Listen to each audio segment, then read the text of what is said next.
The Terror Factory. Inside the FBI's manufactured. War on Terrorism. Trevor Aaronson. Introduction. Michael Curtis Reynolds was unemployed and living in his elderly mother's house in Wilkes-Barre, Pennsylvania, when he became a government-manufactured terrorist. At 47 years of age, Reynolds was a drifter with a bad employment history and a worse credit report. In addition, his behavior over several decades suggested that his grip on reality was tenuous at best. In 1978, for example, he tried to blow up his parents' house in Puttees, New York, wiring gasoline, cans of paint, and propane to a timed ignition device. The improvised bomb failed to ignite the propane and merely started a small fire. Reynolds pleaded guilty to attempted arson. 1.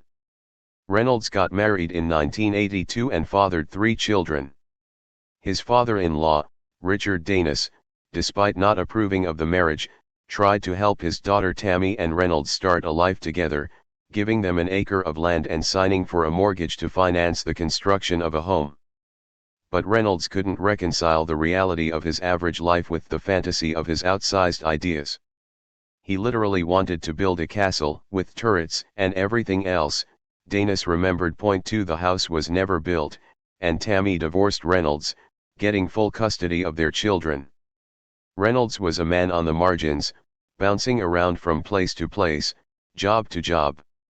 In 2005, outraged by the war in Iraq and living in his mother's house in Pennsylvania, Reynolds logged into a Yahoo forum called OBL Crew OBL for Osama bin Laden and shared his dream of bombing the Trans-Alaska Pipeline. He needed assistance, he told the forum members. No one responded. Reynolds followed up the next day. Still awaiting someone serious about contact. Would be a pity to lose this idea, he wrote. The following day, a person claiming to be an Al-Qaeda operative responded and offered $40,000 to fund the attack, which evolved into a plan to fill trucks with explosives and bomb oil refineries in New Jersey and Wyoming, as well as the Trans-Alaska Pipeline. They arranged to meet at a rest stop on Interstate 15 in Idaho, where Reynolds believed that he'd collect the $40,000 and move forward with his ambitious plan. But Reynolds didn't know that his supposed Al-Qaeda contact with money to burn was an FBI informant. On December 5, 2005, Reynolds arrived at the rest stop only to be greeted by FBI agents. 3 At the time of his arrest, Reynolds had less than $25 to his name. Eventually, he was tried and convicted of providing material support to Al-Qaeda and received 30 years in prison. Because of the astute work of the FBI, the diabolical plans of a would-be Al-Qaeda sympathizer were uncovered, Pennsylvania U.S. Attorney Thomas A. Marino said in a statement following Reynolds's conviction. Individuals such as Reynolds represent a threat to our safety. I commend the FBI and everyone involved in the prosecution of this case for bringing him to justice. Despite his conviction, was Reynolds a dangerous terrorist? The answer is no. He was a troubled man unlikely to escape the fringes of society. He talked big and had a history of doing stupid things. He was unemployed, broke, and living with his mother at middle age, a caricature of the all-American loser. But an informant posing as an Al-Qaeda operative offered him more money than he had ever seen at one time in his entire life, and overnight he became a threat to our safety. For years, as an investigative reporter with newspapers, I couldn't help but notice how the U.S. government was putting forward to the public people who seemed to have become terrorists only as a result of the prodding and inducements of FBI informants and undercover agents. In most of these cases, the defendants appeared to be sad sacks like Michael Curtis Reynolds, individuals with no capacity to do any significant harm if left to their own devices, and it was FBI informants who provided the ideas, the means, and the opportunities for horrific plots involving the bombings of government buildings and office towers, synagogues, and public transit systems. Curious, I began pulling court records about these cases and documenting which ones involved defendants who, like Reynolds, had no actual contacts with terrorist organizations and were lured into their plots by FBI informants. A provocative question underpinned my research: How many so-called terrorists prosecuted in U.S. courts since 9/11 were real terrorists? I wanted to do a systematic analysis of all terrorism cases since September 11, 2001, to answer this question, but I hit an early roadblock. While the U.S. Department of Justice tracked terrorism prosecutions internally, this data was not made public. I needed to know exactly which cases the Justice Department considered terrorism-related, and so I needed this internal data, which was impossible to obtain without someone leaking it from the inside. Ironically, it was Khalid Sheikh Mohammed, the Kuwaiti-born mastermind of the 9/11 attacks, who was responsible for my lucky break. After his capture in Pakistan in 2003, Mohammed had been sent to the U.S. detention facility at Guantanamo Bay Naval Base in Cuba. In November 2009, U.S. Attorney General Eric Holder decided that the Justice Department would prosecute Mohammed and 4 others involved in planning the 9/11 attacks at the U.S. District Court in Manhattan. Citing concerns about public safety and the handling of potentially classified information during a trial that would be open to the public, Congress questioned the wisdom of putting the 9/11 mastermind on trial on U.S. soil. Holder appeared before Congress in March 2010 to assure the public that the Justice Department was not only capable of providing a secure and fair setting for the trial, but also was well accomplished in prosecuting terrorists. To prove the latter, the Attorney General provided a document containing nearly 9 years' worth of the very data I needed, a list of about 400 people whom the Justice Department had prosecuted in the United States since 9/11 and considered terrorists. The document explained clearly, and for the first time publicly, how the Justice Department determined whether a particular defendant was a terrorist. The government segregated terrorism offenses into 2 categories. Category I included the kind of offenses you would typically associate with terrorism, such as aircraft sabotage, hostage-taking, and providing material support to terrorists. Category II offenses could be any federal crime in the United States, including lower-level felony offenses such as an immigration violation or lying to an FBI agent, committed by someone who had a link, however oblique, to international terrorism. For the first time, I had a government data set that could form the basis of a systematic analysis of terrorism prosecutions since 9/11 and a formula to use in determining whether future cases fit the Justice Department's terrorism criteria. How many of the defendants posed actual threats, based on the evidence? How many of the prosecutions involved FBI sting operations using informants? How many of those informants played such an active role in the investigation that they reasonably could be described as agents provocateurs?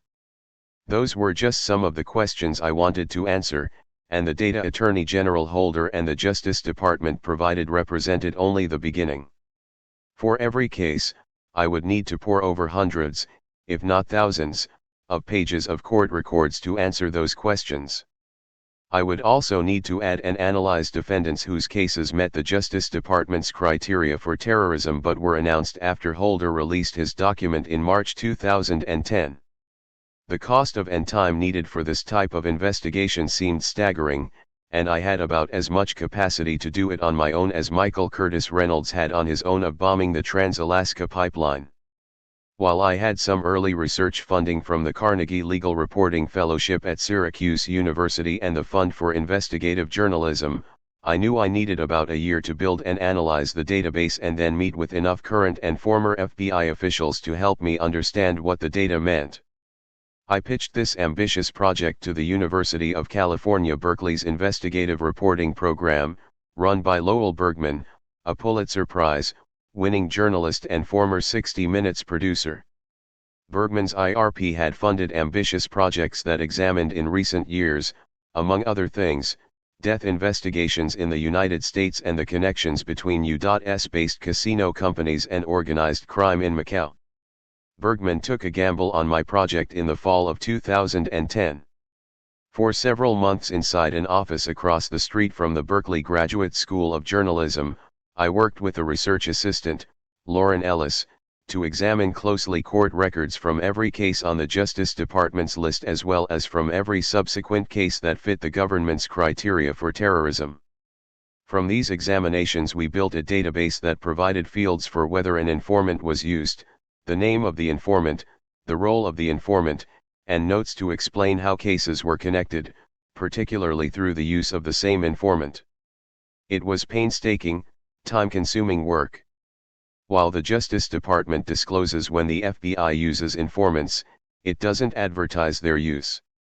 There's no checkbox, no single place in the court file where the Justice Department reports whether the FBI used an informant in its investigation. Lauren and I had to read through thousands of pages of court records to find the information. Sometimes, confirmation of the government's use of an informant was easy to locate. It would be mentioned on the first page of the criminal affidavit, one of the first documents prosecutors file when bringing charges. Other times, confirmation of an informant's presence would be buried in a defense lawyer's motion or wouldn't come up until the trial. But we didn't stop there. A primary part of what we wanted to document was how the FBI used an informant in a terrorism case. Did the informant just provide a tip that the FBI acted on, as you might expect an informant to do? Or did he play a more active role, such as in a sting operation? And if the informant was in a sting operation, was he like the informant in the case of Michael Curtis Reynolds, an agent provocateur, providing the means and opportunity to an individual who had no capacity on his own for terrorism? Looking closely at each case, we could determine this, and then document it systematically.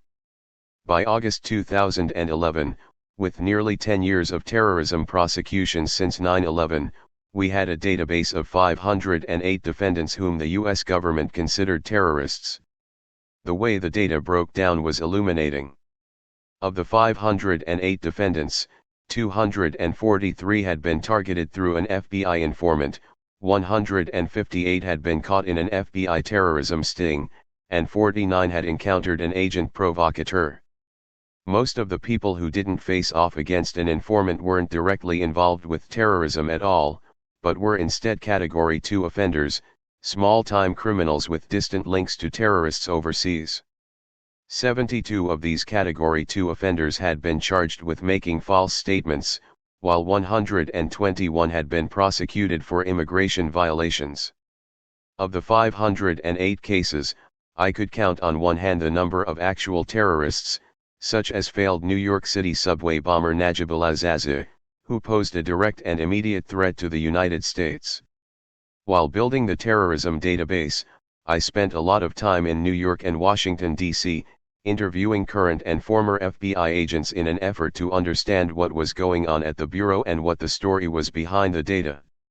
I also pulled state court records in cities including New York, Los Angeles, and Miami in an attempt to reveal the full tales of the men, most of them criminals themselves identified as informants in FBI sting operations.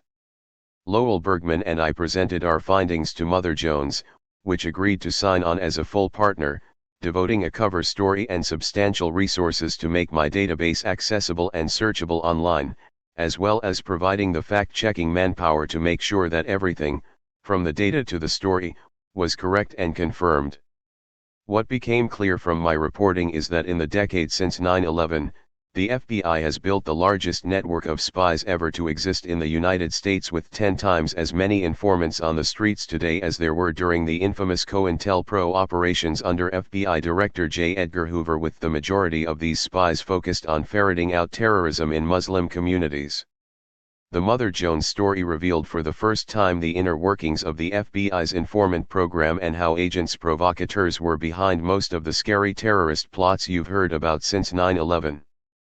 But after that story was published, I couldn't help but think about all of the material I had that didn't make it into the article: the rich history of how the FBI transformed into something of a domestic CIA, the inside stories of dozens of terrorism sting operations, interviews with current and former FBI agents I'd met during my reporting, and the full explanation of how the government has exaggerated the threat of Islamic terrorism in the United States. I believe the FBI's use of terrorism stings is one of the most important national security stories of the last decade, and a desire to tell that story in full, and in as much detail I could, led me to write this book. For more than a decade, the FBI has thrown as much as it can toward an effort to stop the next terrorist attack. Every year, the U.S. government allocates $3 billion to the FBI to prevent the next 9/11, more money than the Bureau receives to combat organized crime. But what an analysis of 10 years' worth of Justice Department data shows is that Islamic terrorism in the United States is not an immediate and dangerous threat. The FBI's thousands of informants and billions of dollars have not resulted in the capture of dozens of killers ready and able to bomb a crowded building or gun down people in a suburban shopping mall.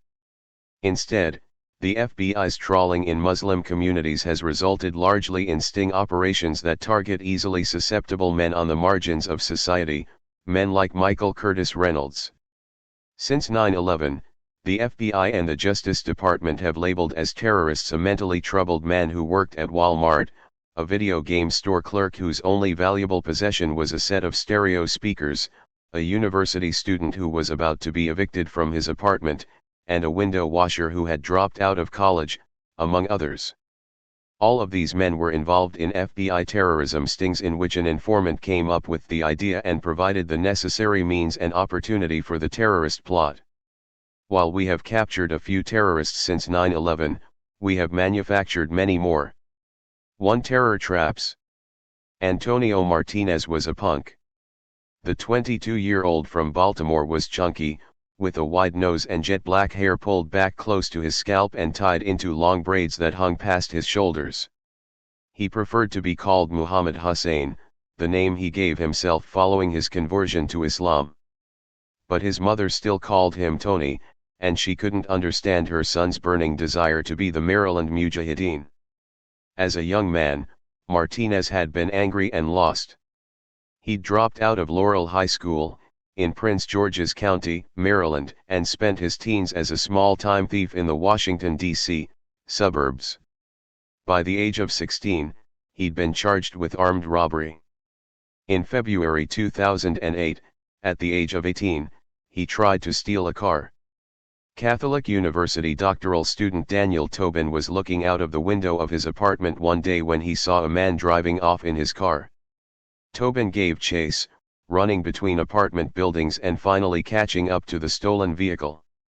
He opened the passenger side door and got in. Martinez, in the driver's seat, dashed out and ran away on foot. Jumping behind the wheel, Tobin followed the would-be car thief. "You may as well give up running," he yelled at Martinez. 1 Martinez was apprehended and charged with grand theft of a motor vehicle. He had stolen the vehicle using an extra set of car keys which had gone missing when someone had broken into Tobin's apartment earlier.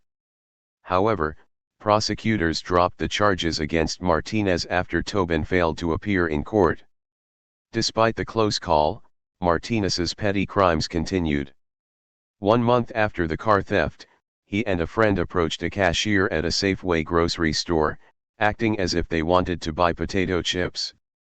When the cashier opened the register, Martinez and his friend grabbed as much money as they could and ran out of the store. The cashier and store manager chased after them, and later identified the pair to police. Martinez pleaded guilty to theft of $100 and received a 90-day suspended sentence, plus 6 months of probation. Searching for greater meaning in his life, Martinez was baptized and became a Christian when he was 21 years old, but he didn't stick with the religion. He said he tried the Christian thing. He just really didn't understand it, said Alicia Legrand, a former girlfriend. 2 Martinez chose Islam instead. On his Facebook page, Martinez wrote that he was just a young brother from the wrong side of the tracks who embraced Islam. 3 But for reasons that have never been clear to his family and friends, Martinez drifted toward a violent, extremist brand of Islam. When the FBI discovered him, Martinez was an angry extremist mouthing off on Facebook about violence, with misspelled posts such as, "The sword is come and the reign of oppression is about to cease inshallah." Based on the Facebook postings alone, an FBI agent gave an informant the green light to get to know Martinez and determine if he had a propensity for violence. In other words, to see if he was dangerous. The government was setting the trap. On the evening of December 2, 2010, Martinez was in another Muslim's car as they drove through Baltimore. A hidden device recorded their conversation.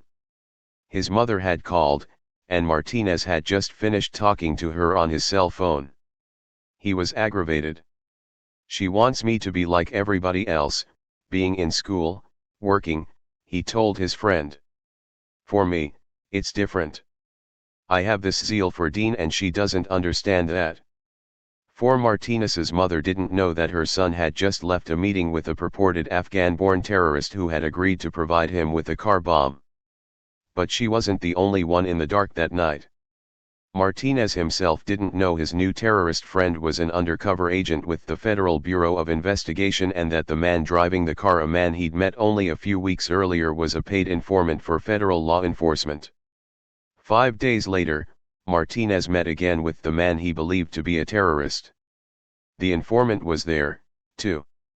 They were all, Martinez believed, brothers in arms and in Islam.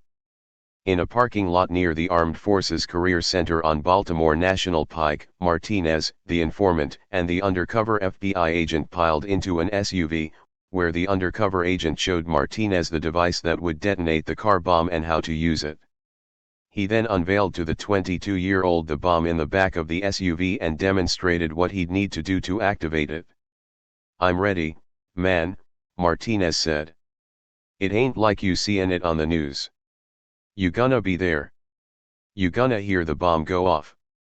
You gonna be, shooting, getting shot at. It's gonna be real. I'm excited, man." 5. That night, Martinez, who had little experience behind the wheel of a car, needed to practice driving the SUV around the empty parking lot. Once he felt comfortable doing what most teenagers can do easily, Martinez and his associates devised a plan.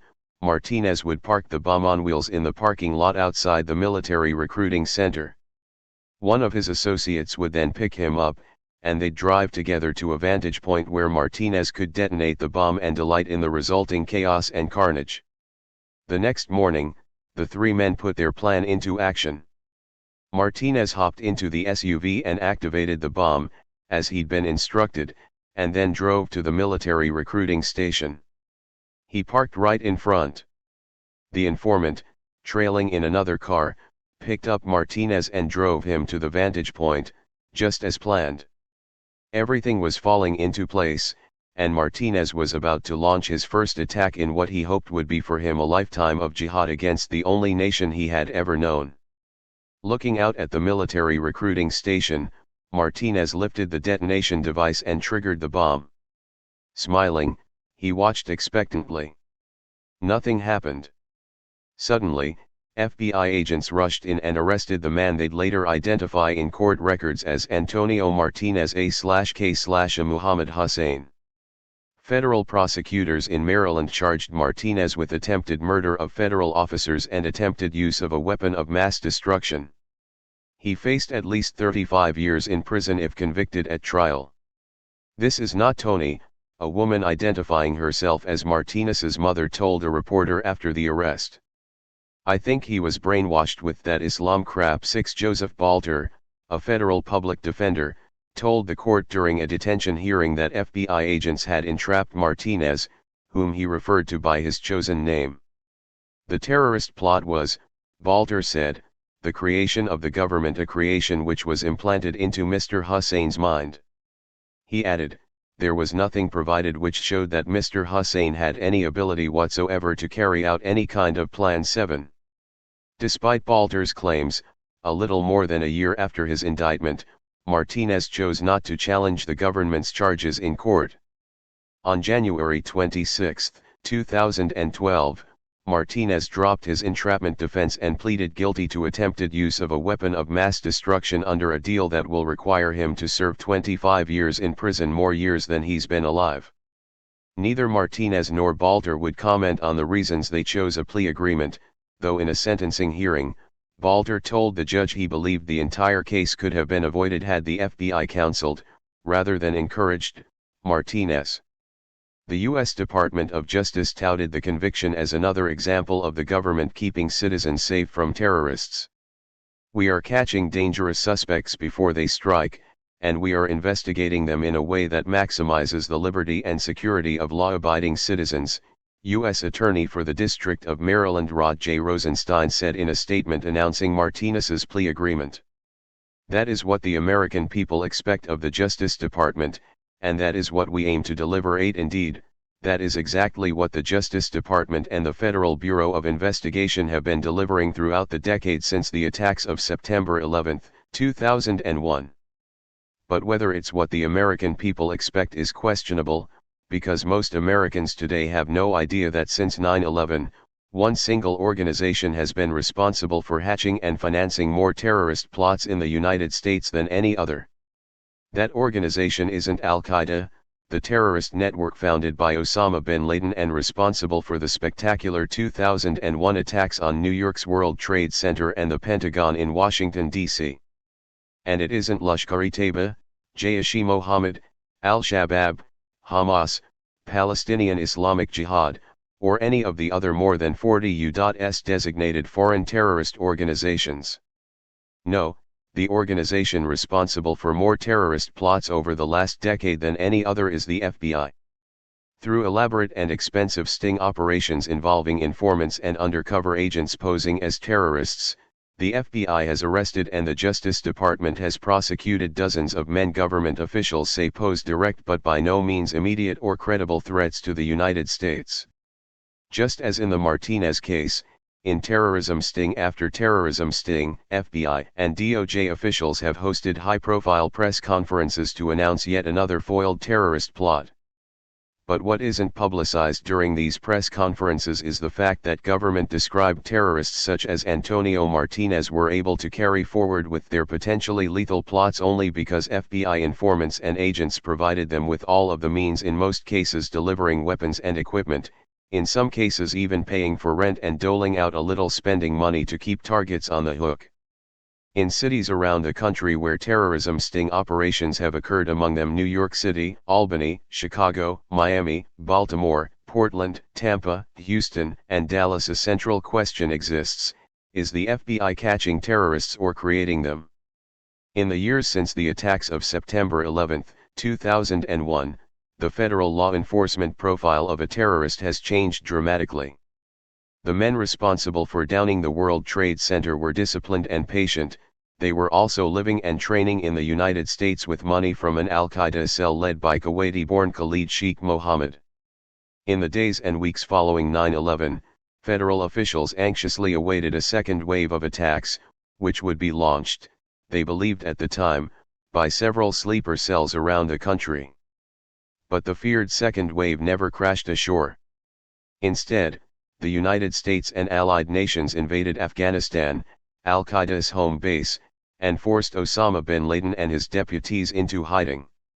Bruised and hunted, Al-Qaeda no longer had the capability to train terrorists and send them to the United States. In response, Al-Qaeda's leaders moved to what FBI officials describe as a franchise model. If you can't run Al-Qaeda as a hierarchical, centrally organized outfit, the theory went, run it as a franchise. In other words, export ideas, not terrorists. Al-Qaeda and its affiliated organizations went online, setting up websites and forums dedicated to instilling their beliefs in disenfranchised Muslims already living in Western nations. A slickly designed magazine, appropriately titled Inspire, quickly followed. Article headlines included "I am proud to be a traitor to America," 9 and "Why did I choose Al-Qaeda?" 10 Anwar al-Awlaki, the American-born, high-ranking Al-Qaeda official who was killed in a U.S. drone strike in Yemen on September 30, 2011, became something of the terrorist organization's Dear Abby. Have a question about Islam? Ask Anwar. Muslim men in nations throughout the Western world would email him questions, and al-Awlaki would reply dutifully, and in English, encouraging many of his electronic pen pals to violent action. Al-Awlaki also kept a blog and a Facebook page, and regularly posted recruitment videos to YouTube. He said in one video, "I specifically invite the youth to either fight in the West or join their brothers in the fronts of jihad, Afghanistan, Iraq, and Somalia. I invite them to join us in our new front, Yemen, the base from which the great jihad of the Arabian Peninsula will begin, the base from which the greatest army of Islam will march forth. 11. Al-Qaeda's move to a franchise model met with some success. U.S. Army Major Nidal Hasan, for example, corresponded with al-Awlaki before he killed 13 people and wounded 29 others in the Fort Hood, Texas, shootings in 2009. 12 Antonio Martinez and other American-born men, many of them recent converts to Islam, also sent al-Awlaki messages or watched al-Qaeda propaganda videos online before moving forward in alleged terrorist plots. The FBI has a term for Martinez and other alleged terrorists like him, lone wolf. Officials at the Bureau now believe that the next terrorist attack will likely come from a lone wolf, and this belief is at the core of a federal law enforcement policy known variously as preemption, prevention, and disruption. FBI counterterrorism agents want to catch terrorists before they act, and to accomplish this, federal law enforcement officials have in the decade since 9/11 created the largest domestic spying network ever to exist in the United States. In fact, the FBI today has 10 times as many informants as it did in the 1960s, when former FBI Director J. Edgar Hoover made the Bureau infamous for inserting spies into organizations as varied as Reverend Dr. Martin Luther King Jr.'s and the Ku Klux Klan. Modern FBI informants aren't burrowing into political groups, however, they are focused on terrorism, on identifying today the terrorist of tomorrow, and U.S. government officials acknowledge that while terrorist threats do exist from domestic organizations, such as white supremacist groups and the sovereign citizen movement, they believe the greatest threat comes from within U.S. Muslim communities due, in large part, to the aftereffects of the shock and awe al-Qaeda delivered on September 11, 2001. The FBI's vast army of spies, located in every community in the United States with enough Muslims to support a mosque, has one primary function: to identify the next lone wolf. According to the Bureau, a lone wolf is likely to be a single male aged 16 to 35. Therefore, informants and their FBI handlers are on the lookout for young Muslims who espouse radical beliefs, are vocal about their disapproval of U.S. foreign policy, or have expressed sympathy for international terrorist groups. If they find anyone who meets the criteria, they move him to the next stage, the sting, in which an FBI informant, posing as a terrorist, offers to help facilitate a terrorist attack for the target. On a cold February morning in 2011, I met with Peter Ahern, a retired FBI special agent who directed the Western New York Joint Terrorism Task Force, in a coffee shop outside Washington, D.C., to talk about how the FBI runs its operations. Ahern was among the Bureau's vanguard as it transformed into a counterterrorism organization in the wake of 9/11. An average-built man with a small dimple on his chin and close-cropped brown hair receding in the front, Ahern oversaw one of the earliest post-9/11 terrorism investigations, involving the so-called Lackawanna Six, a group of 6 Yemeni-American men living outside Buffalo, New York, who attended a training camp in Afghanistan and were convicted of providing material support to al-Qaeda. If you're doing a sting right, you're offering the target multiple chances to back out, Ahern told me. Real people don't say, "Yeah, let's go bomb that place." Real people call the cops. Indeed, while terrorism sting operations are a new practice for the Bureau, they are an evolution of an FBI tactic that has for decades captured the imaginations of Hollywood filmmakers. In 1982, as the illegal drug trade overwhelmed local police resources nationwide and contributed to an increase in violent crime, President Ronald Reagan's first Attorney General, William French Smith, gave the FBI jurisdiction over federal drug crimes, which previously had been the exclusive domain of the U.S. Drug Enforcement Administration. Eager to show up their dear rivals, FBI agents began aggressively sending undercover agents into America's cities. This was relatively new territory for the FBI, which, during Hoover's 37-year stewardship, had mandated that agents wear a suit and tie at all times, federal law enforcement badge easily accessible from the coat pocket. But an increasingly powerful mafia and the bloody drug war compelled the FBI to begin enforcing federal laws from the street level. In searching for drug crimes, FBI agents hunted sellers as well as buyers, and soon learned one of the best strategies was to become part of the action. Most people have no doubt seen drug sting operations as portrayed in countless movies and television shows.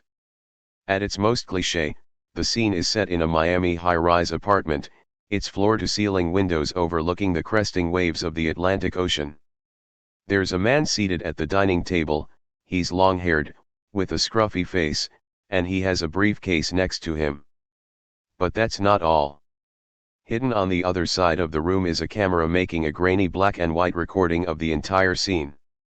The apartment's door swings open and two men saunter in, the camera recording their every move and word. Everyone sits down at the table. The two men hand over bundles of cash. The scruffy man then hands over the briefcase. The two guests of course expect to find cocaine inside. Instead, the briefcase is empty, and as soon as they open it to find the drugs missing, FBI agents rush in, guns drawn for the takedown.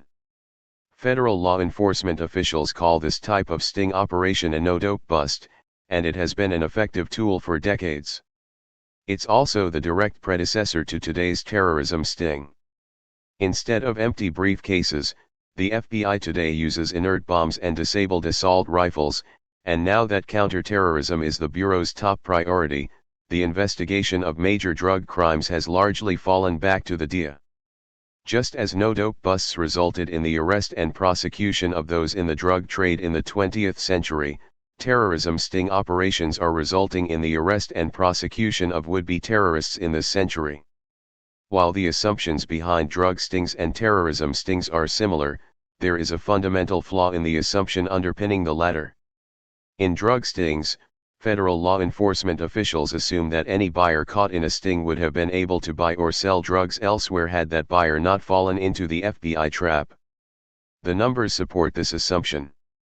In 2010, the most recent year for which data is available, the DEA seized 29,179 kilograms, or 64,328 pounds, of cocaine in the United States. 13 Likewise, in terrorism stings, federal law enforcement officials assume that any would-be terrorists caught in a sting would have been able to acquire the means elsewhere to carry out their violent plans had they not been ensnared by the FBI. The problem with this assumption is that no data exists to support it, and what data is available suggests would-be Islamic terrorists caught in FBI terrorism stings never could have obtained the capability to carry out their planned violent acts were it not for the FBI's assistance. In the 10 years following 9/11, the FBI and the Justice Department indicted and convicted more than 150 people following sting operations involving alleged connections to international terrorism. Few of these defendants had any connection to terrorists, evidence showed, and those who did have connections, however tangential, never had the capacity to launch attacks on their own. In fact, of the more than 150 terrorism sting operation defendants, an FBI informant not only led one of every 3 terrorist plots, but also provided all the necessary weapons, money, and transportation. 14. The FBI's logic to support the use of terrorism stings goes something like this: by catching a lone wolf before he strikes, federal law enforcement can take him off the streets before he meets a real terrorist who can provide him with weapons and munitions. However, to this day, no example exists of a lone wolf, by himself unable to launch an attack, becoming operational through meeting an actual terrorist in the United States.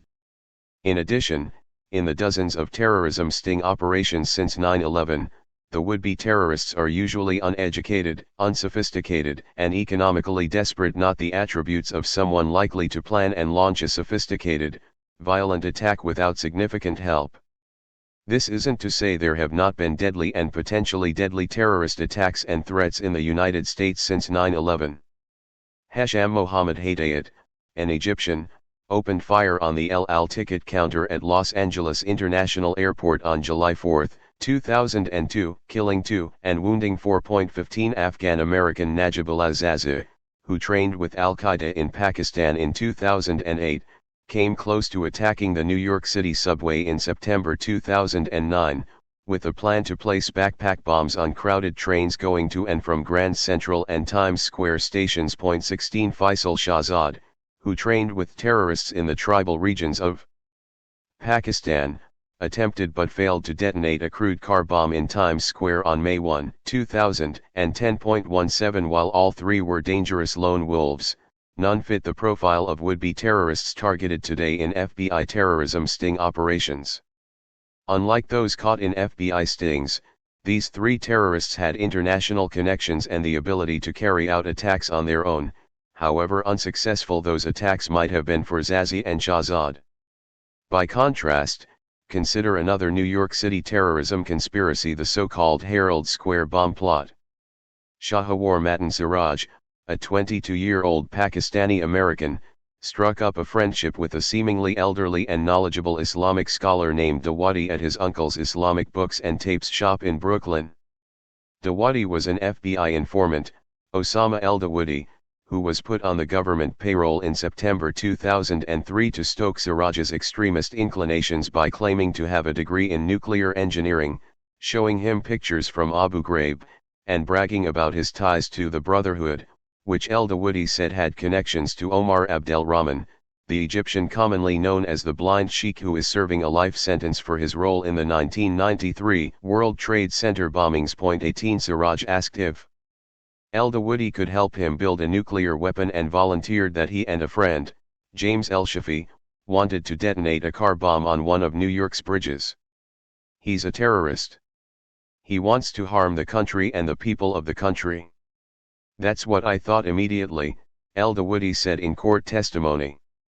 Siraj introduced Dawadi to El-Shafi, who had drawn schematics of police stations and bridges on napkins with the hopes of plotting a terrorist attack. El-Shafi's crude drawings prompted Siraj to hatch a new plan that involved the three men, Dawadi's supposed international connections, and an attack on New York's Herald Square subway station. The two young men discussed how they'd grown to hate the United States for invading Iraq and torturing prisoners. In el-Dawadi's car, the three of them talked about carrying 20 to 30-pound backpack bombs into the Herald Square subway station and leaving them on the train platform. Their conversations were recorded by a secret camera in the car's dashboard. From April to August 2004, the men considered targets, surveilled the subway, checked security, and drew diagrams of the station. The informant goaded them on the whole time, encouraging the pair with lines like, "We will teach these bastards a good lesson." 19 For his work on the case, el-Dawadi received $100,000 from the FBI.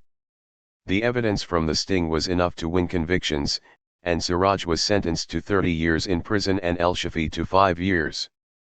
But it was also clear from the trial that Siraj was a dim-witted social recluse, a mother's boy with little capacity to steal a car on his own, let alone bomb a subway station as part of a spectacular terrorist attack that could frighten the most populous city in the United States. In fact, Siraj was recorded during the sting operation as saying, "Everyone thinks I'm stupid." The question underlying the Herald Square case can be asked in dozens of other similar sting operations: could the defendants have become terrorists had they never met the FBI informant? The answer: Hans Martin Stoller, the lawyer who represented Siraj at trial and fully expected to win an acquittal through an entrapment defense. The problem with the cases we're talking about is that defendants would not have done anything if not kicked in the ass by government agents, Stoller said. They're creating crimes to solve crimes so they can claim a victory in the war on terror. 20 The practice is only growing. Though developed under the watch of President George W. Bush, terrorism stings have become even more common under the Obama administration. While the Bush administration's use of terrorism stings peaked in 2006 and 2007, 60 defendants were prosecuted and convicted from terrorism stings during those 2 years. The Justice Department began to shy away from the practice toward the end of Bush's term in office. In 2008, Bush's last year as president, the U.S. government didn't prosecute anyone from a terrorism sting. But when Barack Obama became president in January 2009, the use of sting operations resumed and increased in frequency. During Obama's first 3 years in office, the Justice Department prosecuted more than 75 terrorism sting targets. 21. More than anything, these aggressive prosecutions are a result of Obama's embracing national security as a central tenet of his presidency. Despite having been awarded a Nobel Peace Prize in 2009, Obama has been an aggressive president, engaging U.S. military resources in the ouster of Muammar Gaddafi in Libya and conducting secret wars in Yemen and Somalia. But nowhere is Obama's aggressiveness more dramatic than at home, where he has ordered 6 prosecutions under the 1917 Espionage Act involving leaks of government documents, double the number of Espionage Act prosecutions under all previous presidents combined, and stepped up the rate of terrorism sting operations conducted by the FBI. 22 Obama's national security posture is a pragmatic political one, as the public has historically perceived Democrats as weak on national security and unwilling to be as aggressive on terrorism as their Republican counterparts. However, Obama was able to reverse that perception during his first years in office, and public opinion polls during his 4th year as president showed that most Americans gave him high marks on national security. 23. That's in part why the Obama administration has been so aggressive in pursuing terrorism stings. Addressing a gathering of Muslim leaders near San Francisco in December 2010, Attorney General Eric Holder explained that in the use of terrorism stings, the administration believes the ends justify the means. These types of operations have proven to be an essential law enforcement tool in uncovering and preventing potential terror attacks. And in those terrorism cases where undercover sting operations have been used, there is a lengthy record of convictions, the Attorney General said, adding, our nation's law enforcement professionals have consistently demonstrated not just their effectiveness, but also their commitment to the highest standards of professional conduct, integrity, and fairness. 24. Today, federal prosecutors announce arrests from terrorism stings at a rate of about 1 every 60 days, suggesting either that there are a lot of ineffective terrorists in the United States, or that the FBI has become effective at creating the very enemy it is hunting. To the new FBI. The story of the FBI's transformation from a law enforcement organization that investigates crimes after they occur to one that tries to prevent them before they happen began with an agent whose life ended in the South Tower of the World Trade Center on September 11, 2001. John P. O'Neill was a handsome man who wore his black hair slicked back and every morning placed a pocket square in his custom-tailored suit jacket. He had moved up in the bureau after investigating white-collar crime and abortion clinic bombings, and had a reputation for being unafraid to challenge superiors, high-level political appointees, and politicians. He was what most FBI agents weren't: flamboyant and opinionated. In 1995, following an assignment in Chicago, O'Neill received a promotion that brought him to FBI headquarters in Washington, D.C., where he was named chief of the counterterrorism section. Back then, counterterrorism was a small FBI branch that rarely attracted the notice of the Bureau's leadership. However, his first day on the job, O'Neill received a tip that would begin an obsession with a terrorist organization known as Al-Qaeda. Ramzi Youssef, mastermind of the 1993 World Trade Center bombing and co-conspirator of the Bojinka bomb plot, a foiled 1995 attempt to hide explosives in dolls placed aboard airliners, had been spotted in Pakistan. O'Neill put together a team including Pakistan's Inter-Services Intelligence that captured Youssef in Islamabad and extradited him to New York, where he was found guilty at trial for his role in the World Trade Center bombing and sentenced to life in prison. Following Youssef's capture, O'Neill began to suspect that Al-Qaeda, then an emerging Islamic terrorist network, would try to target the United States again. Al-Qaeda was more sophisticated and farther reaching than U.S. government officials had estimated, O'Neill believed. However, his obsession with Al-Qaeda and his abrasive personal style chafed at FBI headquarters. Following a heated exchange with then FBI Director Louis Freeh on a plane trip from Saudi Arabia, O'Neill told the director Saudi officials were blowing smoke up your ass about the Khobar Towers bombing investigation. O'Neill put in for a transfer to the New York office. 1 When the Bureau granted his request, he moved the FBI's counterterrorism section to Manhattan and set out to recruit agents for a reconfigured unit that would investigate an emerging enemy the FBI only barely understood. Dedicating itself to researching Al-Qaeda and Osama bin Laden, the counterterrorism section found evidence to support O'Neill's belief that Al-Qaeda was getting Muslim extremists throughout the Middle East and Asia to coalesce around a common philosophy that viewed the United States as a central force for evil in the world. But the Bureau's top leaders weren't interested in what O'Neill was finding, and his warnings about Al-Qaeda's increasing threat to the United States fell on deaf ears at headquarters. After being denied a promotion to head the FBI's New York office, one of the Bureau's most prestigious posts, O'Neill, then 49 years old, knew he'd reached the top rung of his ladder at the Bureau and submitted his retirement paperwork in August 2001. O'Neill had lined up another job, however, as chief of security at the World Trade Center. He told Chris Isham about his new job. Isham was an ABC News producer who had interviewed Osama bin Laden in May 1998 and had leaned on O'Neill for information to prepare the interview questions. "Well, that'll be an easy job," Isham told him. "They're not going to bomb that place again too." "No, actually, they've always wanted to finish that job," O'Neill told him. "I think they're going to try again." 19 days after O'Neill started at the World Trade Center, 2 commercial airliners crashed into the Twin Towers. O'Neill died in the attack from an enemy he had repeatedly told the FBI it should fear. Despite his death and the resistance to his warnings about Al-Qaeda, O'Neill's ideas and several agents he trained would ultimately reshape the Bureau's counterterrorism section in the years following the attack. Because of the long-term institutional ignorance about the threat that Al-Qaeda posed, most of the FBI's top management knew little about the terrorist organization on September 11, 2001. Part of the reason for this problem was that counterterrorism before September 11 was considered a career dead end within the Bureau. As a result, FBI training did not distinguish between Islamic terror tactics and those that had been employed in the past by European and domestic groups. "A bombing case is a bombing case," said Dale Watson, who was the FBI's Assistant Director for Counterterrorism on September 11, 2001.3 during a 2004 deposition. A lawyer asked the former counterterrorism chief if he knew the difference between Shia and Sunni Muslims. "Not technically, no," he answered.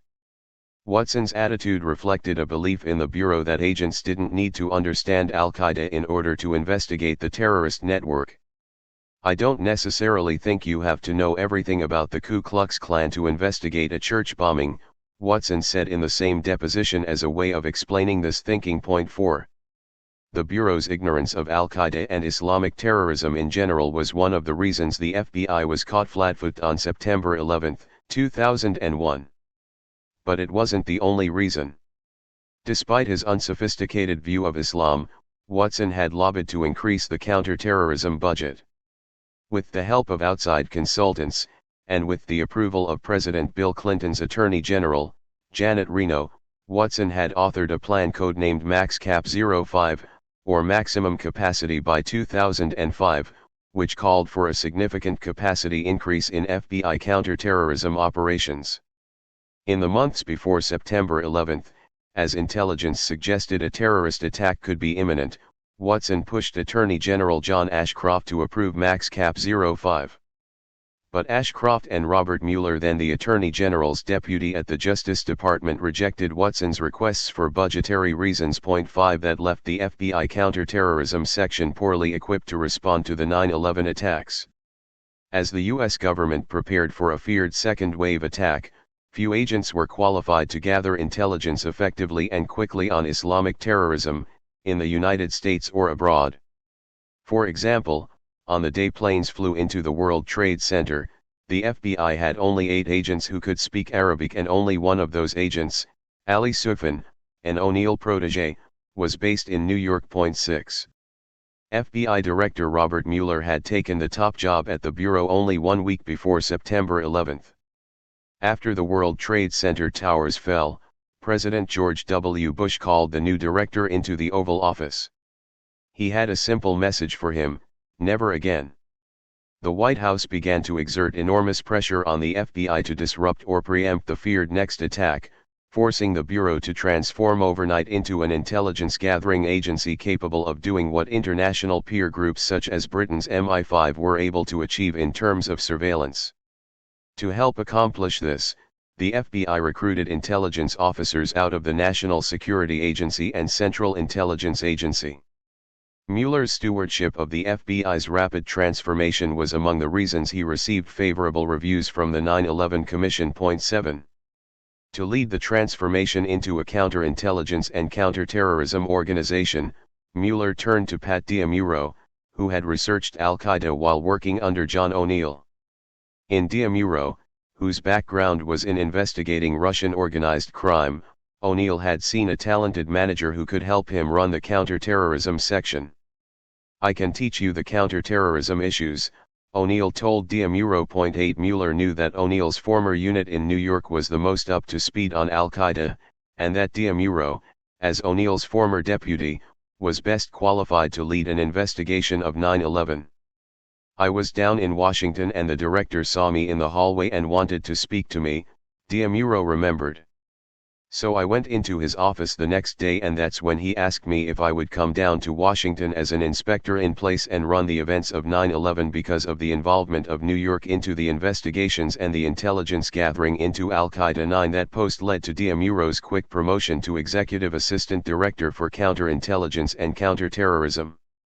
In an effort to redesign the FBI's counterterrorism program, Diamuro called Arthur Cummings, a former Navy SEAL who spoke Mandarin and had investigated the first World Trade Center bombing, and asked him to take the position of Counterterrorism Section Chief. 10 Because counterterrorism still had a reputation at the Bureau for being a career-halting transfer, Cummings, who was based in Richmond, Virginia, was initially resistant.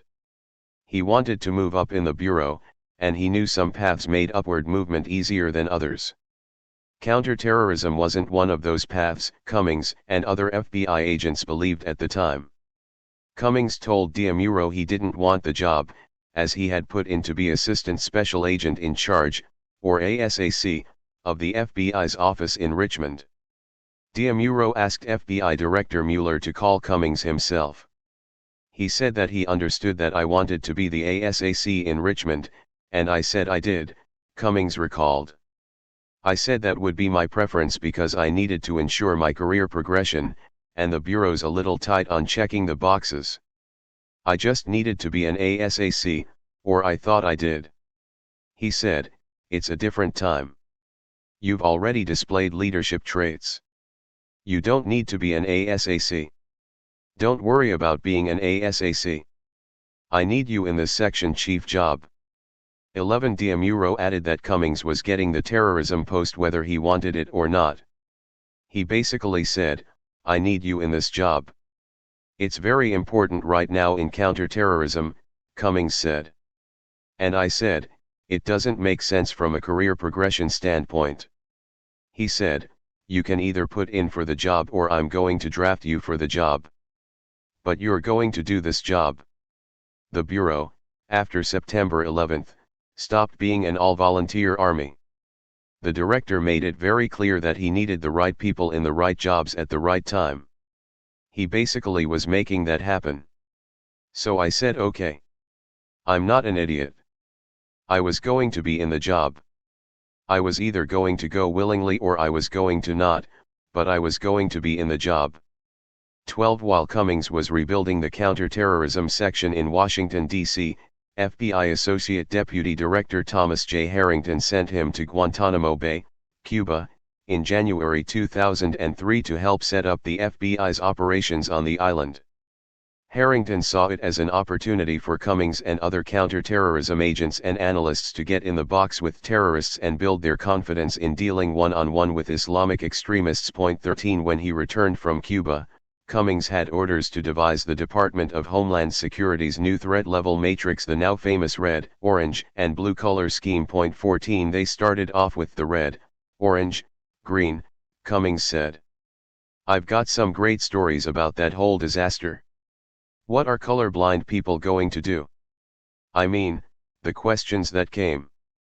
15. Among Cummings's most important tasks at the Bureau was increasing intelligence gathering at home. As a result, he became one of the chief proponents of FBI terrorism stings, co-authoring the Bureau's Domestic Investigations and Operations Guide, best known by the acronym DIOG.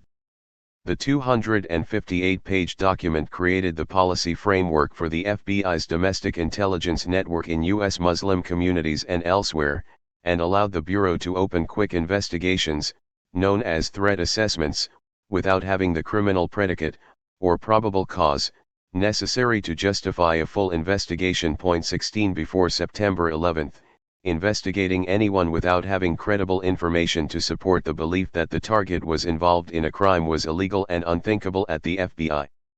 The DIOG changed all of that, and specifically allowed the consideration of religious affiliation for justifying threat assessments.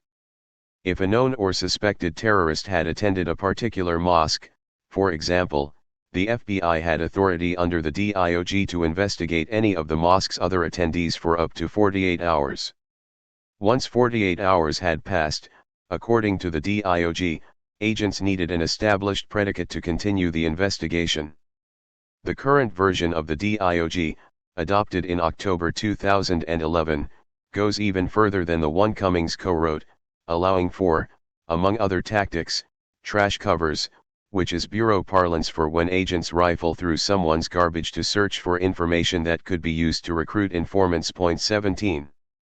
A well-built man with a strong jawline and light brown hair pulled back from a balding scalp, Cummings worked to change the culture of FBI investigations.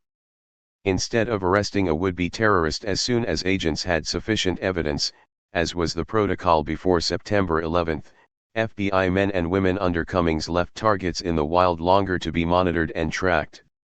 This allowed agents to gather as much information as they could about possible terrorists and their associates. 18 Cummings pressed FBI agents to find not only the suspected terrorist but also the web of people linked to the suspected terrorist. But increasingly what Cummings and his agents discovered was that the threats weren't coming from a network of people. The FBI, a few years after September 11, had become less concerned about terrorist cells but instead from young men acting alone. The threat had shifted from an organized group to a lone wolf, Cummings believed. With the intelligence apparatuses of several nations focused on Al-Qaeda in Afghanistan and Pakistan, it had become nearly impossible for the organization to train a group of terrorists and then send them to the United States or Europe without being intercepted. Simply, a 9/11 style attack was no longer within Al-Qaeda's capability. The best the organization could do was inspire someone already in the West to carry out a terrorist attack, an attack Al-Qaeda's leadership would likely know nothing about until it happened and then claim credit once the smoke had cleared. That's why the FBI became so obsessed with the possibility of a lone wolf attack. The Bureau now believed that at any time, in any community, someone could radicalize and become a terrorist, with a bomb, a gun, even with household chemicals. In light of this new theory, the main concern at the Bureau became how to identify these lone wolves before they struck. To assist with this, the FBI came up with a kind of radicalization spectrum, running from sympathizer to operator. All operators were sympathizers at one point, the spectrum theory goes, but not all sympathizers become operators. We're looking for the sympathizer who wants to become an operator, and we want to catch them when they step over that line to operator, Cummings said. Sometimes, that step takes 10 years. Other times, it takes 10 minutes. The FBI tries to identify those who might take the step by scrutinizing Muslims who are espousing radical beliefs, expressing hatred of the United States or its foreign policy, or associating with others who are doing one of those two things. The FBI obtains some of this information through tips or by monitoring radical forums and chat rooms online. But the majority of this information comes from the street level, from informants. Throughout the FBI's history, the numbers of informants the Bureau employs has been a closely guarded secret. Periodically, however, these figures have been made public. A Senate Oversight Committee in 1975 found the FBI had 1,500 informants. In 1980, officials disclosed there were 2,800. 6 years later, following the FBI's push into drugs and organized crime, the number of informants ballooned to 6,000, according to the Los Angeles Times. 19 That number grew significantly after September 11. For example, in its fiscal year 2008 budget authorization request, the FBI disclosed that it had been working under a secret November 2004 presidential directive demanding an increase in human source development and management, and that it needed $12.7 million for a program to keep tabs on its spy network and create software to track and manage 15,000 informants. The FBI's use of informants today is unprecedented. In addition to the roster of 15,000 informants that the Bureau maintains, many of them tasked with infiltrating Muslim communities in the United States. For every informant officially listed, there are as many as 3 unofficial ones, known in FBI parlance as hip pockets. Informants can be doctors, clerks, imams. Some might not even consider themselves informants.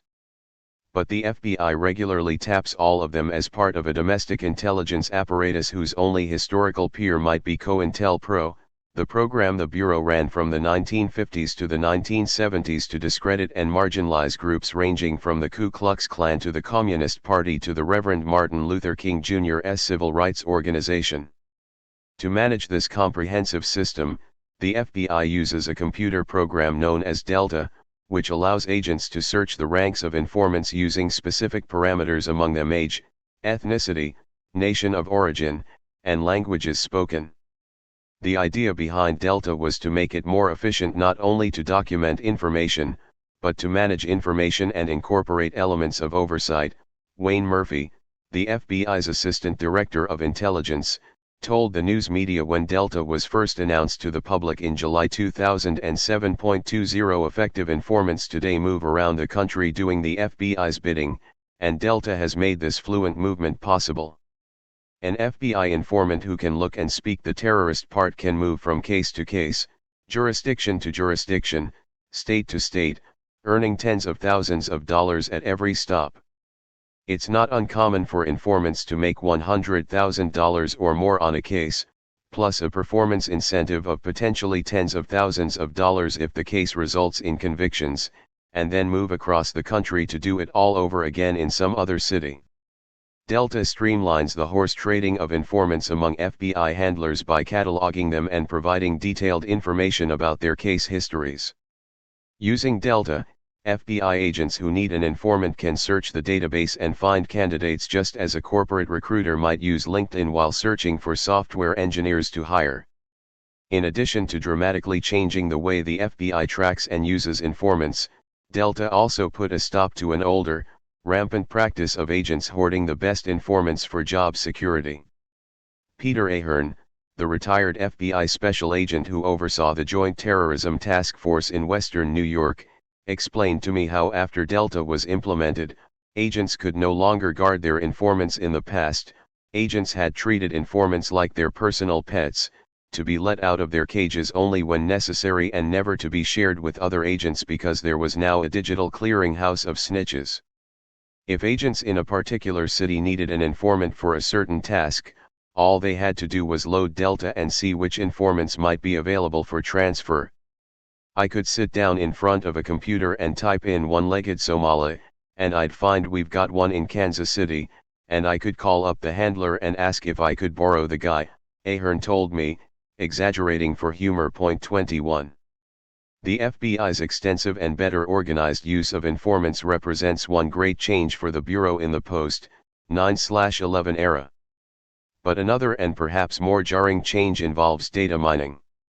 Before September 11, due to security concerns and an antiquated computer system, most FBI agents couldn't even search the internet from their desks, let alone track terrorists.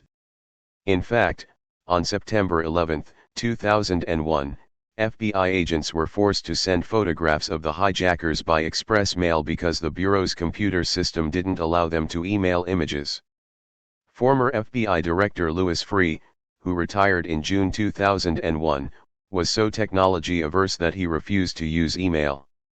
U.S. Senator Charles E. Schumer has described the Bureau's outdated computer system and Luddite culture as the FBI's greatest failure under Free. 22.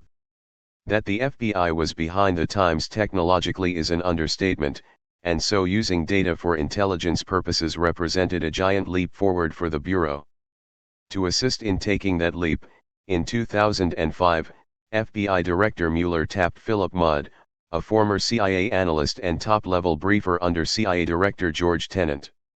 Mudd had risen to second in command of the CIA Counterterrorism Center, which oversees all clandestine operations involving Al-Qaeda and other terrorist groups. Mudd's move to the FBI was a very unusual one for a CIA man. While interagency cooperation has increased significantly since 9/11, strong rivalries and prejudices still exist among federal law enforcement agencies. The CIA, FBI, DIA, Bureau of Alcohol, Tobacco, Firearms, and Explosives, ATF, each is suspicious of the other. The FBI views the CIA as a group of blue bloods whose job is made easy by not being bound by the U.S. Constitution. The CIA, in turn, views the FBI as a ragtag group of desk-jockeying accountants and lawyers who hate to get their hands dirty with field work. The CIA and FBI view DIA and ATF agents as underachievers, and, in turn, DIA and ATF agents believe the CIA and FBI are filled with ineffectual snobs. In short, the agencies don't trust each other, and any agent switching teams is received with intense suspicion. There's always been this competition and distrust. Dale Watson, the FBI's former assistant director for counterterrorism, who did a detail assignment at the CIA in the mid-1990s, told me. No one at the FBI trusted the CIA enough to share a lot of information, and vice versa. 23 Because of this mistrust, there were significant misgivings about Mudd when he arrived as deputy director of the FBI's new National Security Branch, whose creation President George W. Bush ordered in 2005 to consolidate the Bureau's counterterrorism, counterintelligence, and intelligence capabilities under one department. Among seasoned FBI agents, there was a belief that Mudd would try to remake the Bureau into a domestic CIA. In many ways this has come true, as Mudd has altered the way the Bureau operates, pushing agents to increase their intelligence gathering capability, in particular by increasing the number of informants they have on the streets providing them with information. To coordinate intelligence gathering and informant recruitment, Mudd took over a program called Domain Management, which the FBI had created to track immigrants from China and other countries who were suspected of being involved in industrial espionage, mainly the theft of intellectual property from corporations and universities. Mudd expanded domain management to use commercially available data, as well as government data from I-9 employment eligibility verification immigration forms, to pinpoint the demographics of specific ethnic and religious communities, say, for example, Iraqis in central Los Angeles or Pakistanis in the Washington, D.C., suburbs.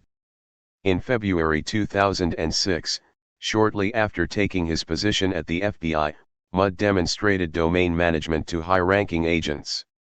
He displayed a map of the San Francisco Bay Area, which highlighted the places where Iranian immigrants were living.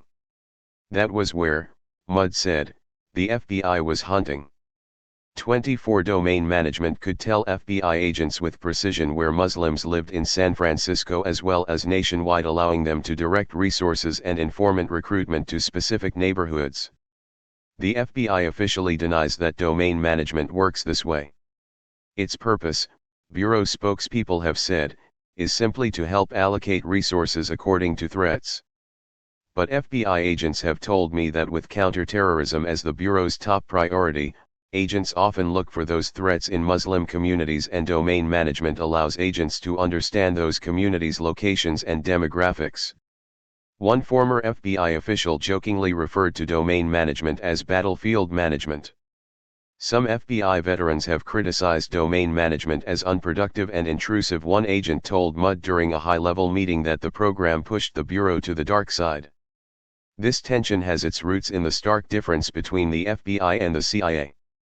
While the latter is free to operate internationally without regard to constitutional rights, the FBI must respect those rights in domestic investigations. Mudd's critics inside the Bureau saw the targeting of Americans based on their ethnicity and religion as going a step too far. For his part, Mudd brushed off the criticism as coming from old-school agents unwilling to adapt to a rapidly changing world.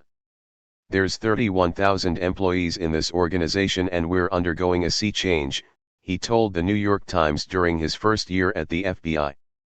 "It's going to take a while for what is a high-end national security program to sink down to every officer 25. But internal FBI documents obtained by the American Civil Liberties Union in December 2011 suggest that Mudd's critics had reason to be concerned. The documents show that since 2005, the FBI has used its community outreach programs, which had previously been operated out of the FBI's Office of Public Affairs, to gather intelligence on people not suspected of having committed crimes. In other words, no criminal predicate existed to justify an investigation. Many of the activities documented through this intelligence gathering were religious ones protected by the First Amendment, such as where and when Muslims worshipped. The FBI then fed the information collected into domain management for future analysis. In a March 2008 memorandum, for example, FBI agents wrote about an outreach effort to a Pakistani American community organization in San Francisco. 26 In the memorandum, the FBI agents documented religious activity and the identities of the organization's officers and directors. The year before, in 2007, agents were present at a mosque outreach meeting in San Jose, California, that was attended by 50 people representing 27 local Muslim communities. A resulting FBI memorandum, which was included in 3 case files, identified each of the 50 participants by name and affiliation and then analyzed the demographics of the attendees. 27. Historically, the FBI's community outreach programs were designed to build trust between federal law enforcement and local communities to make it easier for the FBI to investigate crimes by having a public more willing to volunteer tips and information. But under domain management, community outreach programs now serve as Trojan horses for intelligence gathering agents, giving them cover as they harvest information under the guise of community engagement. The FBI then uses this information to determine where to assign informants and agents and what screws to turn when trying to win cooperation from would-be informants in Muslim communities. Some FBI agents under domain management are assigned full-time to recruiting informants, and these agents often use immigration violations, evidence of crimes, and embarrassing information, such as about extramarital relationships, to coerce Muslims into becoming informants, who in turn tell the FBI under duress about other Muslims they should consider targeting for scrutiny. It was a cloudy winter's day in February 2011 when I arrived at the FBI Academy in Quantico, Virginia, a sandstone fortress of a building on a 385-acre Marine Corps base west of Interstate 95. I had asked J. Stephen Tidwell to help me understand how and why the FBI employs domain management and its thousands of informants. Now Executive Director of FBI National Academy Associates, a nonprofit that organizes training sessions at the FBI Academy for local law enforcement, Tidwell retired in 2010 as an Executive Assistant Director of the FBI. While at Bureau headquarters, he authored the Domestic Investigations and Operations Guide with Arthur Cummings, and before that oversaw a large and controversial intelligence gathering operation that recruited informants from and spied on members of Muslim communities in Southern California.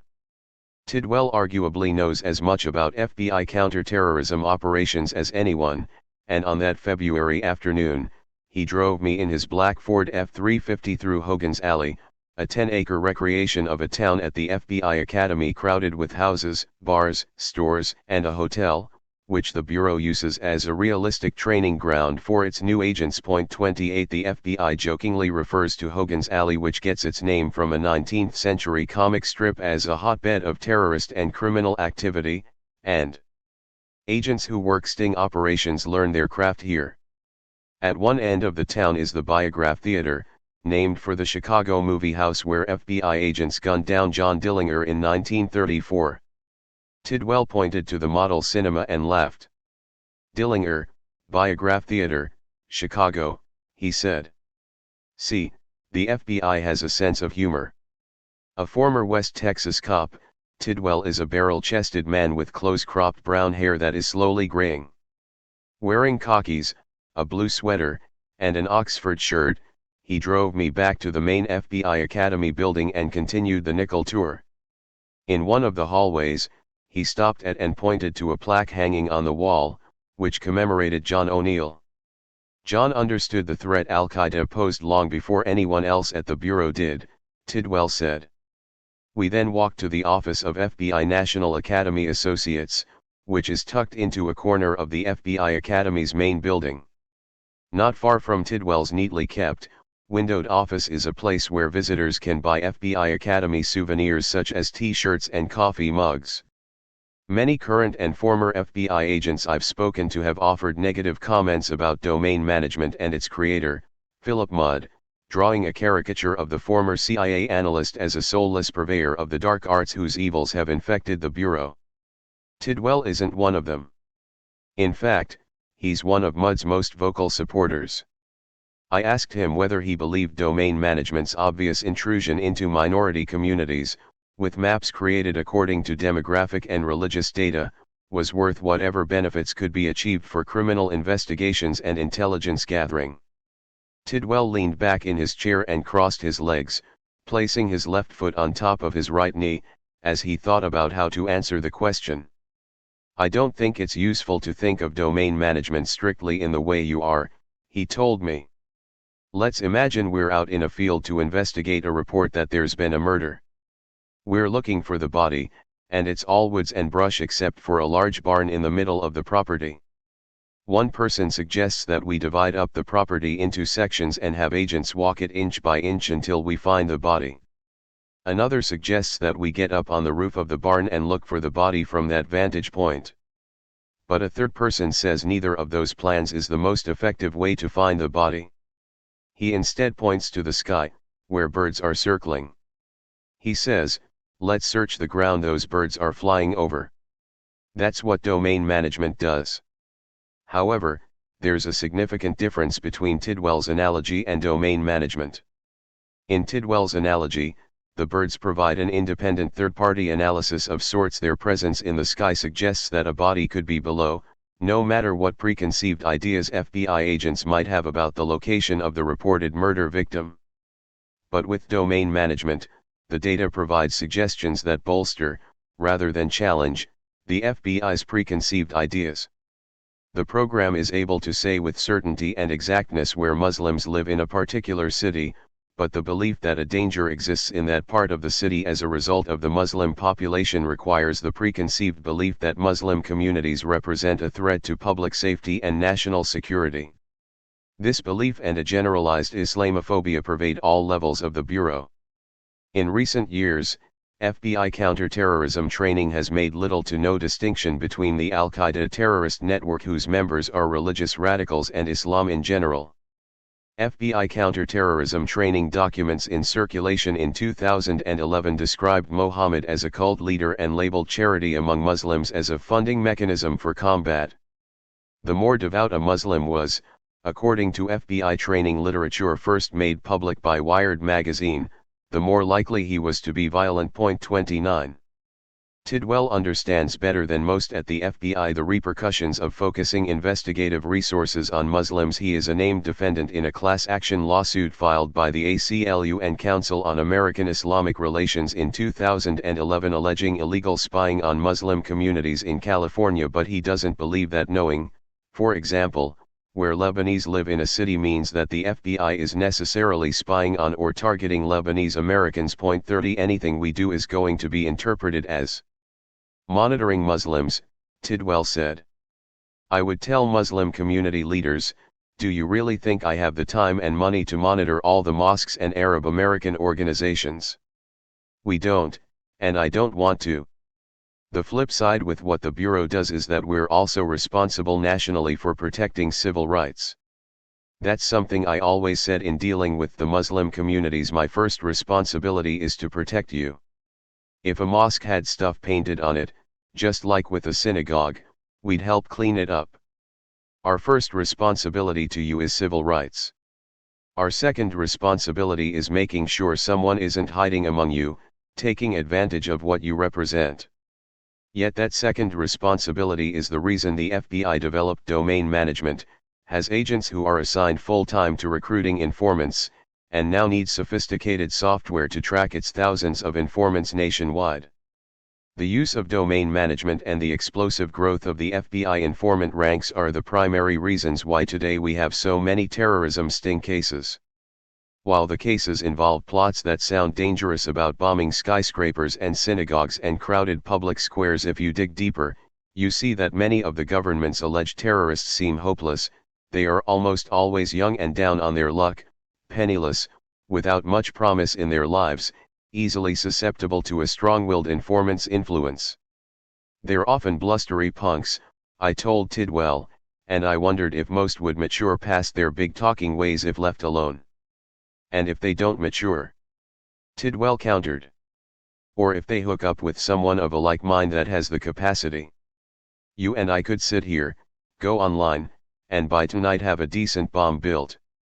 What do? Wait for him to figure it out himself. The FBI uses informants and terrorism stings to create a hostile environment for terrorist recruiters and operators by raising the risk of even the smallest step toward violent action. It's a form of deterrence, an adaptation of the broken windows theory used to fight urban crime. Advocates such as Tidwell insisted has been effective, noting that there hasn't been a successful large-scale attack against the United States since 9/11. But what can't be answered, as many former and current FBI agents acknowledge, is how many of the Bureau's targets would have taken the step over the line at all were it not for the pressure and coercion of an informant. This ignorance of Islam and Islamic culture pervades the Bureau's highest ranks to this day, as the FBI's few Muslim agents have had trouble climbing the ranks.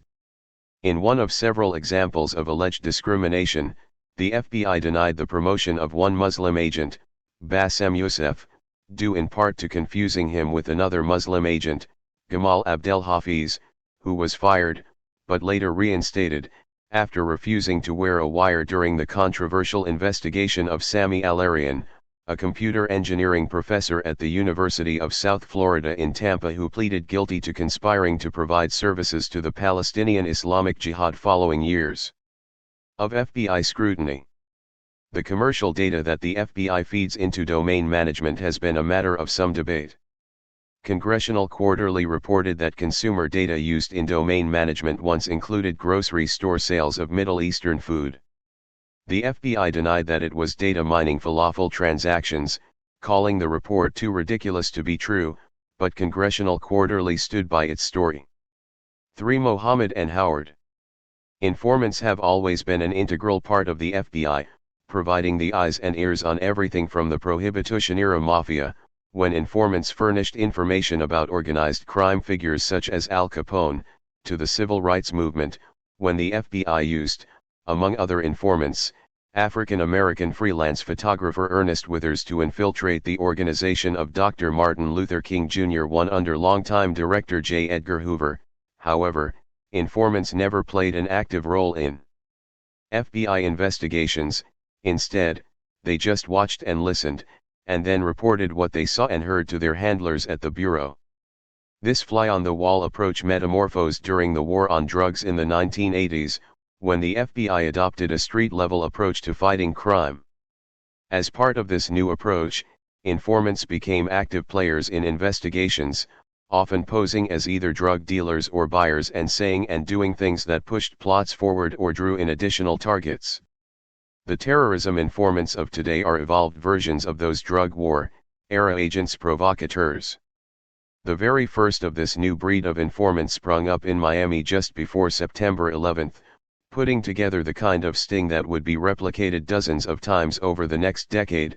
A target was identified, a disgruntled young Muslim man who said he wanted to launch an attack, and the informant then provided the means and opportunity for the attack, all the while secretly recording the target with hidden audio and video equipment. You might expect the informant who adapted the drug war-era no-dope bust for a new time and a new threat to be a grizzled, well-trained spy with a history of infiltrating dangerous, insular criminal organizations and bringing down high-profile crooks. But that wasn't the case at all. Instead, the man who deserves the credit for the change in FBI informant tactics was an inept, underachieving security guard who dreamed of a bullet-dodging, enemy-killing career as a spook with the Central Intelligence Agency. The chief problem for Howard Gilbert, an overweight, middle-aged, Canadian-born Jewish man who had attended high school in Hollywood, Florida, and worked odd security jobs as an adult, was that he wasn't much like the blue bloods of the CIA. A Florida newspaper in 2002 described him as a 340-pound man with a fondness for firearms and strippers too when he wasn't working as a bodyguard or assassinating evil Latin American despots vicariously through Soldier of Fortune magazine. Gilbert could be found hanging around International Protective Services, a police and personal security store near downtown Hollywood, a few blocks from the train tracks Henry Flagler built from St. Augustine to Key West. International Protective Services garnered national attention after September 11 for offering personal defense courses to American Airlines flight attendants, the wonderful irony being that terrorist ringleader Mohammed Atta had partied at Shuckham's Raw Bar and Grill, just a stone's throw from the doors of International Protective Services, before the deadly terrorist attack. Gilbert had wanted in on the counter-terrorism game before September 11, as he saw it as a way of proving he was CIA material. In 2000, after attending the wedding of a Muslim friend, Gilbert hatched a plan to infiltrate the Darul Uloom Mosque in the Miami suburb of Pembroke Pines. His idea was to pose as a Muslim convert named Saif Allah, meaning sword of God in Arabic. As one female congregant who asked not to be identified told me, everyone at the mosque was at first excited about Saif's arrival. We were thrilled, she remembered. The reaction was, "Yeah, we got a white guy." Gilbert told everyone he was a disgruntled ex-Marine who was now working as a security expert, but some of the congregants at the mosque began to grow wary of the newest worshipper when Gilbert gave an inflammatory speech in late 2000 chiding Israel for what he described as its mistreatment of Palestinians and its refusal to adhere to previously drawn borders in allowing Israeli settlements in the West Bank. "That was truly the night that launched me into the terrorist umbrella of South Florida," Gilbert would later brag. While the speech made many of the congregants suspicious, even frightened, of Gilbert, Imran Mandhai, a 19-year-old Broward Community College student, became enamored with him. Stirred by the oration, Mandhai approached Gilbert and asked if Gilbert could provide him with weapons and training. Since Gilbert had previously provided information to the FBI, primarily related to cases involving cargo theft, he already had contacts at the Bureau. He called his handlers at the North Miami Beach office and told them he wanted the assignment and the paycheck to work Mandhai as part of a counter-terrorism case. The FBI agreed to put Gilbert on the books as an informant to see what might happen. Mandhai told the newly minted FBI terrorism informant that he was angry with the U.S. government for having indicted his friend, a Turk named Haki Cemal Aksoy, for immigration violations. While searching Aksoy's apartment, federal authorities had discovered bomb-making manuals.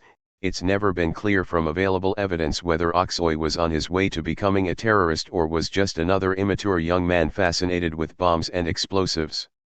Gilbert told Mandhai he could help him take revenge against the government for indicting Aksoy, and he sold the young man a copy of the Anarchist's Cookbook for $20. Mandhai and a friend, Shwaib Mozajakan, then told Gilbert they wanted to bomb electrical transformers and a National Guard armory in South Florida as part of their quest for revenge. However, to build a terrorism conspiracy case, prosecutors needed more than just angry words about aspirational attacks. They needed the targets to do something: buy guns or bomb-making materials, take pictures of possible locations, transfer money. But because Gilbert was overeager, and a little awkward in the role of a terrorist, Mandhai began to suspect that Gilbert was an FBI mole, and he quickly closed up, putting the entire operation at risk. In an attempt to keep the sting alive, the Bureau brought in another informant, Eli Assayad, an experienced snitch originally from Lebanon. How exactly Assayad came to work for the FBI is unclear. The story he tells seems incredulous, but it goes something like this: while he was living in Lebanon, a group of alleged terrorists asked him to bring a vial of some undetermined but reportedly dangerous substance into the United States. Assayad informed U.S. government officials of this while he was still in Lebanon, and they instructed him to board an airplane as planned and travel to Chicago with the substance, where he'd meet with FBI agents and hand over the vial. If the vial did in fact contain something dangerous, the obvious question that follows is why would US government officials instruct Assayad to board a plane with it? Nevertheless, Assayad claimed that he traveled to Chicago, provided the vial to government agents, and that the FBI then put him on their payroll, sending him back to Lebanon as an informant. While he was in Lebanon, a car Assayad was riding in exploded, a bombing purportedly committed by the terrorist group who had provided the mysterious vial, and Assayad was badly burned in the blast. For his safety, FBI agents supposedly spirited him away to the United States, where he worked criminal and drug cases in Chicago for several years. While working in the Windy City, however, Assayad failed an FBI lie detector test which, under Bureau policy, should have disqualified him from future operations. 3 Informants who fail lie detector tests are disqualified for the obvious reason that they can no longer be trusted not to lie to their FBI handlers. The main difficulty in dealing with informants is that honest people don't make good ones. On the contrary, the best informants are professional liars who are able to develop personal relationships and then exploit those relationships, without remorse, for personal gain. U.S. Appeals Court Judge Stephen S. Trott, a Reagan appointee who was on the short list to be nominated as FBI Director in 1987, is one of the nation's leading experts on criminal informants. For his 1996 Law Review article, Words of Warning for Prosecutors Using Criminals as Witnesses, has become standard reading for criminal law students. Trott believes that the best informants are sociopaths whose negative social skills are necessary for effective criminal investigations. They're sociopaths, and one of the best things they can do is to lie. They're good at that, Trott told me. 5 The Sisters of the Poor, the Delta sorority, they're not going to help you catch bad guys. You just can't walk up to them and say, "Hey, what's happening here?" You need your own bad guys to help you get subpoenas. You need your own bad guys to get information and help you build cases against other bad guys. But that creates a challenge for the FBI. How can agents task an informant with lying to others and then be certain the informant isn't lying to them? Polygraph examinations, used when FBI agents debrief informants, provide the best solution for this dilemma, which is why as a policy the FBI disqualifies informants who are believed to have lied during a polygraph. However, Eli Assayad, having been caught lying to the FBI, kept on working for federal law enforcement. To this day, the Bureau has refused to release any information about the failed polygraph, other than the vague acknowledgement that agents caught Assayad lying. FBI officials have also declined on several opportunities to give me an explanation for why Assayad was not cut from the informant ranks. The only possible explanation for this is that Assayad got results as an informant, and that those results were impressive enough for the FBI to make an exception and keep him as an informant. In early March 2001, trying to salvage Gilbert's ambitious but badly listing sting operation, Assayad introduced himself to Mandhai as Mohammed. Gilbert made the introduction, and remained on the periphery as Assayad took charge of the operation. He was a terrorist with ties to Osama bin Laden, Assayad told the 19-year-old Mandhai, and his job was to establish a local training center for jihadists in Florida. Thinking he'd found his connection to Al-Qaeda, Mandhai explained to Mohammed how he wanted to attack the power stations and National Guard armory and then contact the US government to demand it stop supporting Israel. Assayad agreed to provide financial assistance. Mandhai also confided in Assayad that he suspected Howard Gilbert might be an FBI informant. On March 13, Mandhai happened to mention an actual terrorist to Assayad. Only Assayad and the US government hadn't heard of him at the time. "Brother," Mandhai said, "why don't you come with us to Adnan? Probably he will join with us." 6 Adnan was Adnan Gulzhair El Shukrahuma, who attended the same Florida community college as Mandhai and scratched out a living as a freelance computer technician. Shukrahuma lived in the suburban town of Miramar, where his father was an imam. Just before September 11, he left the country and has never returned. The FBI now believes he is among Al-Qaeda's top officials, and the US government is offering $5 million for information leading to his capture. But back in 2001, when the federal government first became aware of him, Shukri Huma had no interest in joining Mandhai's amateurish plot to attack power stations and the armory. He also reportedly turned down offers to become an FBI informant himself. 7 In addition, Shukri Huma's brother thought it comical that the FBI considered Mandhai a potential terrorist. In an interview with the Washington Post, Nabil Shukri Huma said of Mandhai, "He's a naive, childish, very childish," adding that, "It's very funny to me that he was supposed to be recruiting people."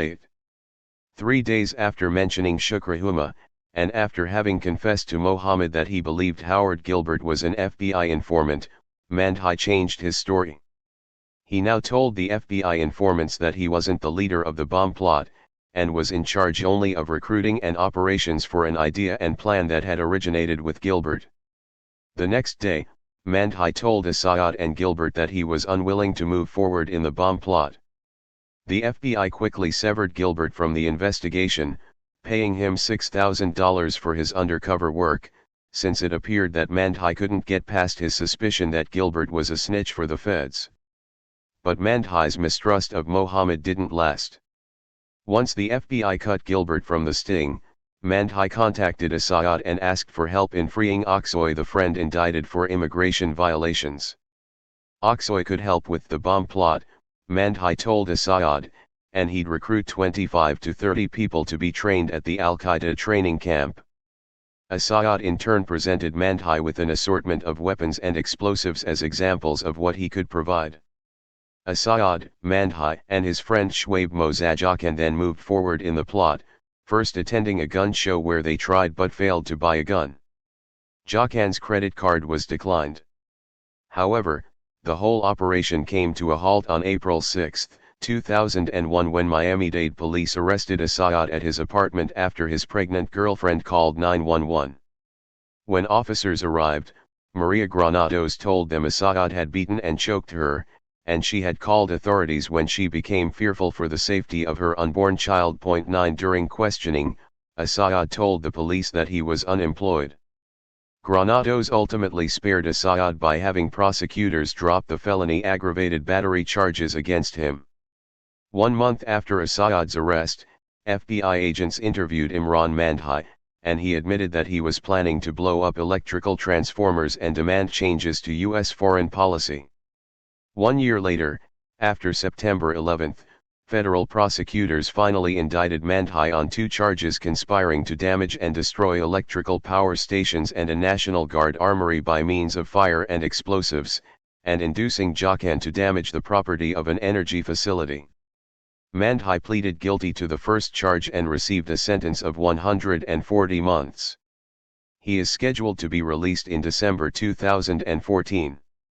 Mandhai was the nation's first successful terrorism-related prosecution after September 11, 2001.10. While Howard Gilbert deserves credit for pioneering the aggressive terrorism sting operations in the Mandhai case that the FBI would replicate over the next decade, you won't hear his name in congressional testimony or in laudations from FBI executives, because he never got public credit for his ideas. As a matter of fact, his life went into a tailspin shortly after Mandhai's arrest. He was officially outed as an informant in June 2002 when an FBI agent said his name during a pretrial hearing for Mandhai, and the South Florida Sun-Sentinel reported the news on its front page. At the time, Gilbert was working as a limousine driver in Miami. Upon seeing his name in the newspaper, he did what you wouldn't expect from an aspiring CIA agent: he freaked out. Gilbert bought a second handgun and began hiding in hotel rooms, fearful that terrorists would try to assassinate him. Keith Ringel, a friend from Rhode Island, flew to Florida, and together he and Gilbert drove to Providence, traveling straight through and stopping only for gas. When Gilbert arrived at his friend's apartment, he placed the 2 handguns in a safe. But 2 days after their arrival, Ringel told Gilbert he had to get the guns out of the safe. He was having a party that evening and some of the attendees knew the safe's combination. Gilbert collected the guns and, Using a holster, placed one of the guns on his hip. As Gilbert walked to his SUV, the gun visibly at his side, one of Ringel's neighbors called the cops to report an armed man in the apartment complex. Providence police arrived, and after admitting to officers that he did not have permits for the guns, Gilbert was arrested.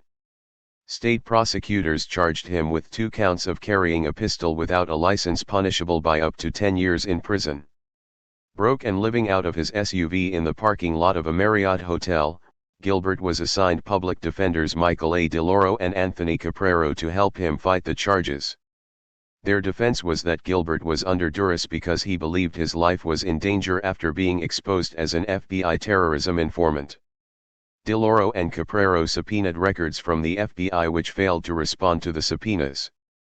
The Bureau's stonewalling proved as much of a problem for the prosecution as it did for the defense. Without FBI cooperation, the prosecution couldn't prove Gilbert wasn't in danger, that he was overreacting. James Dube, the prosecutor in the case, wanted desperately to bring in FBI agents from Florida to undermine Gilbert's claims of duress, and ask Superior Court Judge William A. Dimitri Jr. for more time, saying state officials needed to process the requests to allow Special Agents Keith Winter and Kevin O'Rourke to travel to Rhode Island. "Don't give me that story," Dimitri told Dube. "Am I supposed to hold this trial until they're ready? I can't be held accountable for what I don't have and a federal agency might have in its possession," Dube said. "I do not dance to the tune of the FBI or the U.S. Attorney in Florida," Dimitri said. "The FBI has been uncooperative since day one in this case." 11. The prosecutor sent a transcript of that conversation to the FBI in Miami, and on the day before the trial was to end, Winter and O'Rourke, as well as their boss, Supervisory Special Agent Mark Hastback, arrived in Providence to serve as rebuttal witnesses to explain that Gilbert had never been in danger because the Mandhai prosecution didn't involve any actual terrorists. But given their late arrival, Judge Dimitri would not allow them to testify and dismissed the charges against Gilbert.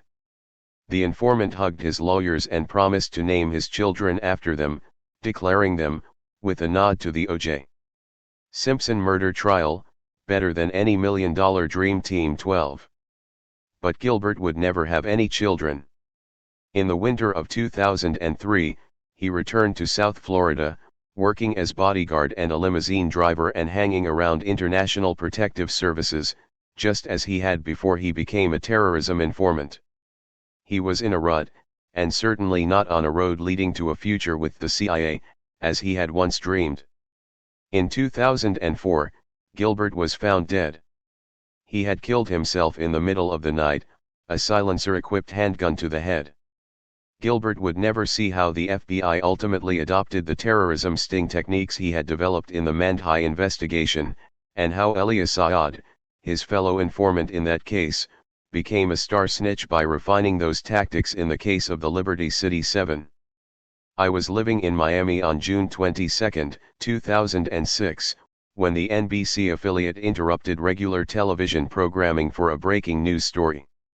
"We have some video that is just arriving from the scene," reporter Patricia Andrew told viewers.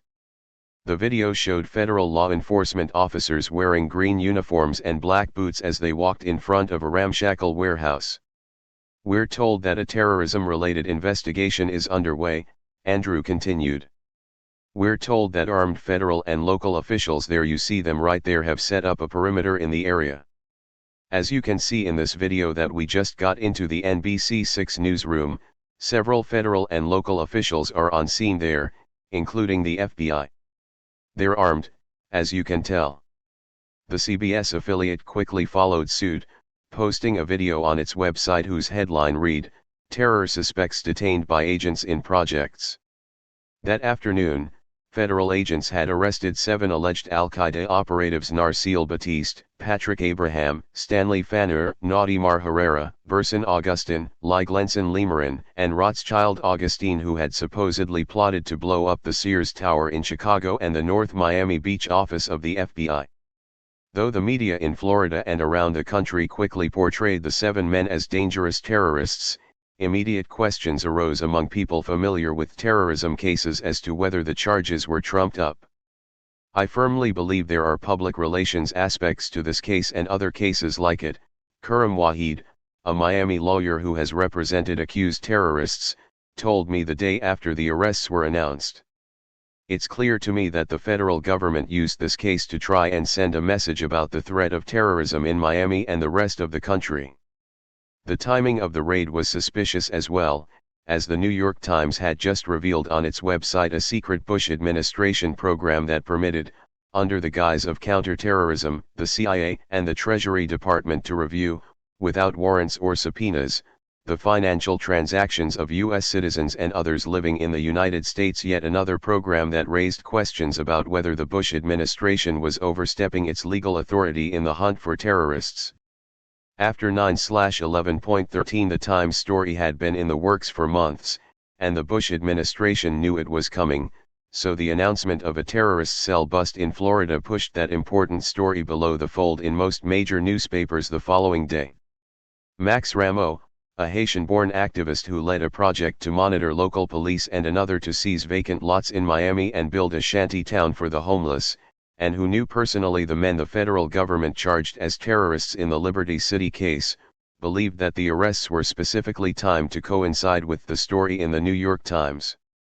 I think the government's immediate intention in announcing the Liberty City 7 case was to draw attention away from the New York Times story coming out the next day, Rameau told me at his office on Northwest 15th Avenue, in the heart of Liberty City, when I met with him in 2009. The arrests happened on a Thursday. That Friday was the long-awaited New York Times story about how the Bush administration was spying on people's ATM transactions. But the day that story came out, it was downplayed because what became big news was the fact that these 7 terrorists, black terrorists, reportedly Muslim terrorists, were arrested. I think the initial intention of it was to divert attention away from this story related to terrorism that was very damaging to the Bush administration, and they wanted to trump that by showing there was some terrorism actually happening. Of course, they couldn't find any terrorism happening, so they had to manufacture this instead. 14. Finally, the area of Miami where the alleged terrorists were arrested, Liberty City, seemed like a peculiar place for them to hide. The poorest section of Miami, Liberty City, which gets its name from the Liberty Square public housing project built in the mid-1930s under the New Deal, is a largely African American and Haitian American neighborhood that Miami's leaders would just as soon pretend didn't exist. The police presence in Liberty City is obvious at all hours of the day and night, and a number of nonprofit community organizations have feet on the ground there. In short, it's not a neighborhood where anyone, terrorists in particular, would likely go unnoticed. None of this skepticism, however, was evident in the news media's initial coverage of the arrests. In one report, Rad Berkey, a journalist for the Miami ABC affiliate, stood outside the group's warehouse in Liberty City as the phrases "terror raid" and "terror arrests" flashed across the screen. Berkey reported the government's allegations in full, telling viewers that the 7 men were preparing to launch attacks in Miami and Chicago. There is also said to be audio or videotape of the group members pledging support for violent holy war, he said. Berkey's unquestioning, overhyped reporting of the government's claims is emblematic of the lapdog approach the media has taken in covering federal terrorism cases since September 11, 2001.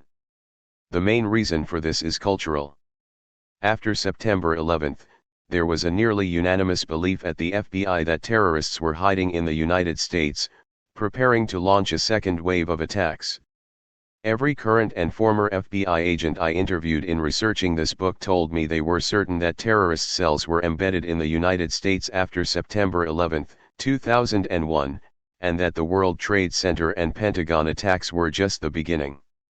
We were bracing for the next attack, Dale Watson, the FBI's assistant director for counterterrorism on September 11, told me. This was a popular belief nationwide in the first few years after September 11.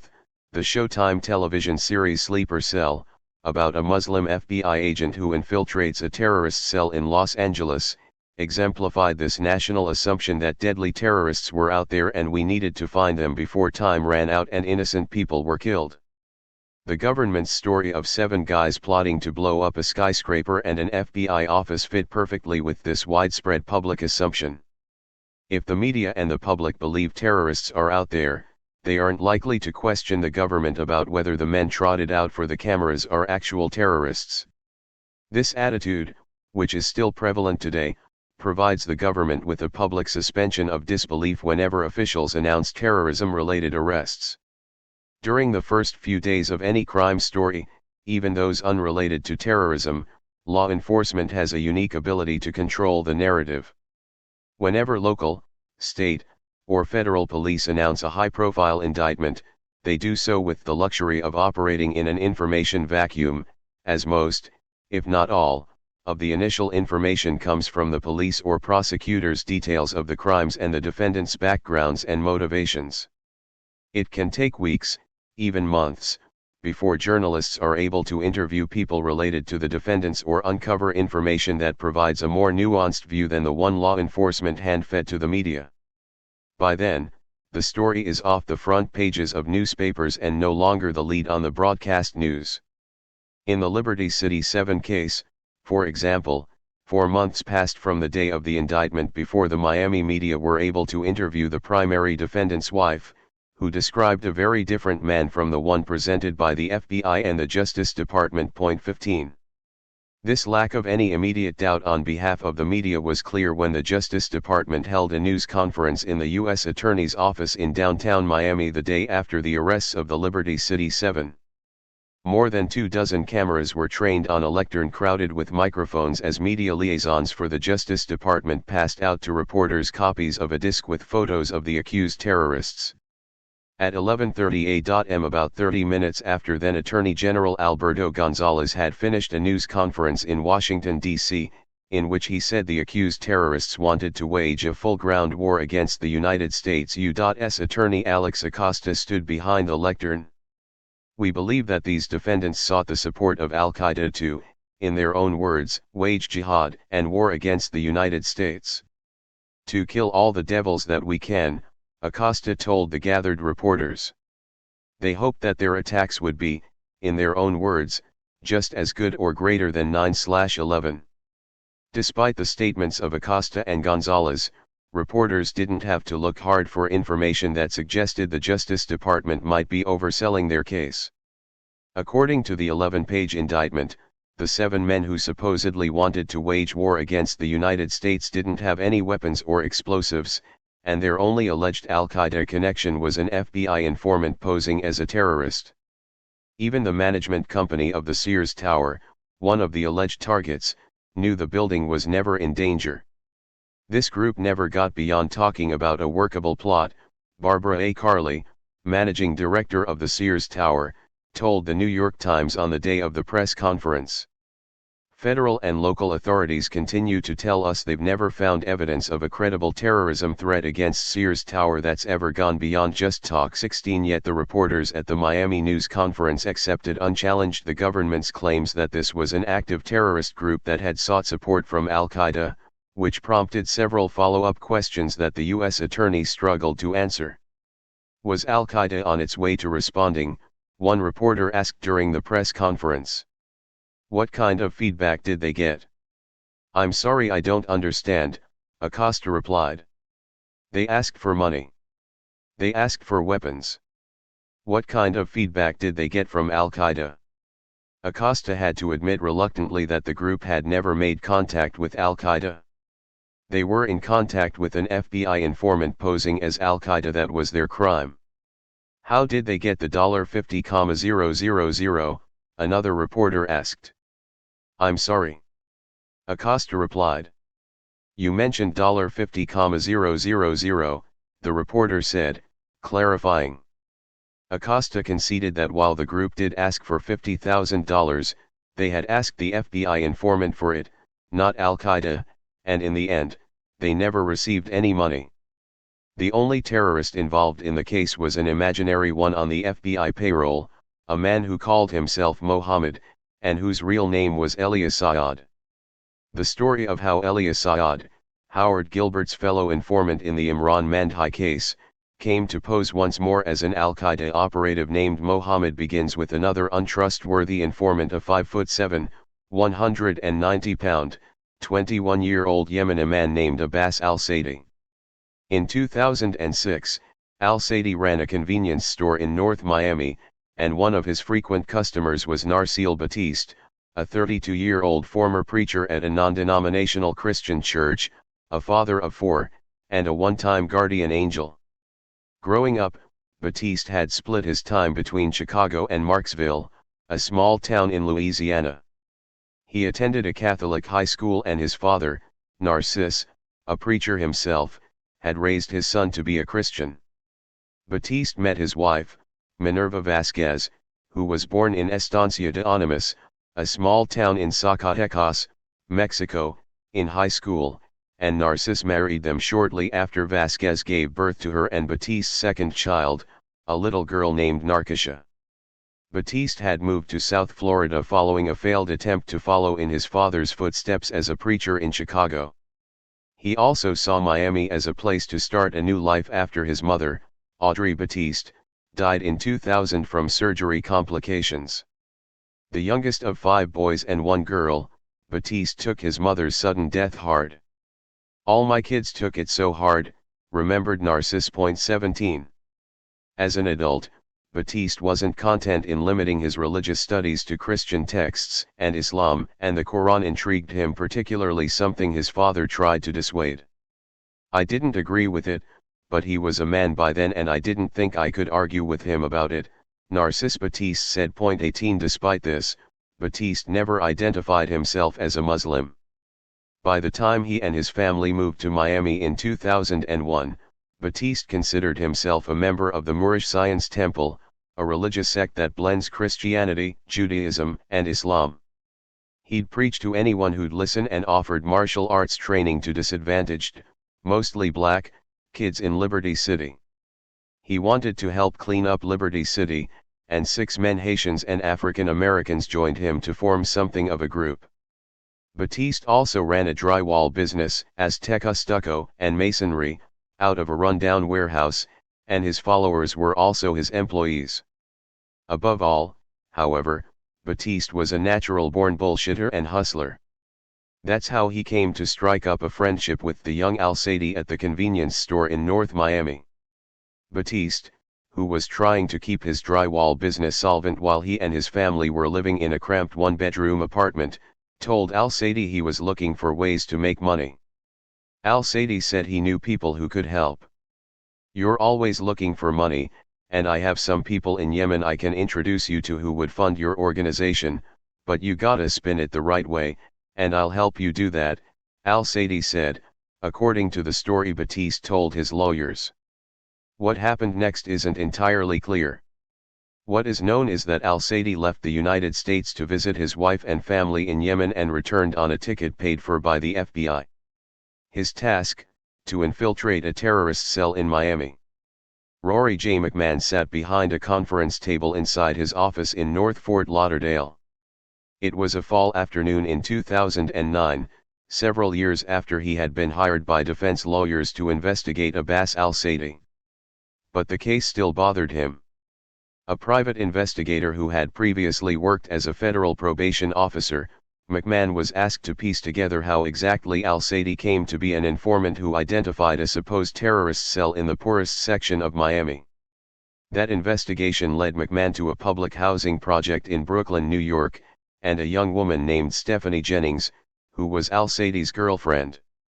Jennings told McMahon that al-Saidi had been working as an informant for the New York Police Department's Intelligence Division, which since 9/11 has aggressively monitored Muslim communities in New York and New Jersey. 19 For some reason Jennings was never told why NYPD handlers became concerned for al-Saidi's safety and moved him and Jennings to a city-funded public housing project. But they didn't stay there long. One afternoon, one of al-Saidi's friends from the Middle East knocked on the door. Jennings, home alone, let him in, and with al-Saidi not around, the friend raped her in the apartment. Jennings went to the police and pressed charges. When al-Saidi returned home, she told him what happened. Instead of saying, "I'm going to go kill the motherfucker," his response was, "We can use this to get money," because she pressed charges, McMahon recalled. So he goes to the guy. "Give me $7,000 and I'll get Stephanie to drop the rape charge against you." So that's what they do, and he uses the $7,000 for seed money to move to Miami. In South Florida, Al-Sadi and Jennings lived in a neatly kept apartment building in Miami Beach, just steps from Biscayne Bay and near the 79th Street Causeway. But their relationship wasn't as neatly kept as their building. On November 10, 2004, Jennings stepped out of the apartment to smoke a cigarette, which annoyed Al-Sadi. When she walked back in, the Yemeni man punched her in the left eye and in the stomach, then bit her on the neck. 20 When Jennings, crying, began to complain of pain, Al-Sadi called 911. After the police arrived, Al-Sadi told them, "I bit her because she choked me." But the police documented that Al-Sadi did not have any bruising to indicate he'd been choked, so they arrested him and charged him with simple battery, a misdemeanor. At the time, Al-Sadi told police he was an unemployed laborer. Stuck in jail, according to a story he would later tell Jennings, Al-Sadi called his former contact at the NYPD Intelligence Division. "Is there anything you can do to help me out?" Al-Sadi asked. "I'm a New York City cop." "There's nothing I can do," the detective said. "But I work with some FBI agents, and I'll let them know." FBI agents working under Miami's Mark Hastbakha then met with Al-Sadi. Hastbakha was the agent who supervised the Mandhai investigation as well as a late 1990s case involving Irish Republican Army gun smugglers. What was said or promised to Al-Sadi while he was at the Miami-Dade County Jail isn't known. But shortly after Al-Sadi's meeting with the FBI, he was released from jail and prosecutors dropped the battery charge against him. In less than a year, Al-Sadi would call the FBI about an alleged terrorist cell in Miami led by a street preacher named Narsil Batiste. And Hastbakha would have himself another high-profile terrorism case in South Florida. Though he lived in a one-bedroom apartment and ran a failing drywall business, Narsil Batiste thought of himself as a leader and as a godlike man. He described himself as the god of his organization and once said he believed that man has the authority to, on a certain level, be God. He called himself Prince and required his small group of followers to do the same.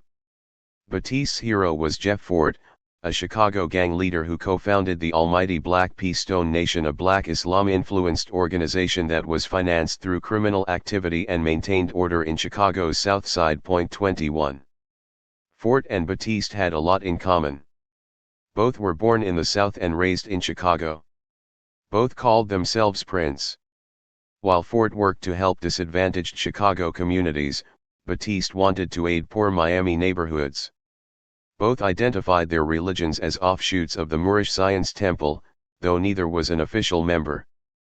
Fort's gang would march in Chicago wearing uniforms and kufis, while Batiste and his 6 followers and drywall employees would exercise on the streets of Liberty City wearing uniforms.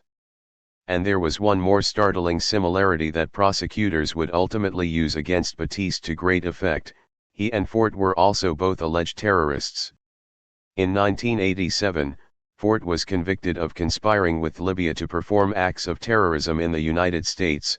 He'd offered Muammar Gaddafi his gang services in exchange for $2.50 million. 22. Of course, that isn't altogether different from what the US government alleges Batiste did. He believed Al-Sadi had a rich uncle in Yemen who would be willing to send money if Batiste and his group would launch an attack in the United States. Talking big, Batiste claimed to have an army of men at the ready in Chicago. "I can get 5,000 soldiers in Chicago," he told Al-Sadi. "I used to be a leader of the Blackstone Rangers," he added, referring to Fort's gang. "They would have done any fucking thing I told them to do." "Okay, brother. Do you want to go to Chicago?" Al-Sadi asked. "Got to go to Chicago." "When you want to go?" "As soon as we get the money." "Soon as we get the money." 23. To get the money, however, Batiste would have to meet an associate of al-Sadi's family. On November 21, 2005, Batiste expressed his concern to the informant about meeting someone new. "We don't know if this guy might be a double agent," he said. "He might work for the FBI. No, he just came from back home," al-Sadi said. "I don't believe that, and if I'm getting a trust from my family, from one side, they wouldn't deal with somebody that was like that. I know them, forget it. From the next side, I'm not gonna do anything until I get to know the person." Batiste said, as if to acknowledge the statement. "That's why he's coming, so he can get cause they're saying the same thing," al-Sadi said. "How can he trust these brothers? I know them for a long time, I trust them, so they're like, okay. A person that's coming to evaluate," Batiste said. A few minutes later, Batiste asked al-Sadi about the one who would be coming to evaluate them. "So does he know Ben Laden?" "I don't know, brother," al-Sadi said. "Believe me, I don't know." 24. Just as it had in the Mandhai investigation, the FBI brought in Elias Saad to serve as a closer halfway through the Liberty City sting after al-Sadi couldn't build a strong enough case to bring to prosecutors. Saad would again play a terrorist operative named Mohammed. On December 16, 2005, Batiste and Saad met for the first time.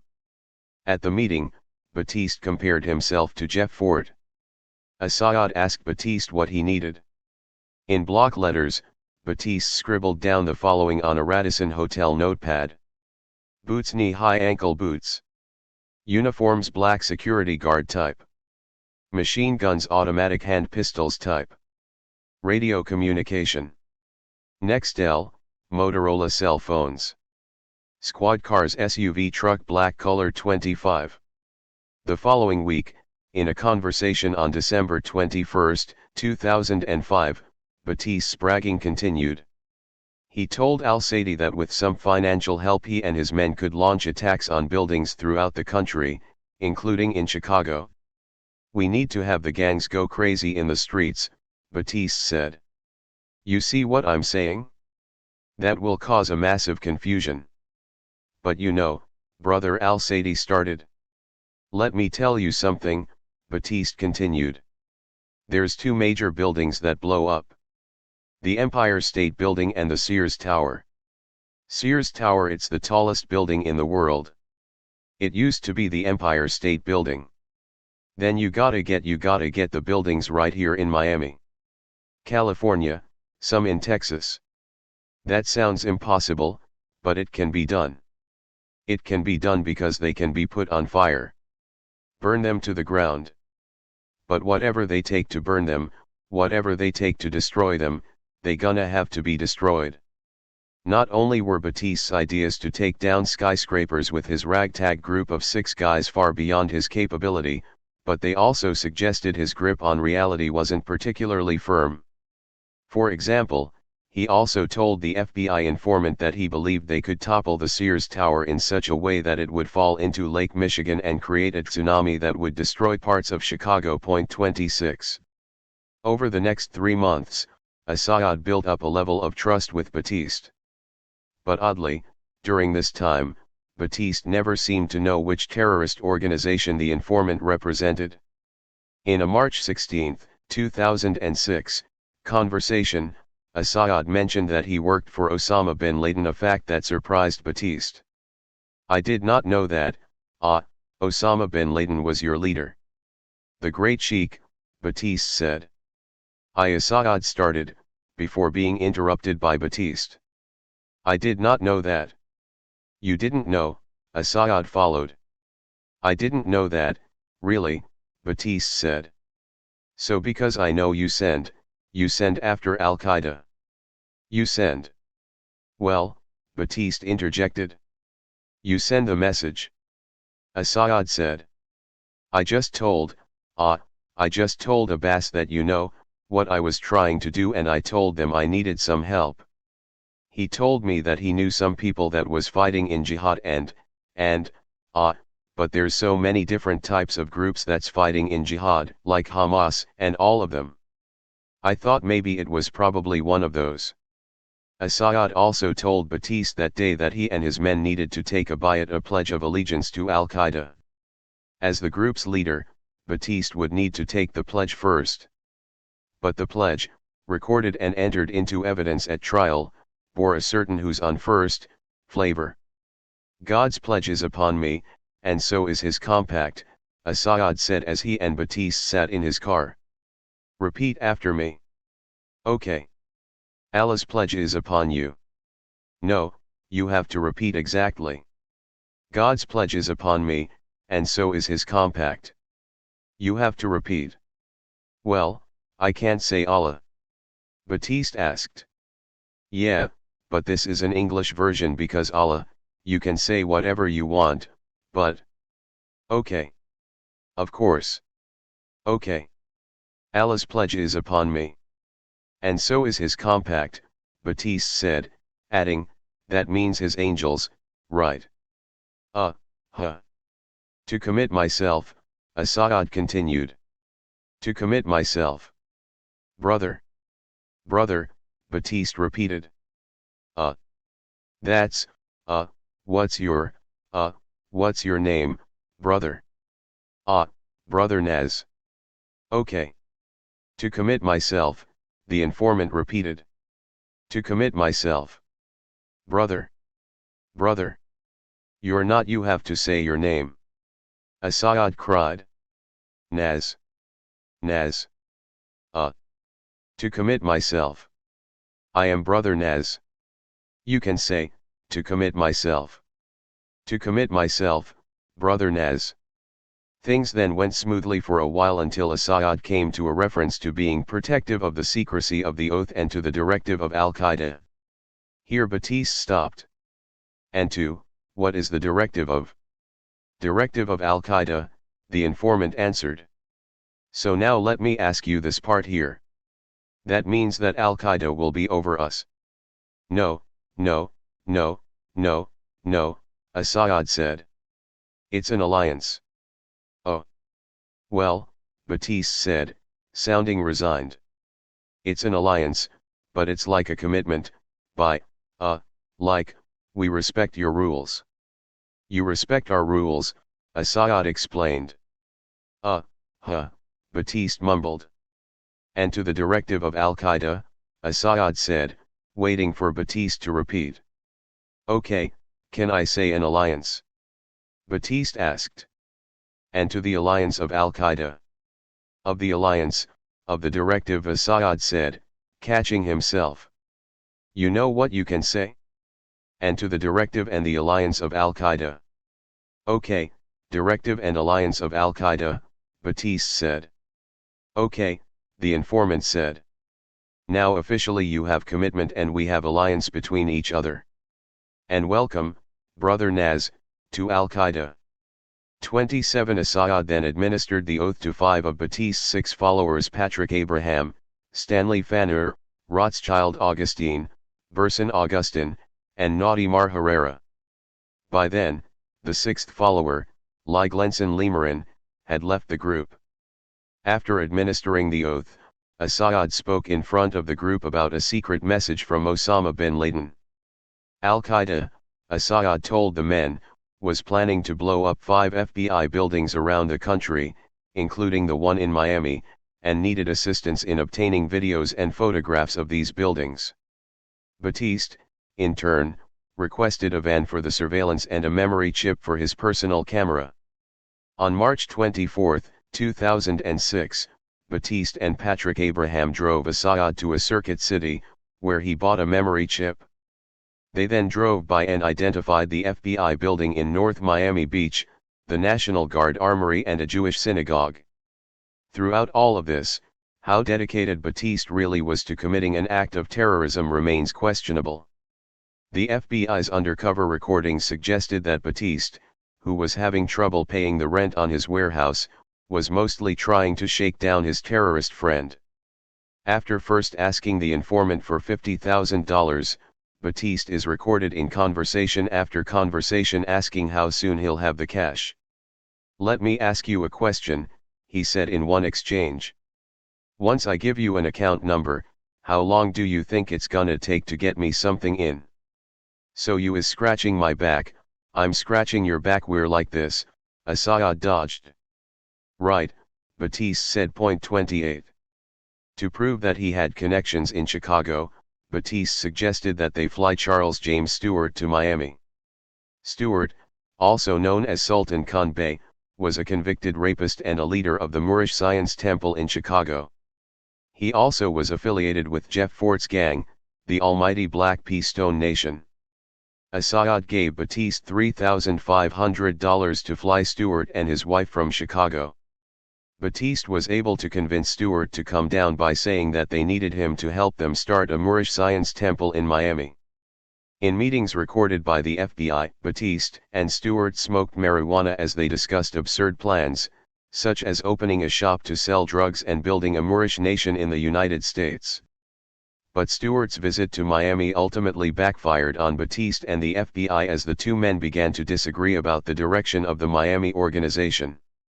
After Batiste told Stewart about his plans with al-Saadi and Assayad, Stewart told him that he was being duped by FBI informants. Stewart then kicked Batiste out of his own organization and took command of the small group. The so-called terrorist cell al-Saadi had initially identified was falling apart. A few members sided with Batiste, the others cut off all ties. Master GJG Adia, one of Batiste's former spiritual advisors, confronted Stewart in Miami to complain about how he had treated Batiste. Whether Adia did this of his own volition isn't known, as he was also working as an FBI informant at this point. And that's when the Liberty City case gets even stranger. Stewart, angered by being confronted, pulled out a gun and began firing at Adia, who escaped unharmed. Police then arrested Stewart for possessing a firearm as a convicted felon. Federal prosecutors filed charges, and ultimately Stewart cut a deal to become a government witness against Batiste. After Stewart's arrest, the FBI raided Batiste's warehouse in Liberty City and federal prosecutors charged him and his followers with conspiracy to support terrorism, destroy buildings, and levy war against the U.S. government. James J. Wadick, a former FBI supervisory agent who spent more than 3 decades at the Bureau, was hired to review the Liberty City 7 case as a consultant for the defense. I met with him at his home outside Sacramento, California, in late 2010 and asked him about the case. His first reaction was a smirk. "These guys couldn't find their way down the end of the street," Wadick said of Batiste and his followers. "They were homeless types. And, yes, we did show a picture where somebody was taking the oath to Al-Qaeda. So what? They didn't care. They only cared about the money. When we put forth a case like that to suggest to the American public that we're protecting them, we're not protecting them. The agents back in the bullpen, they know it's not true." Indeed, the Justice Department had a difficult time winning convictions in the Liberty City 7 case. It was clear from trial testimony that Batiste, the alleged ringleader, was merely bullshitting with the FBI informants, free-flowing with absurd ideas he'd picked up from popular culture in the hopes that he might see some cash at the end of the hustle. For example, when his lawyer asked him on the stand how he came up with the idea to bomb the Sears Tower, Batiste answered, "Just from watching the movies 29 in 3 separate trials, juries deadlocked on most of the charges, eventually acquitting 2 of the defendants like Glenson Lemerin and Naudimar Herrera and convicting the other 5 of crimes that landed them in prison for between 7 and 13 years. To date, Lemerin's and Herrera's acquittals are the exceptions to what is otherwise a perfect conviction record for FBI terrorism sting cases that go to trial." Despite the eventual convictions, the U.S. government was never able to show in any of the 3 trials that the Liberty City 7 had the ability to commit an act of terrorism were it not for the FBI informants providing them with the means. For the Justice Department, the case was an early test of what has become known as preemptive prosecution, when the government uses terrorism conspiracy charges to make the case for what defendants would have done if not busted by federal law enforcement. Liberty City 7 prosecutor Jacqueline Arango emphasized this in her closing arguments. The government need not wait until buildings come down or people get shot to prove people are terrorists, she said.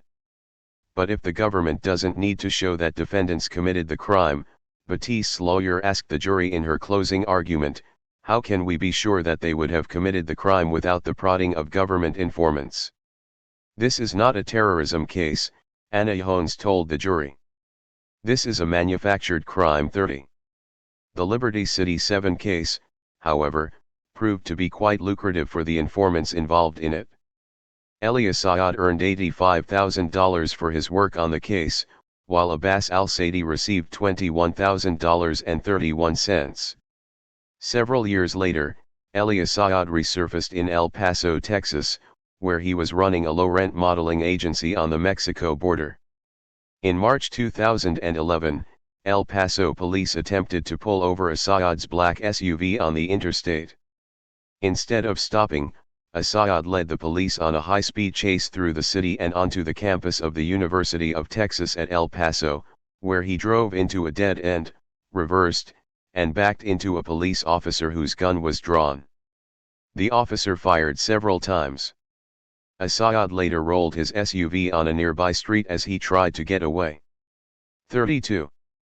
I called Assad shortly after his arrest and asked if I could meet with him in El Paso. He told me his incredulous story about how he came to serve as an FBI informant and bragged on the phone about how his work as an informant saved the United States from another terrorist attack, but he wouldn't agree to meet with me.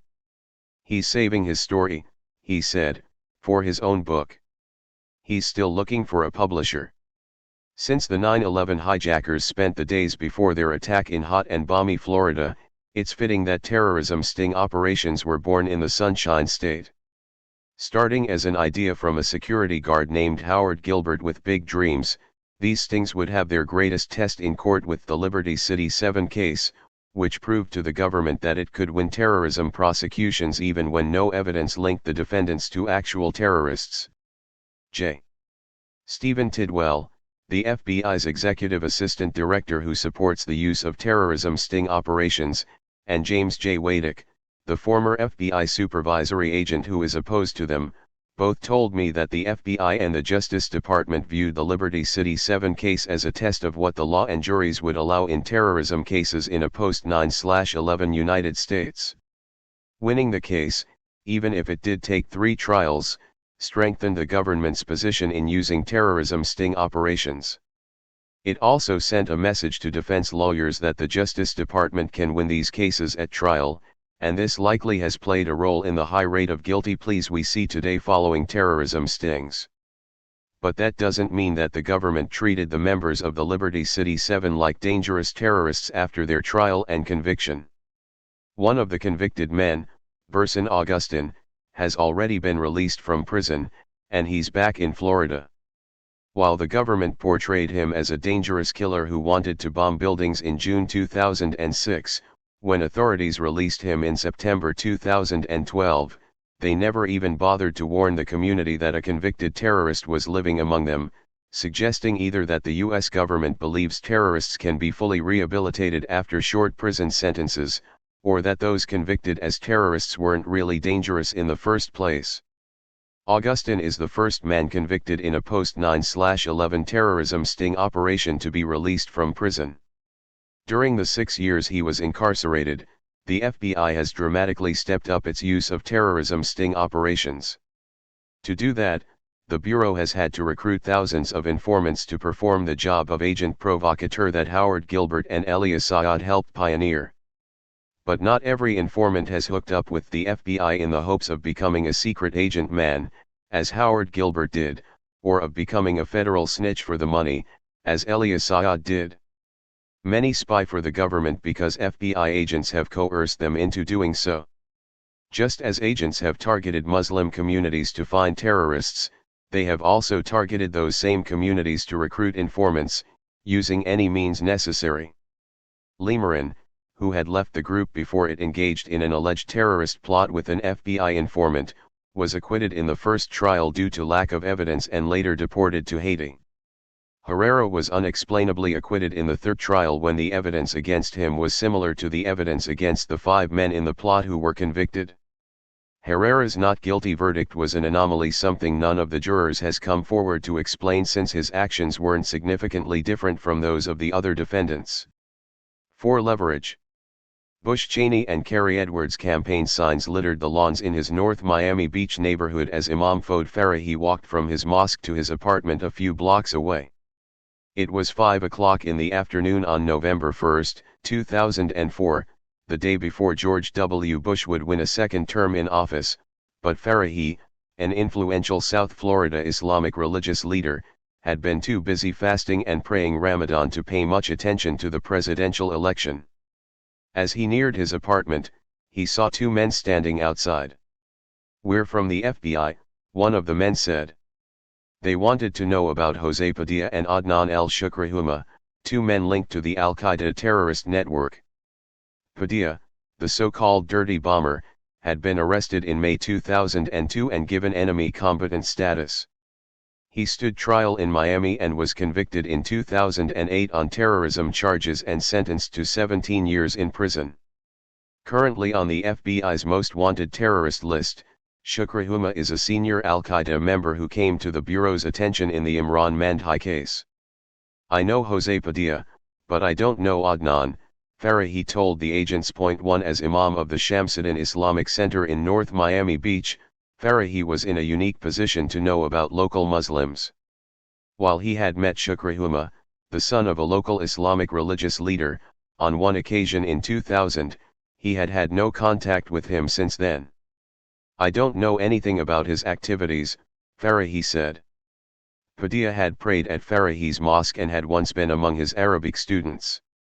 However, Farahi told the agents that he had had no contact with Padilla since 1998, when he left the country. "We want you to work with us," one of the agents then said to Farahi. "I have no problem working with you guys or helping you out," Farahi told the agents. He could keep them informed about the local Muslim community, or translate Arabic. But the relationship, he insisted, would need to be made public. Others would have to know he was working with the government. But that wasn't what the FBI had in mind. The agents wanted him to become a secret informant. And they knew Farahi was in a vulnerable position as his student visa had expired and he had asked the government for a renewal. He had also applied for political asylum, hoping one of those legal tracks would offer a way for him to stay in the United States indefinitely. "We'll give you residency," the agents promised. "We'll give you money to go to school." Farahi considered the offer for a moment, then shook his head. "I can't," he told them. The slender, bearded Farahi frowned as he recounted this to me while sitting on a white folding chair in the Shamsuddin Islamic Center in May 2009. "People trust you as a religious figure, and you're trying to kind of deceive them," he said, remembering the choice he faced. "That's where the problem is." Farahi soon discovered that the FBI's offer wasn't optional, as the federal government began using strong-arm tactics, including trying to have him deported and falsely claiming it had information linking him to terrorism in an effort to force him to become an informant. The Imam resisted the government at every step of the way and took his political asylum case to the U.S. Court of Appeals in Atlanta. "As long as you're not a citizen, there are lots of things the government can do," Ir Akertban, Farahi's lawyer, told me. 2 They can allege you're a terrorist and try to bring terrorist charges against you, or they can get you deported. Farahi's was among the first cases to become public of the FBI using leverage to recruit informants from within U.S. Muslim communities, an aggressive program that has netted thousands of informants since 9/11. And the only reason his case became public was because Farahi chose to fight, risking deportation. "People have two choices," Farahi told me. "Either they end up working with the FBI or they leave the country on their own. It's just sometimes when you're in that situation, not many people are strong enough to stand up and resist and fight to reject their offers." 2 days after Farahi told the FBI he couldn't spy on members of his mosque in good conscience, the two agents phoned him and requested he come to their office to take a polygraph. "I had nothing to hide," Farahi said of the test. "They asked the same questions over and over, to see if my answer would change, and it didn't. The agents were focused primarily on Adnan al-Shukrihuma, Farahi recalled. "What is your relationship with him?" they asked. "When was the last time you were in contact with him? Where is he now?" Following the polygraph, Farahi didn't hear from the FBI for 2.5 years. Then, in the summer of 2007, he received a call from an agent who asked to meet with him. In Cooper City, a suburb northwest of Miami, 2 FBI agents, a man and a woman, again asked Farahi if he would work with the government. He again declined, and the meeting ended amicably. Farahi didn't know the pushback would come later on.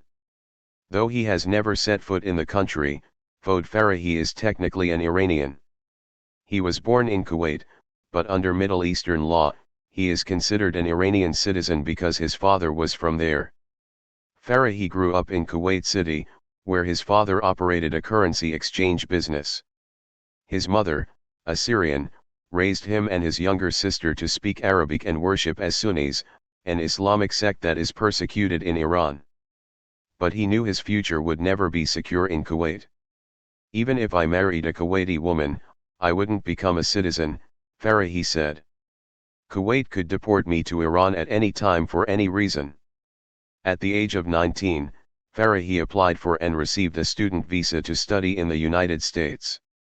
He chose to go to South Florida, where his family had once vacationed when he was a teenager. He enrolled at Miami-Dade College and received an associate's degree before transferring to Berry University, a private Catholic school in Miami Shores, where he earned a bachelor's degree in chemistry. While at Berry, he served on the university's interfaith committee as well as participating as a teacher in a university peace forum attended by Jewish, Christian, and Muslim children. "He has had a positive influence at this university," said Edward R. Sunshine, a theology professor at Berry. 3 No one who knows Farahi, Sunshine told me, would suspect he is radical or militant. Farahi went on to obtain a master's degree in public health from Florida International University. At the same time, he began an intensive, 3-year imam training course at a mosque in Miramar, Florida. In 2000, the Shamsuddin Islamic Center opened near his home in North Miami Beach. 6 months later, its imam returned to Egypt, and Farahi became his successor. It was through this position that he came into contact with several South Floridians who have been linked to terrorism, including Padilla, Shukrihuma, and Imran Mandhai, the 19-year-old Pakistani-American man who conspired with FBI informants Howard Gilbert and Elia Saad. "Imran came here once years ago during Ramadan," Farahi said. "It was a big event for him at the time. He memorized and recited the Quran." On a November day in 2007, Farahi arrived at Miami Immigration Court for what he thought was a routine hearing on his political asylum case. The imam had requested asylum because he is a Sunni, a persecuted religious minority in Iran. As Farahi entered the courthouse, he saw 4 men from U.S. Immigration and Customs Enforcement, ICE. They were wearing body armor and had guns holstered at their sides. All 4 followed Farahi from the security checkpoint on the ground level to the 3rd-floor courtroom of U.S. Immigration Judge Carrie Holliday. Farahi's lawyer at the time, Mildred Morgado, spoke with the ICE agents, then asked to talk to her client in private. "They have a file with evidence that you're supporting or are involved in terrorist groups," Farahi recalled Morgado telling him. Farahi was then given an ultimatum: drop the asylum case and leave the United States voluntarily, or be charged as a terrorist. Unfortunately, luck wasn't on Farahi's side when drawing a judge for his asylum claim. Appointed to the Immigration Court in October 2006, Carrie Holliday was a Louisiana Republican who had quickly earned a reputation for being tough on immigrants.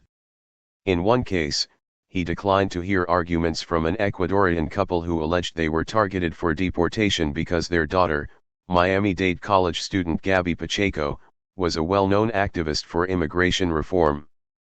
"People who live in glass houses should not throw stones," Holliday wrote in his ruling. 4, Holliday resigned in January 2009 after the Justice Department found that Bush administration officials had illegally selected immigration judges based on their political affiliation. After the ICE agents threatened Farahi with terrorism charges, he told Holliday he would voluntarily leave the country within 30 days. Although his Iranian passport was expired, a bureaucratic problem that should have given him more time to consider the government's threat, Holliday granted the order of voluntary departure. The agents let Farahi go free after he promised to leave the country. However, Farahi later changed his mind and decided to appeal the government's action, as he believed that the claim that Justice Department lawyers would prosecute him as a terrorist was a bluff, nothing more than leverage to coerce him into becoming an informant. To this day, the government has never shared with Farahi or his lawyer any information about the professed evidence that he is a terrorist, and he has never been charged with a crime. If they have something on FOD, they should make it public. They haven't done that, said Sunshine, the Barry University theology professor.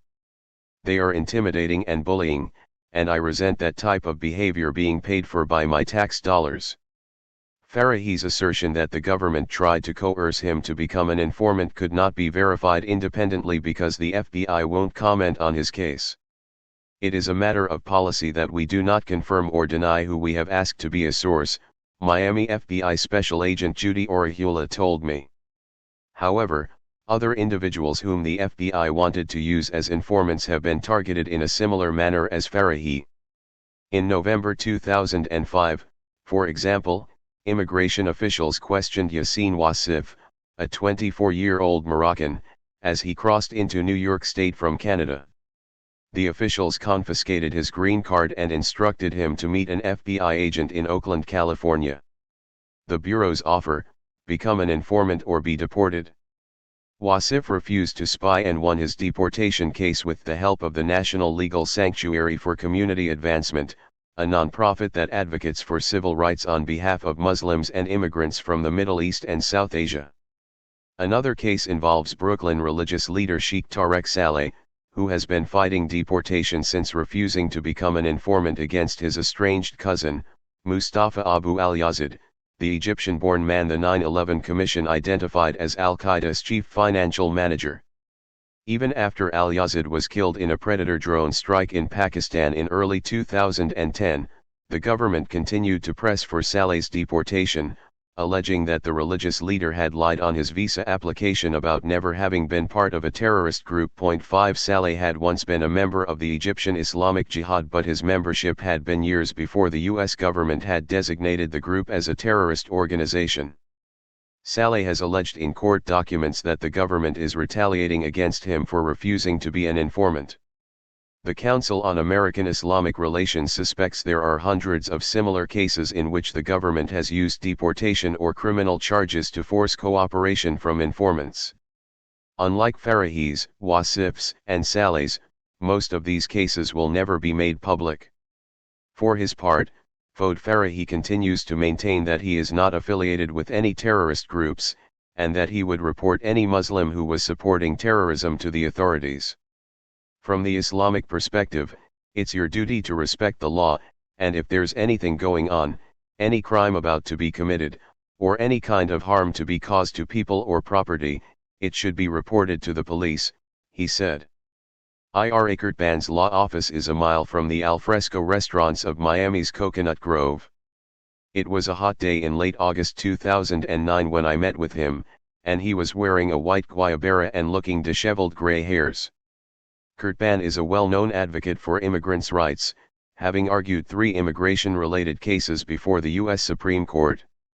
He is also on the board of directors of Immigrants List, the first political action committee in Washington, D.C., established to support candidates who endorse immigration reform. Fouad Farahi, desperate not to leave the country but frightened after government agents threatened to charge him as a terrorist, hired Kurtban in 2007 to take his case on appeal. He's an imam in his mosque, Kurtban said of Farahi as he threw his hands in the air in a sort of protest. He's basically, the rabbi.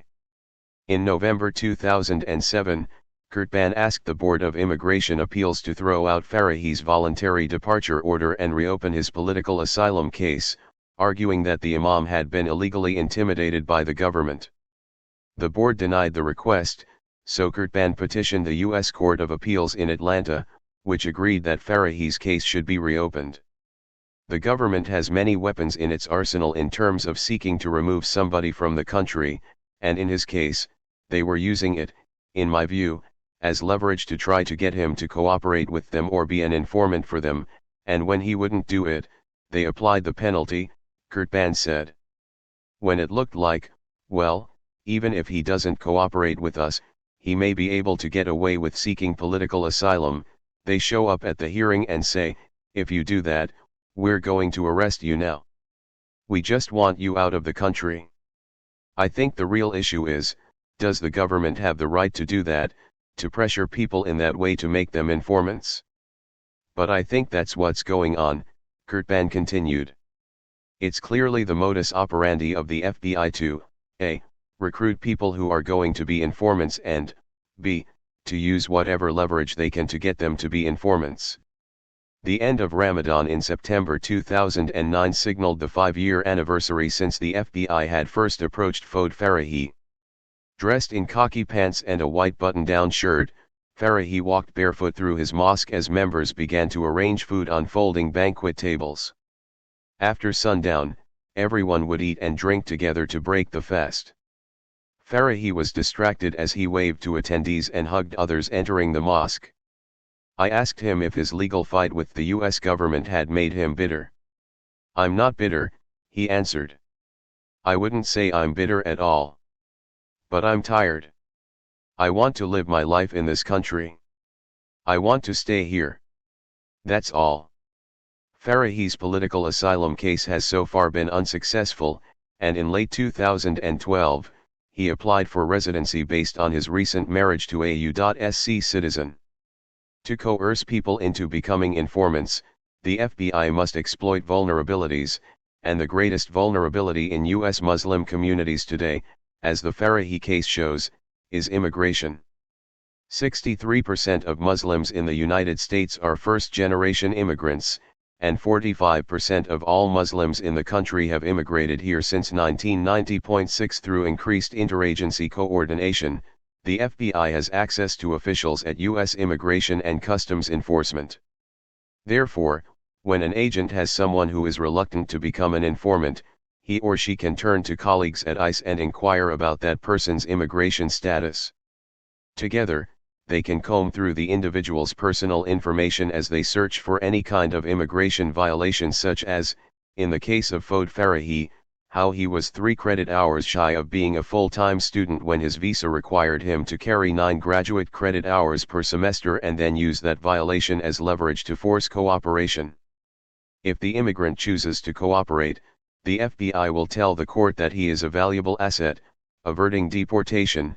If the immigrant chooses not to work as an informant, as Farahi did, the FBI will not support him, and the person may face deportation.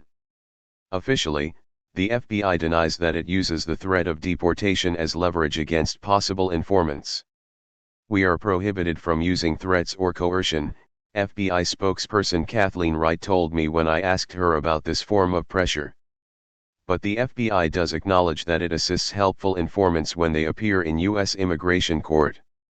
There have been instances when an individual with immigration issues has assisted in investigations and/or been willing to share information, Wright said. While we do not have the authority to make deportation or immigration decisions, we can advise immigration authorities of the level of cooperation for whatever use they deem appropriate. In other words, work as an informant and the FBI will help stop you from being deported. Refuse and the FBI won't use its considerable influence in court to prevent the issuing of a one-way ticket out of the country. Immigration violations aren't the only type of pressure that the FBI uses to coerce reluctant informants. Another tried and true method the Bureau uses to flip people is the threat of criminal charges. When the FBI aggressively pursued Italian-American organized crime in the 1980s, informants were critical to infiltrating these sophisticated, hierarchical organizations. Often, Agents were able to use a crime such as car theft or fraud to pressure lower-level mafiosi to become informants. However, there is one key difference between organized crime soldiers and members of Muslim American communities, namely that the latter aren't nearly as likely to break the law. Not only are devout Muslims religiously bound not to violate society's laws, but U.S. Muslims are often of such affluence that they are an improbable group to be involved in serious crime, particularly in comparison to organized crime figures. In the year after September 11, for example, 26% of Muslims in the United States earned more than $100,000 annually, according to a Cornell University study. 7 Go to any mosque in this country, and you're more likely to find an expensive Mercedes in the parking lot than a rusted-out Chevy. Yet another form of leverage that the FBI uses to recruit reluctant informants is trash covers, which is the practice of searching through someone's garbage without obtaining a warrant in order to uncover incriminating or embarrassing information. Although the FBI has performed trash covers for decades, the Justice Department officially blessed the practice in approving the most recent Domestic Investigations and Operations Guide, which specifically allows federal agents to go through people's trash. 8 The FBI's search for incriminating or embarrassing information isn't limited to people's physical trash, however. More and more, agents are searching publicly accessible databases on social networks Facebook, Google+, and Twitter, for example, to mine digital cast-offs that could provide information about individuals who are reluctant to become informants. For agents working counter-terrorism investigations, informants are critical, and applying leverage from immigration violations to criminal charges to even something as personal as extramarital relationships is the best, and sometimes only, way to recruit informants. We could go to a source and say, "We know you're having an affair. If you work with us, we won't tell your wife," a former top FBI counterterrorism official told me, asking that he not be identified because he wasn't authorized to discuss informant recruitment on the record. Would we actually call the wife if the source doesn't cooperate? Not always. You do get into ethics here. Is this the right thing to do? But the legality of this isn't a question. If you obtain the information legally, then you can use it however you want. It's an oppressive prospect that the full power of a federal law enforcement agency could be directed at someone not even suspected of having committed a crime, but FBI agents are quick to defend the search for information that can be leveraged in the recruitment of snitches. Mike Rollins, a retired FBI agent who spent 31 years at the Bureau and specialized in counterterrorism, is among the defenders of this practice.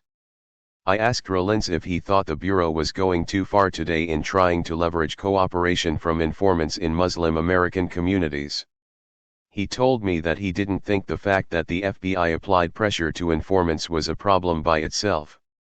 Instead, he said, the problem was the perception that the FBI does so willy-nilly and frequently.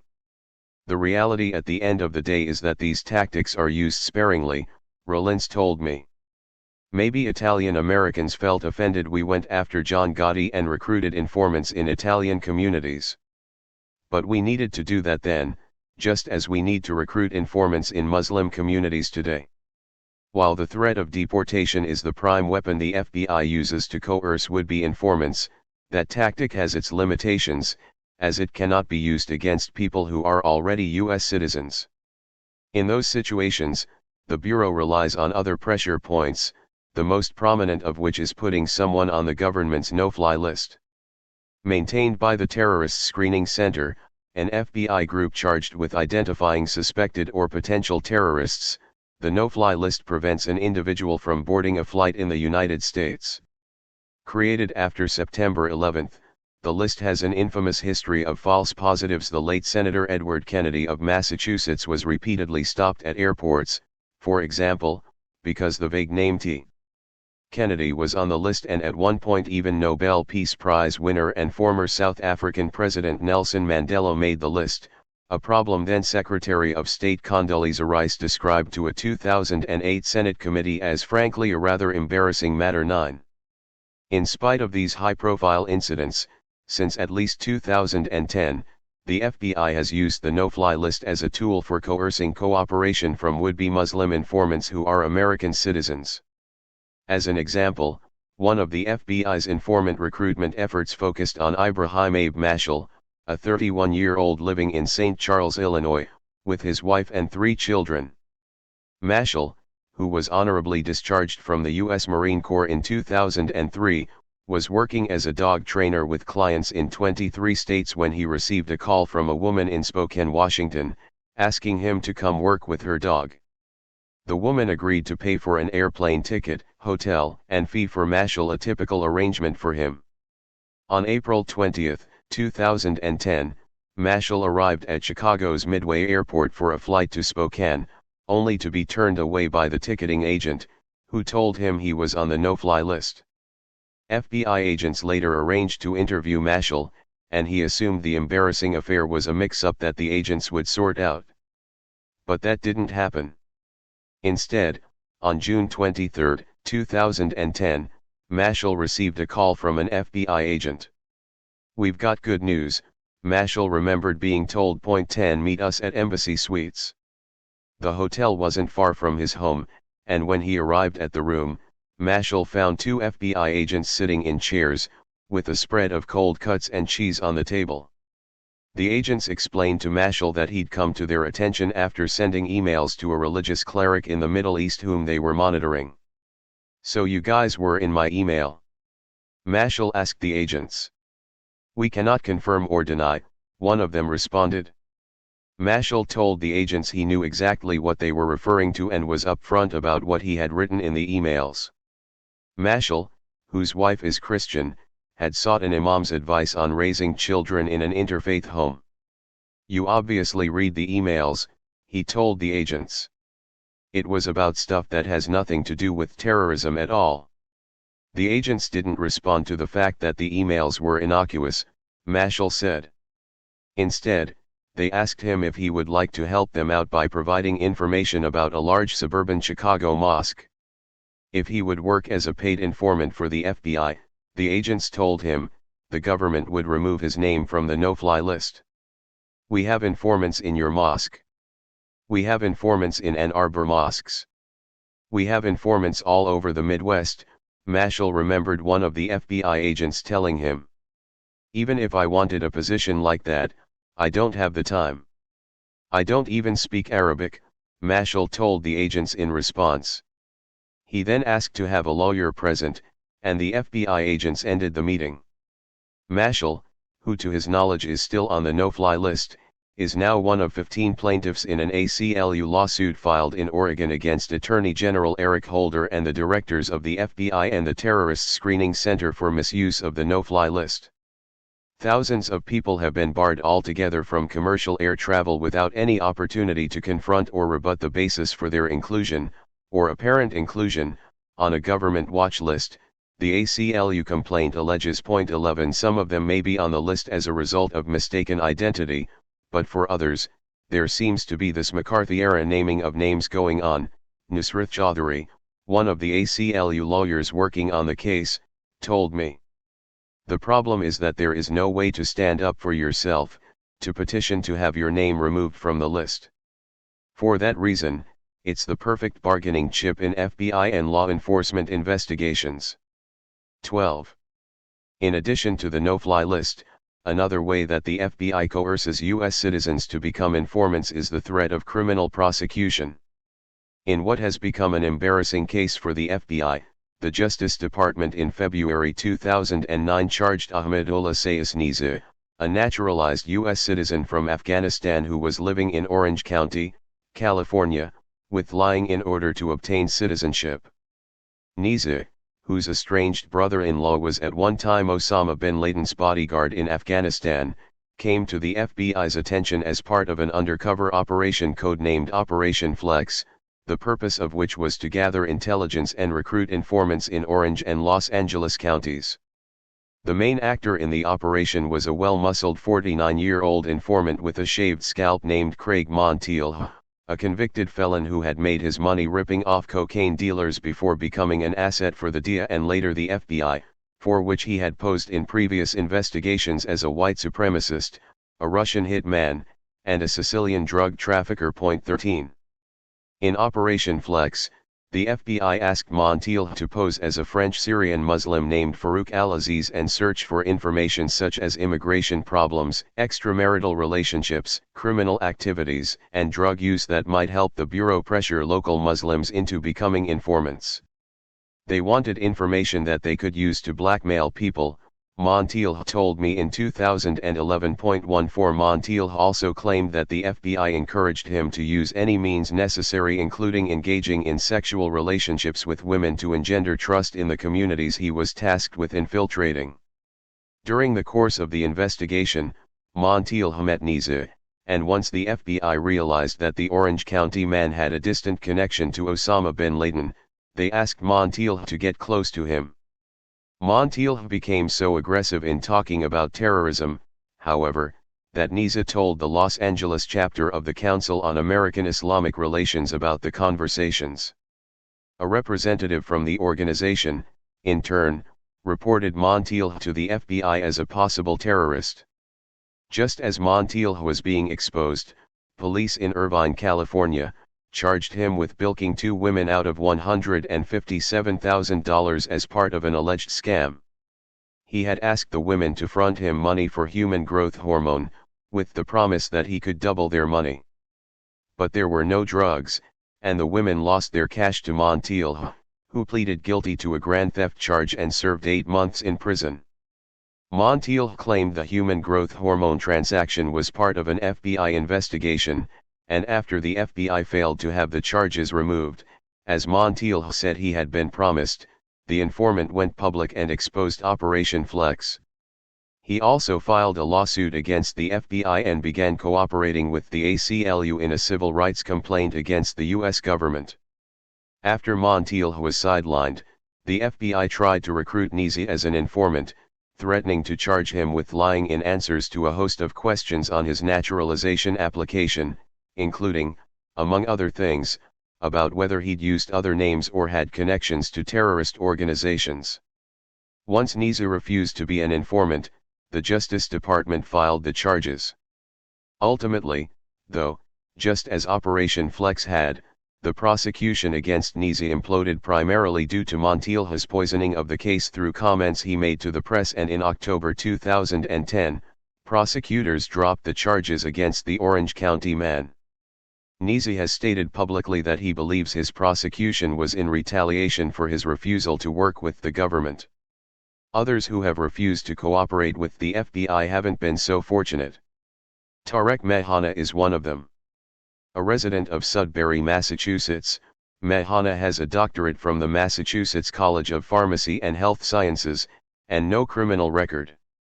After FBI agents failed to persuade Mehana to become an informant, however, the government charged him with making a false statement, alleging that Mehana told FBI agents that his friend Daniel Maldonado was in Egypt when Mehana knew he was in Somalia attending a terrorist training camp. Evidence collected during the FBI investigation found that Mehana had traveled to Yemen when he was 21 years old in an unsuccessful attempt to find a terrorist training camp. Mehana, who never came into contact with terrorists in Yemen or in the United States, seemed fascinated with extremist texts and jihadi videos. He translated 39 ways to serve and participate in jihad and posted it online through Al-Tabian Publications, a company which has not been linked to Al-Qaeda or any of its affiliates. The text is widely available online in Arabic and English, including on the Internet Archive. Mehana also distributed a video online showing the mutilation of the remains of 2 U.S. soldiers, which may have been done in retaliation for the rape of a young Iraqi girl. When asked by a friend if the legal system could have been used instead to bring justice to the raped girl, Mehana answered, "Who cares? Texas barbecue is the way to go." 15. In November 2008, the FBI arrested Mehana in Massachusetts, where prosecutors charged him with lying to the FBI, for allegedly providing false information about Maldonado's travels. He was also charged with providing material support to a terrorist organization. While Mehana awaited trial, authorities kept him in solitary confinement and limited his communications. I therefore had to correspond with him through letters.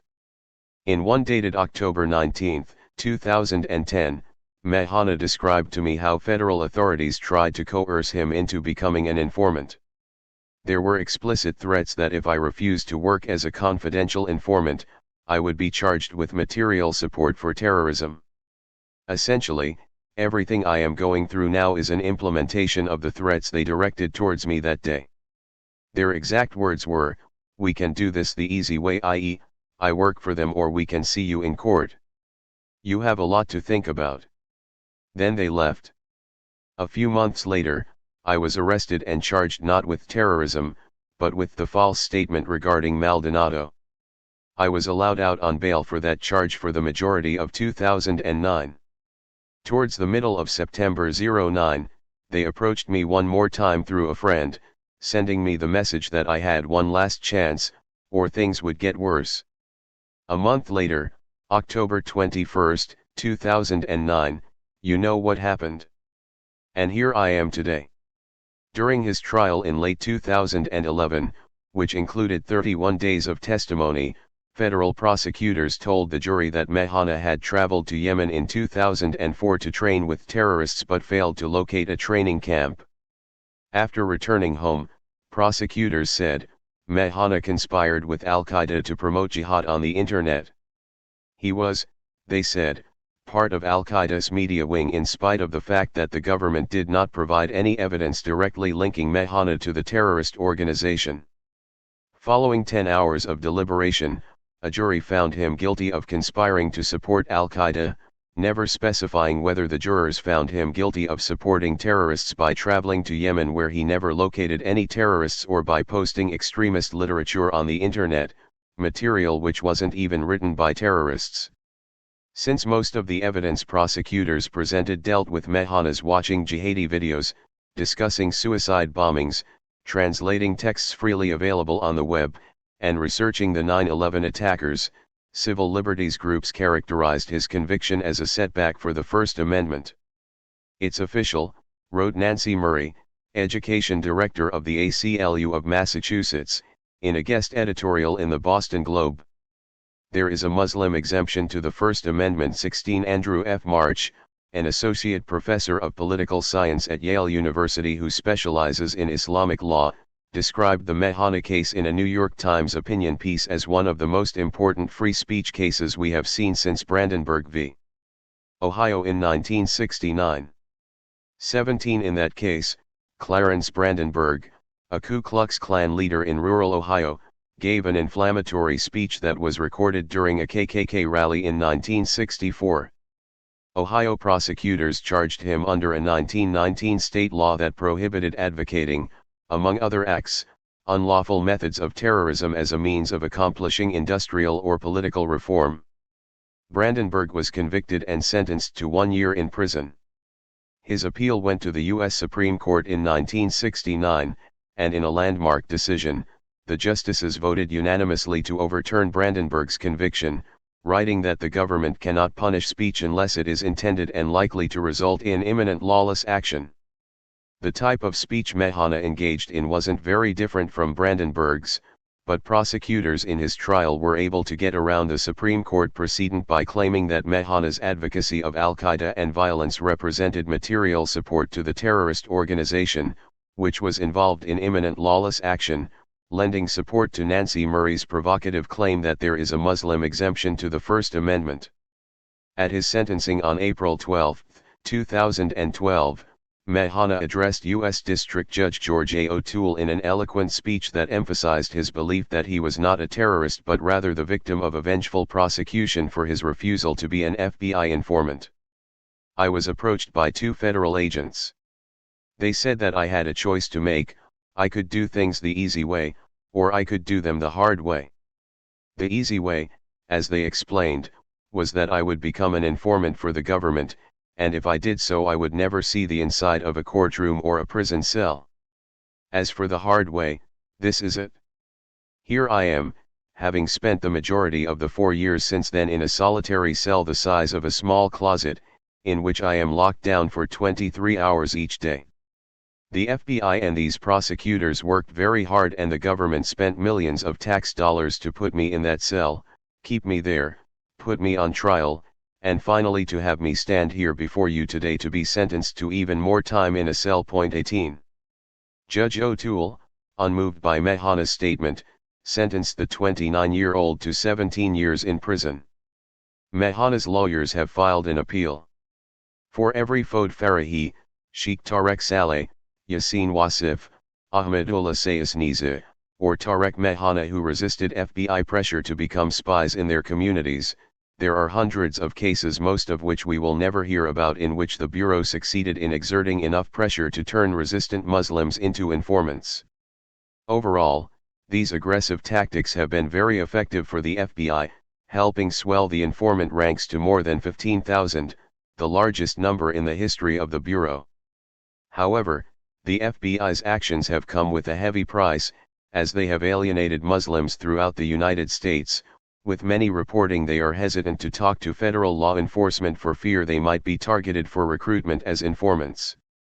Muslim Advocates, a San Francisco-based civil rights group, distributes a video online that counsels Muslims not to talk to an FBI agent without a lawyer present and never to allow agents into private residences without a search warrant. If you are contacted by law enforcement, don't answer any questions beyond giving your name, the video instructs. 19 In mosques around the country, newcomers are met with a suspicion that didn't exist before 9/11, a particularly sad state of affairs, as for centuries mosques had been considered welcoming places for strangers and travelers, a tradition that dates back to the nomadic tribes of the Middle East and the earliest days of Islam. Every Muslim I know just assumes that the person praying next to them is an informant. Hussam Alish, the executive director of the Los Angeles chapter of the Council on American Islamic Relations, CAIR, told me in 2010. This frayed relationship between Muslim communities and the FBI has resulted in a restricted flow of voluntary information from these communities to federal law enforcement, contrary to the Bureau's rationale for using informants in the first place. Muslims today see FBI agents as potential enemies, not as neighbors with a mutual interest in keeping the local community safe from harm.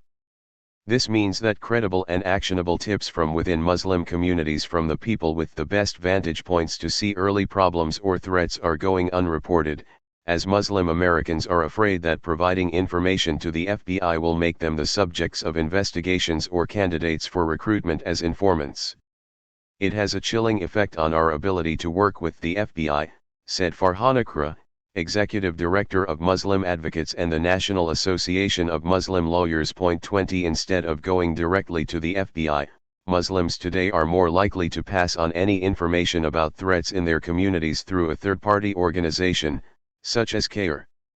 When Ahmadullah Sayas Niza suspected that undercover FBI informant Craig Montiel might be a terrorist, for example, he didn't call the Bureau directly but instead gave the information to CAIR's Hussam Alish, who then reported it to the FBI.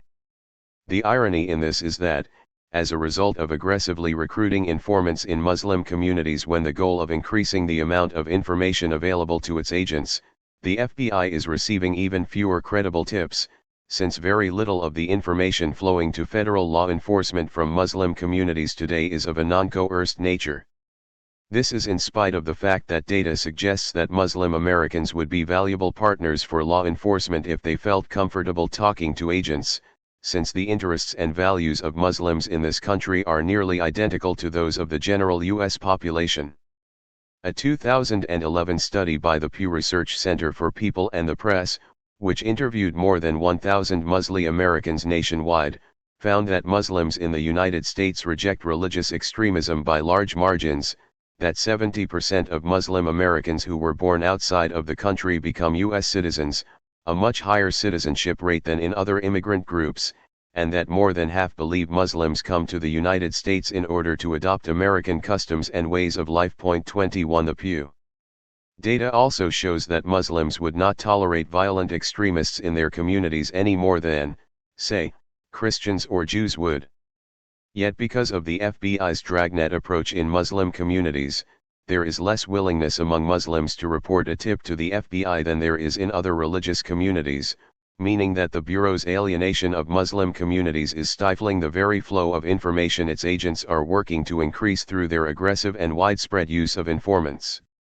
As a result, instead of local businessmen or community and religious leaders voluntarily providing information to the FBI about suspicious people worshipping in their mosques or living in their neighborhoods, the FBI now relies on coerced informants to provide this information. The credibility of the information these sources offer is questionable, particularly when compared to the potential value of information coming from people with families, businesses, and vested interests in their communities. FBI informants have vested interests too, of course, but they do not include the health and safety of local Muslim communities. They are instead primarily interested in money and working off criminal charges, as was perhaps most evident in Albany, New York, where federal agents used fraud and immigration charges to recruit as a snitch an accused murderer from Pakistan who would become an FBI terrorism super-informant. 5. The super-informant. Mohammed Hossain, an immigrant from Bangladesh, had made a nice life for himself in the United States. A short, slender man with a long gray beard, Hossain had immigrated to Albany, New York, in 1985 with most of his family, his mother and father, his wife and her mother, and Kyum, his mentally disabled younger brother. Hossain supported all of them by owning and operating the Little Italy Pizzeria on Central Avenue in Albany. Finding good help in Albany was difficult, so Hossain often did every job in the restaurant himself, including delivery. He and his family lived in a modest apartment above the pizzeria. When he wasn't rushing around town dropping off pizzas, Hossain was buying rundown properties at municipal auctions, fixing them up, and then renting them out. He always paid cash, and owing to his frugal nature, Hossain would buy doors and fixtures and anything else the houses needed at second-hand stores. By 2003, at the age of 50, and after less than 2 decades in the United States, Hossain had accumulated real estate valued at nearly $1 million. But Hossain's dream life in the United States quickly turned into a nightmare when a visitor arrived at his pizzeria one afternoon in November 2003. Hossain was walking back to Little Italy after having delivered a pizza when he passed his children on the sidewalk, playing with small toy helicopters. "Who gave you these toys?" Hossain asked his kids. 1. "Uncle," they replied, explaining that the man who gave them the helicopters said he was Hossain's brother from Bangladesh. Hossain knew that this was impossible, however, as his brother didn't have a visa, so there was no way he could be in the United States. Hossain thought it odd that a stranger would not only give his children toy helicopters, but then claim to be a faraway uncle the children had never met. The following day, as he entered the pizzeria, Hossain saw an unfamiliar man standing in the corner.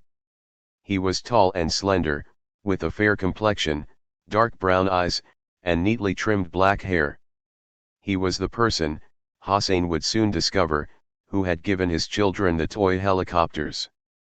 "Brother, you don't know me, but I know you," the man said, giving his name as Malik. He said he was from Pakistan, and that he owned a gas station and convenience store in town. He told Hossain that he'd heard that the Little Italy Pizzeria was for sale. "I had wanted to sell it," Hossain answered, "but that was a long time ago. At one point, a community member had offered to buy Little Italy, but the sale had fallen through. He wasn't actively looking for a buyer," Hossain told his new acquaintance, "but if someone offered him the right price for the business, he'd sell it." Just then, Hossain's brother Kyum came in from the kitchen. Kyum was in his 30s, but he had the intellect of a 5-year-old and spoke only limited Bengali. Malik called Kyum over and told Hossain he could arrange to get Kyum a driver's license, explaining that he was a translator who helped immigrants obtain driver's licenses. "My brother doesn't even know how to hold a driving wheel," Hossain said. "He could cause a lot of problems on the road. However, if you want to help him, then give him an ID card, because he has gotten lost on several occasions." Indeed, Kyum's wandering had been a problem for the family. Once, after seeing a plane fly over Little Italy, Kyum decided he wanted to see airplanes up close and, without telling Hossein, walked to Albany International Airport. When he arrived, he was tired, thirsty, and hungry and didn't have any money, so he started grabbing food out of people's hands. The police arrested Kyum, but without any identification on him. He had forgotten his green card. They were forced to lock him up as a John Doe. Several days later, the authorities figured out who he was and called Hossein. It took immigration officials several weeks to return Kyum, a legal resident but not a citizen, to his family. That was why Hossein thought it would be a good idea for Kyum to have an official state identification card. Hossein thought he could trust Malik, even though he'd just met him, because he had official paperwork showing that he worked for the Department of Motor Vehicles. Malik said he'd charge $75 to walk Kyum through the process of obtaining an identification card. Hossein agreed to pay the fee and provided Malik with documents proving Kyum's identity as well as a bank statement with Kyum's name on it. They agreed that Malik would take Kyum to obtain the identification card and then bring him back to the pizzeria, where Hossein's wife would pay the $75. However, when Malik dropped off Kyum that evening, he handed the new identification card to Hossein's wife but refused to take the money from her for payment. Instead, he asked her to tell Hossein to come to his office in Latham, a suburb 15 miles north of town, and pay him there. Upon learning this, Hossein was annoyed. He didn't have the time to drive to Latham to deliver $75. But what Hossein didn't know then was that Malik had a reason for wanting him to come to Latham. He was an FBI informant, and Hossein was his prey. Malik's real name was Shad Hussein, and he was many things. In addition to being an FBI informant, an immigrant, a husband, a father, an importer, a convenience store owner, a scam artist, and an accused murderer. His story begins in Pakistan, and telling it requires a blanket disclaimer. Hussein has exaggerated and lied so often, including under oath in court, that it is difficult to separate truth from invention concerning his biography. As Hussein tells it, he was born into an affluent Karachi family that owned a chain of eateries called Village Restaurants. 2 As a child, he lived next door to the family of Benazir Bhutto, the future Prime Minister of Pakistan, and grew up enjoying a privileged life, eventually earning a master's in business administration. 3 In the early 1990s, Hussein earned $100,000 per year from his family's chain of 6 restaurants, a fortune in Pakistan.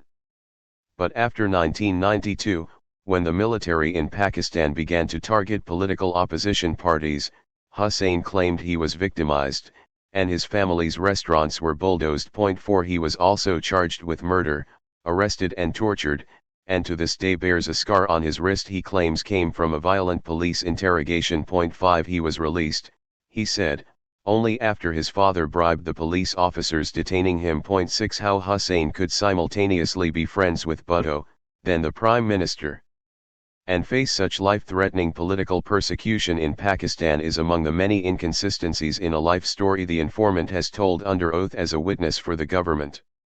Reportedly fleeing persecution, Hussein and his family immigrated to the United States in November 1994 with the help of a Russian human smuggler and a few fake British passports. They flew from Karachi to Moscow and then to Mexico City. 7 From there, they drove to the U.S. border and crossed at El Paso, Texas. 8 The human smuggler, however, stayed in the United States only long enough to take back what was his. The guy that came with us, he took the passport, Hussein explained in court testimony. 9 Hussein and his family, without any kind of documentation, traveled by bus to Albany, where a friend found them an apartment on Central Avenue, not far from the Little Italy Pizzeria. 10 Hussein then applied for, and was granted, political asylum in the United States. 11 As an immigrant, Hussein was ambitious and entrepreneurial. His first job in Albany was as a gas station attendant earning $4 per hour. 12 Within 7 years, Hussein owned 2 convenience stores and a middle-class home in a comfortable suburb outside the New York State Capitol. 13 One of his convenience stores was located next to the Department of Motor Vehicles, and Hussein came to know the employees who stopped in on breaks to buy refreshments and cigarettes. One of those state workers told Hussein about a woman whose business provided translation services to the DMV. Able to speak 5 languages, Hussein was perfect for that kind of work, which paid well and offered a flexible schedule. Hussein TPPK the job and figured out a way to cheat the system and earn even more money on the side. It started small. DMV test takers would pay him between $300 and $500 to help them cheat on written tests. 14 Since DMV employees didn't speak the languages he was translating the tests into, Hussein could easily provide the answers or take the tests himself without raising suspicion. 15 If a test taker needed additional assistance, such as passing the road test, Hussein charged a premium and then offered kickbacks to DMV employees who could help with his scam. 16 In short order, Hussein pulled off his con nearly 100 times. Then, in December 2001, the FBI sent in an informant who paid Hussein $500 to help him gin up a fake ID. 17 The informant told Hussein he needed a driver's license to become a taxi driver in New York City. He actually changed the address with the DMV employee and put a false photograph on a license, FBI Special Agent Timothy Call said of Hussein's handiwork. 18 The FBI arrested Hussein. In addition to as many as 100 charges in federal court, Hussein faced deportation if convicted. Cutting a deal was the only way he could remain free and in the country, so Hussein agreed to become an FBI informant. At first, he wore a wire and worked against 13 of his associates in the DMV scam. 19 Some of his targets were friends. 20 He then moved on to narcotics cases in and around Albany. But just as Hussein had been an asset to the DMV for his ability to speak multiple languages, he was a great catch for FBI agents working on national security cases, and the fraudster would soon have his first counter-terrorism assignment. Yassin Aref, a refugee from the Kurdish region of Iraq, arrived in Albany in 1999. The son of an imam, Aref had fled Iraq with his family after the First Gulf War and stayed in Syria before coming to the United States. 21 He initially worked as a janitor at the Albany Medical Center, but after a local university professor donated a building to found a new mosque in town, the Masjid as-Salam, Aref became its imam, earning $18,000 per year. 22 How the government became interested in Aref isn't clear. What's known is that in late 2002, FBI agents in Albany reported to their counterparts in Atlanta that they had an open investigation of him. In Aref's heavily redacted FBI file, the basis of the government's investigation is not disclosed. 23 However, around the same time that FBI agents in Albany were investigating Aref, U.S. forces in Iraq found a notebook with his name, address, and phone number in it. In front of his name was the Kurdish word Kak. U.S. authorities initially mistranslated the word to mean commander, likely giving them reason to believe Aref was a militant, only to realize much later that Kak is the word for brother, a term of respect. Whatever information the FBI had on Aref, the actions of agents made it clear that the Bureau felt that it needed to draw him out. To do that, the FBI needed to find someone close to the imam. The candidate for that someone was Mohammed Hussein, who was on the board of directors of Masjid as-Salam. Hussein's showing up at Hussein's pizzeria, giving toy helicopters to his children, and offering to help his brother obtain a state identification card represented the FBI's initial attempts to sidle up to someone close to Aref. That was the reason Hussein didn't collect the money from Hussein's wife when he dropped off Qum and his new identification card. Hussein and the FBI wanted Hussein to come to a warehouse in Latham, a safe house where hidden cameras could record their conversation.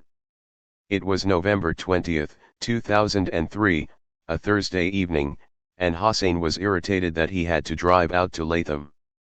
Thursdays were among the busiest nights of the week at the pizzeria, but since Hussein had helped Qum obtain an identification card, Hussein felt obligated to go.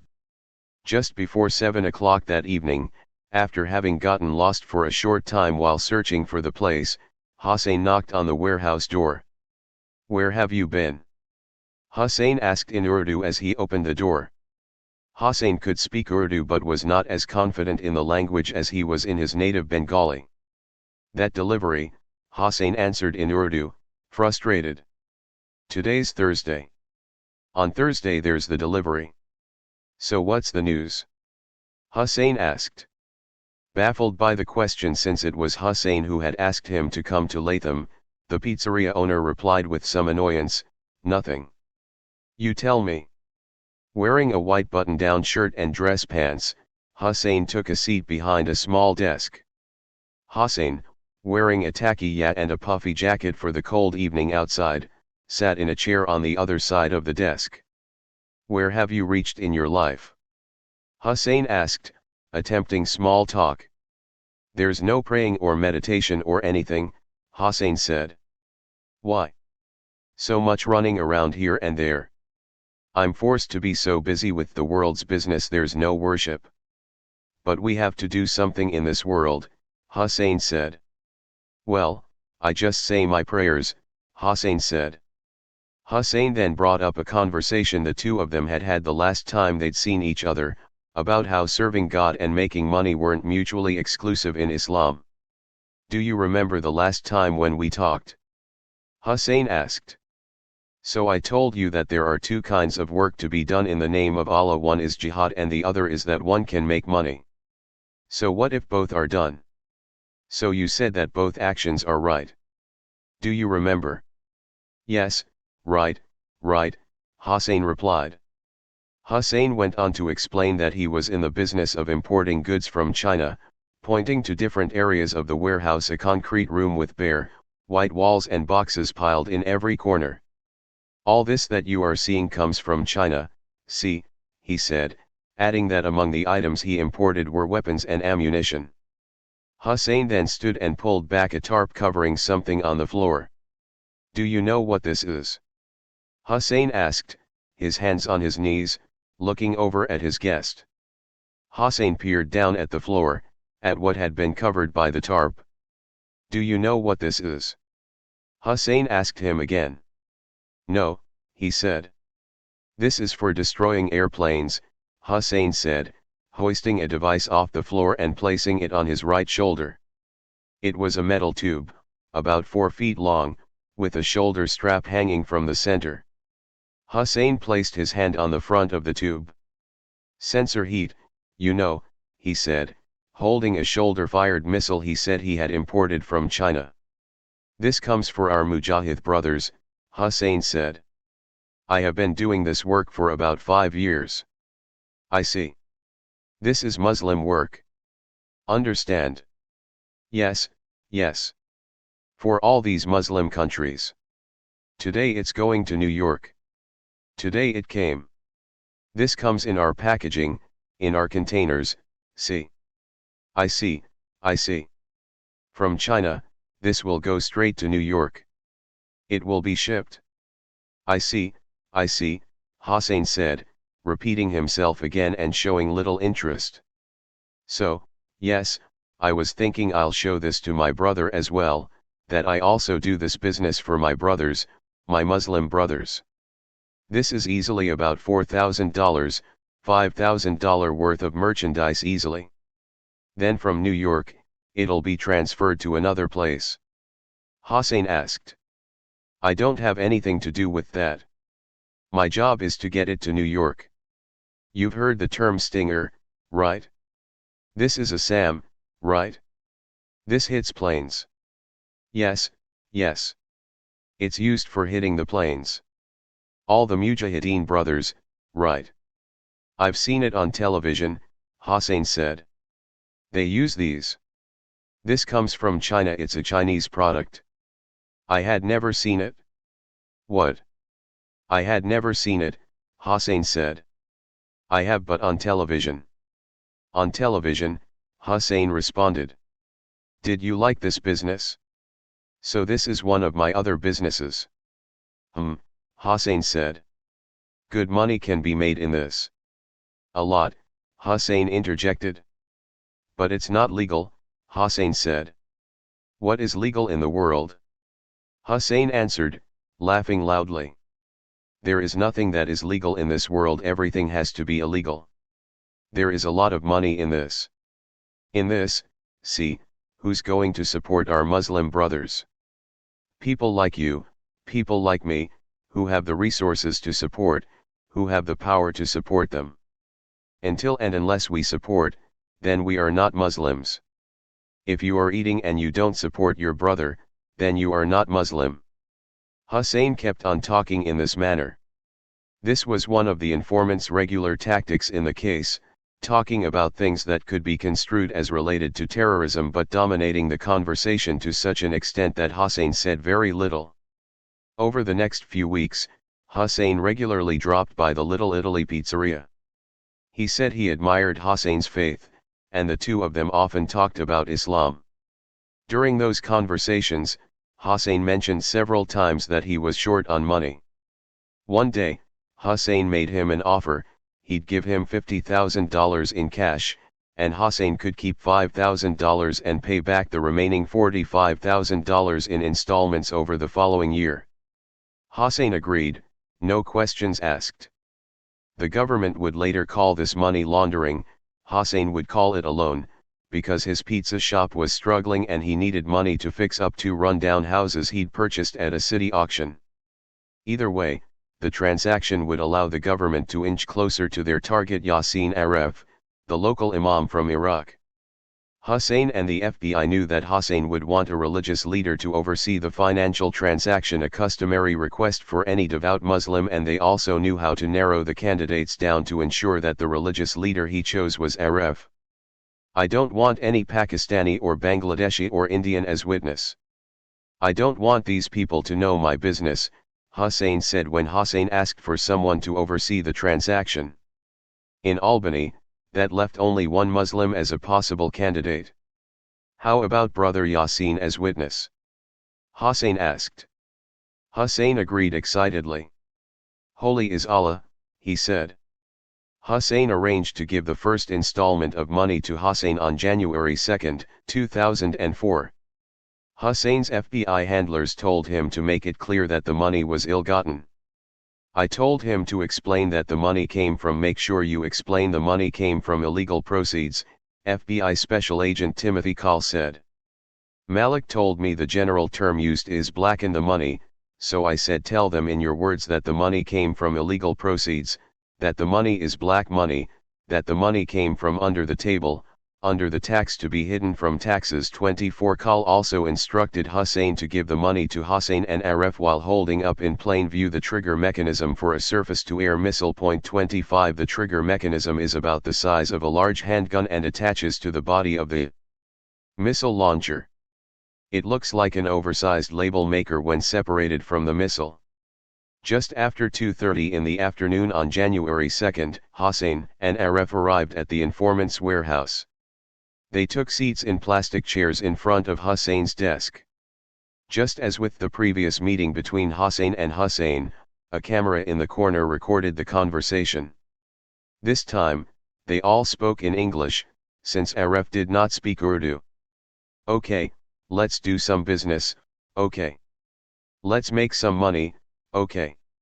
Hussein said as he pulled a wad of cash from the desk drawer. This is $5,000, okay. I want you to count it, okay. Hussein handed the money to Aref, who began to count the bills. As he counted, Hussein reached behind and grabbed the trigger mechanism. When I have to send this in, they will give me $45,000, $50,000, okay, he said, holding the mechanism aloft. This is part of the missile that I showed you. Hussein pronounced the word missile as missile, as if he were attempting a Russian accent. None of this seemed to register with Aref, who never looked up from counting the money. Aref, whose English is poor, would later maintain he never heard the word missile and that he didn't realize the trigger mechanism was part of a weapon. 26, so as soon as the money comes, I'll give you this is $5,000, so next couple of weeks, or less, I'll get you more money, Hussein continued. Inshallah, Hussein said. It's no problem, see, actually, I didn't need all that. I just need to keep going, just so I can pay the bills. 27 Hossein, as the line suggested, believed the money was for a personal loan, not for weapons.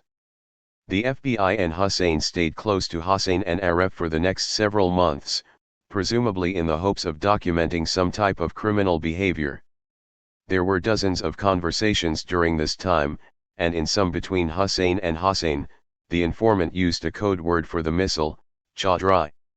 According to the government, this was evidence that Hossein knew about the missile, but from the transcripts, it isn't clear whether Hossein knew the informant's meaning of Chaudhry. Hossein also began to pay back Hossein with regular checks, as he had agreed, suggesting that the pizzeria owner truly believed their arrangement constituted a loan, not money laundering. In fact, on the memo line of one check, he wrote that it was for a loan repayment. Finally, after 7 months without criminal activity by either Hossein or Aref, the FBI arrested the pair in August 2004, charging them with conspiring to aid a terrorist group, providing support for a weapon of mass destruction, money laundering, and supporting a foreign terrorist organization. They went to trial together in September and October 2006. Because Hossein and Aref had not encountered a real terrorist during the entire FBI operation, only an informant posing as an arms importer for terrorists, the prosecution needed to find a way to link Hossein's and Aref's recorded statements to terrorism. For that, the U.S. government turned to Evan Coleman, a then 27-year-old self-described terrorism expert whom an FBI agent once dubbed the Doogie Howser of terrorism. A Florida native whose Manhattan apartment walls are covered with pictures of terrorists, Coleman is the government's most prolific terrorism expert, having served as an expert witness in 17 terrorism trials in the United States and in 9 others abroad since 2002. With most of his knowledge gleaned from the internet, the type of information the CIA describes as open-source intelligence, Coleman has testified to juries about the history of Islamic terrorism, how terrorist organizations finance themselves, and how they spread propaganda and recruit others for terrorist acts. Since 9/11, Coleman has made a living testifying for the prosecution in terrorism trials as well as appearing on cable news as a terrorism expert. Jonathan Turley, a constitutional law professor at George Washington University, described Coleman to New York Magazine as having been grown hydroponically in the basement of the Bush Justice Department. 28 Several defense lawyers, including those in the cases of Dirty Bomber Jose Padilla and the so-called Virginia Jihad Group, have tried to have Coleman disqualified as an expert witness, arguing that his only qualifications as a terrorism expert are self-fashioned. 29 However, because few experts with university credentials and social science backgrounds are willing to testify about terrorism, the Justice Department has had little trouble persuading judges to allow Coleman to take the stand, where, as one of his critics put it, he spews junk science by suggesting that anyone who watches jihadi videos has self-radicalized. 30. Coleman is one of a cadre of self-appointed terrorism experts who today earn handsome paychecks pushing forward the idea that Islamic terrorism is a real and immediate threat in the United States. Among Coleman's peers is Rita Katz, an Iraqi-born Jewish woman who has helped the U.S. government investigate Islamic charities and mosques linked to radicals. One of Katz's critics alleged that, like Coleman, she could find a way to trace just about anything to Islamic terrorism, telling the Boston Globe that she fits everything into a mold, that there is a Muslim terrorist under everybody's bed. 31 Many of these so-called terrorism experts, including Coleman and Katz, have worked under Stephen Emerson, a former journalist who has earned millions of dollars while making such hyperbolic claims as that 80% of mosques in the United States are controlled by Islamic extremists. In 2009 and 2010, Emerson's nonprofit organization, Investigative Project on Terrorism Foundation, raised $5.4 million in grants and individual contributions. 32 The nonprofit then paid Emerson's corporation, SAE Productions, $3.4 million in management fees, allowing the tax-exempt Investigative Project on Terrorism Foundation to act as a pass-through for a for-profit company, a questionable but not illegal practice. Simply put, there's a lot of money to be made in stoking terrorism fears. For testifying in the trial of Hossein and Aref, for example, the U.S. government paid Evan Coleman $5,000. To establish a terrorist connection, the prosecution played a conversation the FBI had recorded between Hossein and Hussein. "We are members of Jamaat-e-Islami," Hossein told Hussein in the recording. The government had originally claimed that Jamaat-e-Islami, a political party in Bangladesh, was linked to terrorism through a proxy organization, Jamaat-ul-Mujahideen. But when Coleman was named an expert witness in the case, replacing another government expert who was unable to testify at the trial, he submitted a report that seemed to confuse Jamaat-e-Islami of Pakistan with Jamaat-e-Islami of Bangladesh, two different organizations. In a deposition, Kevin A. Louabrand, a lawyer for Hossein, challenged not only Coleman's assertion, but also his general political knowledge of Bangladesh. Under questioning, Coleman admitted that he had never written about Jamaat-e-Islami of Bangladesh and could not say how many political parties existed in Bangladesh or even who the current prime minister of the country was. "Can you name any of the major political parties in Bangladesh from the year 2000 to 2004? Louabrand asked. "Other than Jamaat-e-Islami?" "Yes. That's I'm not familiar off the top of my head," Coleman said. "Have you ever heard of an organization known as the Bangladesh National Party?" "Vaguely." "Do you know what it is?" "I'm assuming it's a political party, but again the name vaguely sounds familiar. But do you know what, if anything, it stands for politically within Bangladesh?" "Sorry, can't tell yet." "You can't tell me because you don't know." "I don't know off the top of my head." Following this exchange, Louabrand petitioned the court to have Coleman disqualified as an expert witness, writing in his motion, "Evan Coleman revealed that he has no basis to form any opinions with respect to JEI Bangladesh, or to explain JEI Bangladesh to the jury." 33 The presiding judge denied the request, and Coleman was allowed to testify not only about Jamaat-e-Islami but also about Ansar al-Islam, a terrorist group formed by a man Yassin Aref had met a few times while living as a refugee in Syria. Of the damage Coleman's testimony did at trial, Hossein's lawyer said it just killed us. 34. A jury ultimately found Hossein and Aref guilty of money laundering but not of the more significant terrorism charges. At sentencing, both men were mystified about how they'd arrived in the position they were in as accused terrorists about to be sentenced to federal prison. "I never had any intention to harm anyone in this country," Aref told the judge. "And I don't know why I'm guilty.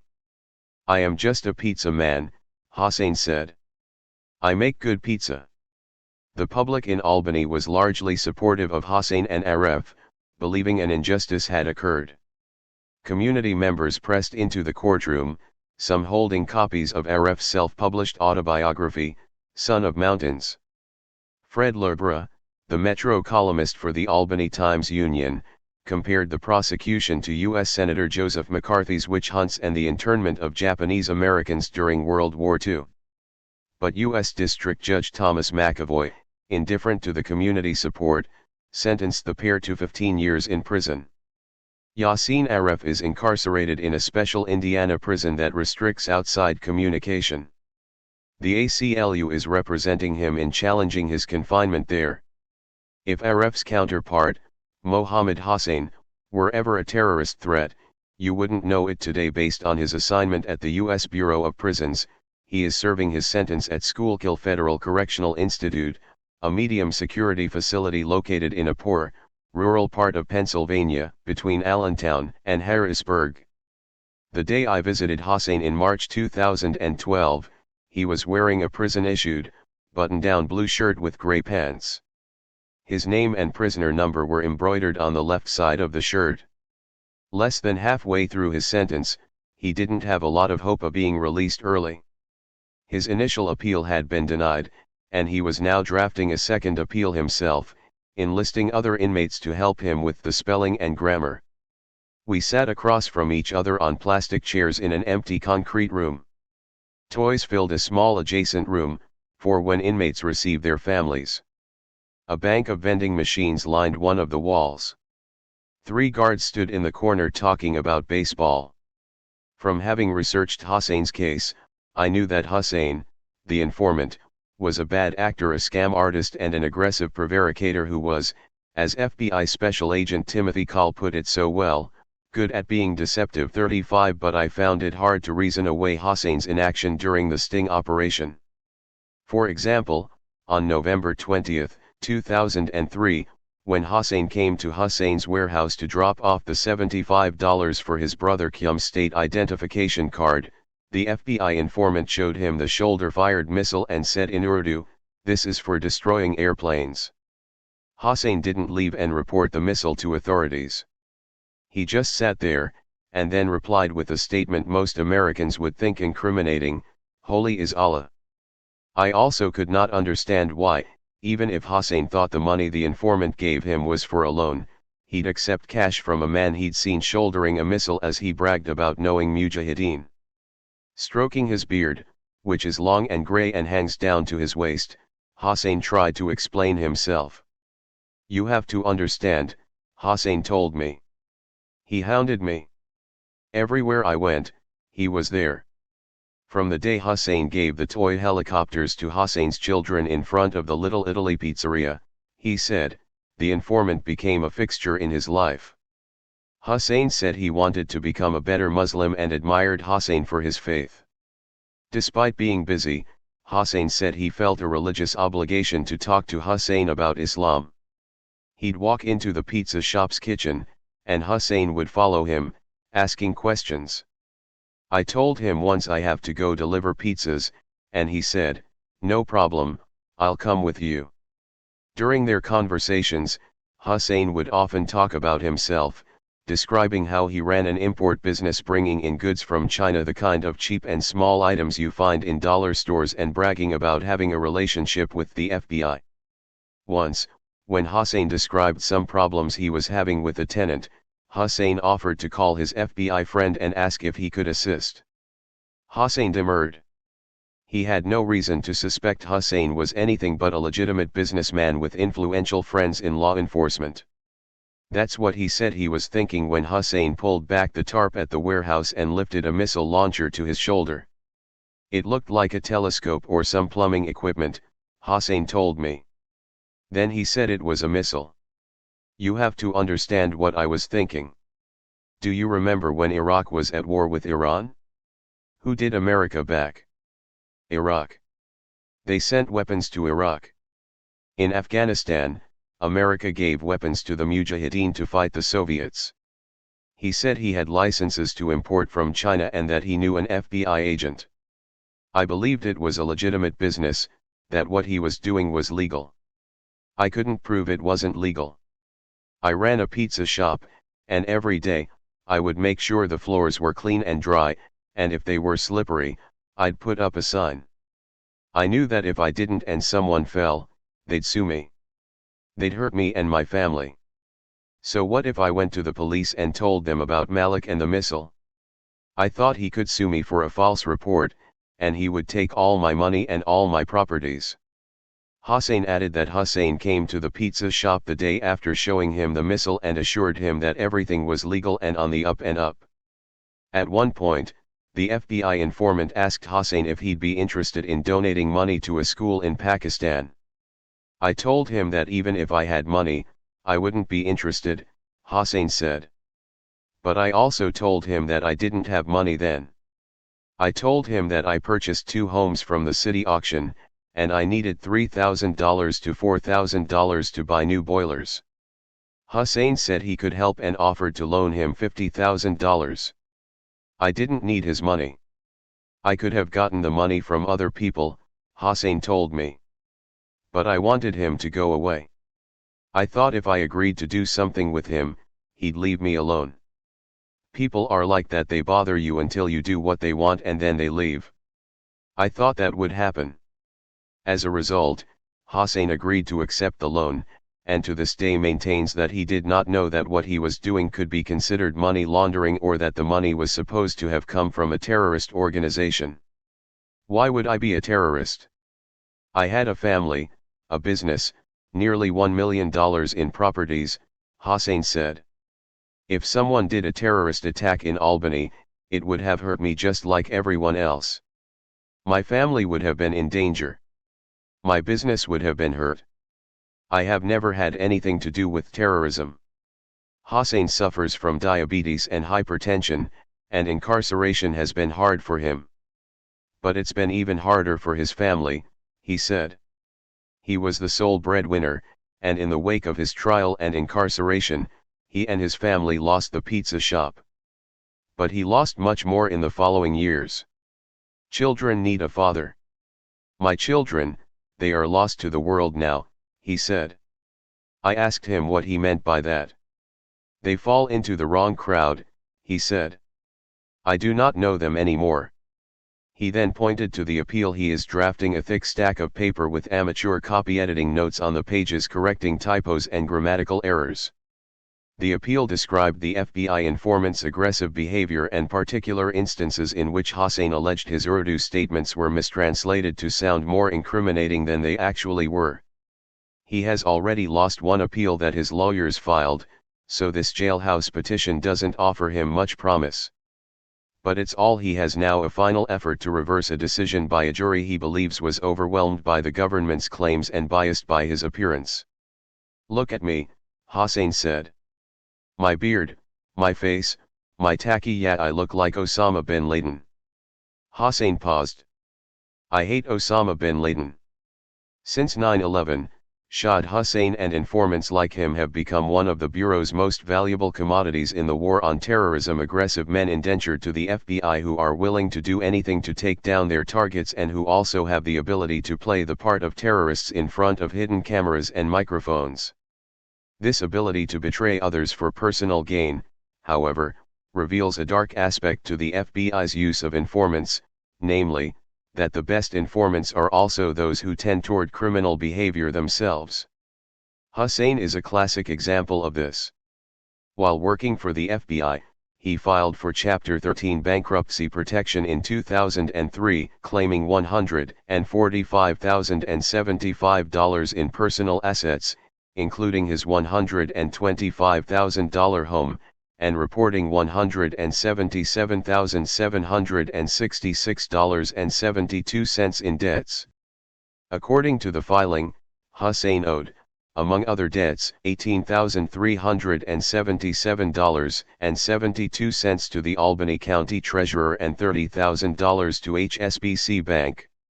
Through the bankruptcy court, Hussein delayed payment to his creditors and negotiated lower settlement amounts for some of the debts. But the FBI informant never told the bankruptcy court about some substantial assets he had, including an expensive Mercedes he said his family had been given by an old friend, former Pakistani Prime Minister Benazir Bhutto, and $500,000 in a trust fund in Pakistan. 36 While in bankruptcy reorganization, Hussein transferred the money from Pakistan to the United States and, in an apparent effort to hide his connection to the money, deposited the cash in a bank account in his son's name. 37 Hussein then used some of that money to purchase and fix up a rundown hotel near Saratoga Springs, New York. He listed the hotel originally called the Hideaway Motel but renamed the Crest Inn Suites and Cottages in his wife's name. 38 Hussein's actions as a hotelier were reportedly as dishonest as his dealings as an FBI snitch, as 3 would-be guests sued him for fraudulent misrepresentation after they prepaid for hotel rooms that were not available upon arrival. 39 In addition, the reviews the hotel has received on TripAdvisor are poor, with 2 guests claiming to have been cheated while staying there. But none of this crooked activity seemed to matter to the FBI, which made Hussein a paid informant after the Aref case. In all, Hussein spent 4.5 years serving FBI agents in and around Albany, receiving $60,000 in expenses and working off his criminal charges related to the DMV scam. Staying on with the Bureau was Hussein's preference, as well. I like to work with the FBI, he said. 40. In 2007, FBI agents in Albany called their counterparts in White Plains, New York, and offered them the use of Hussein as an informant. FBI Special Agent Robert Fuller, who was involved in the extraordinary rendition of Mar Arar, a dual Canadian-Syrian citizen detained at John F. Kennedy International Airport and then deported to Syria and tortured, accepted the offer. 41 He sent Hussein to Pakistan to investigate a possible terrorist camp and then to London to check out a mosque that was allegedly raising money for Palestinians in Gaza.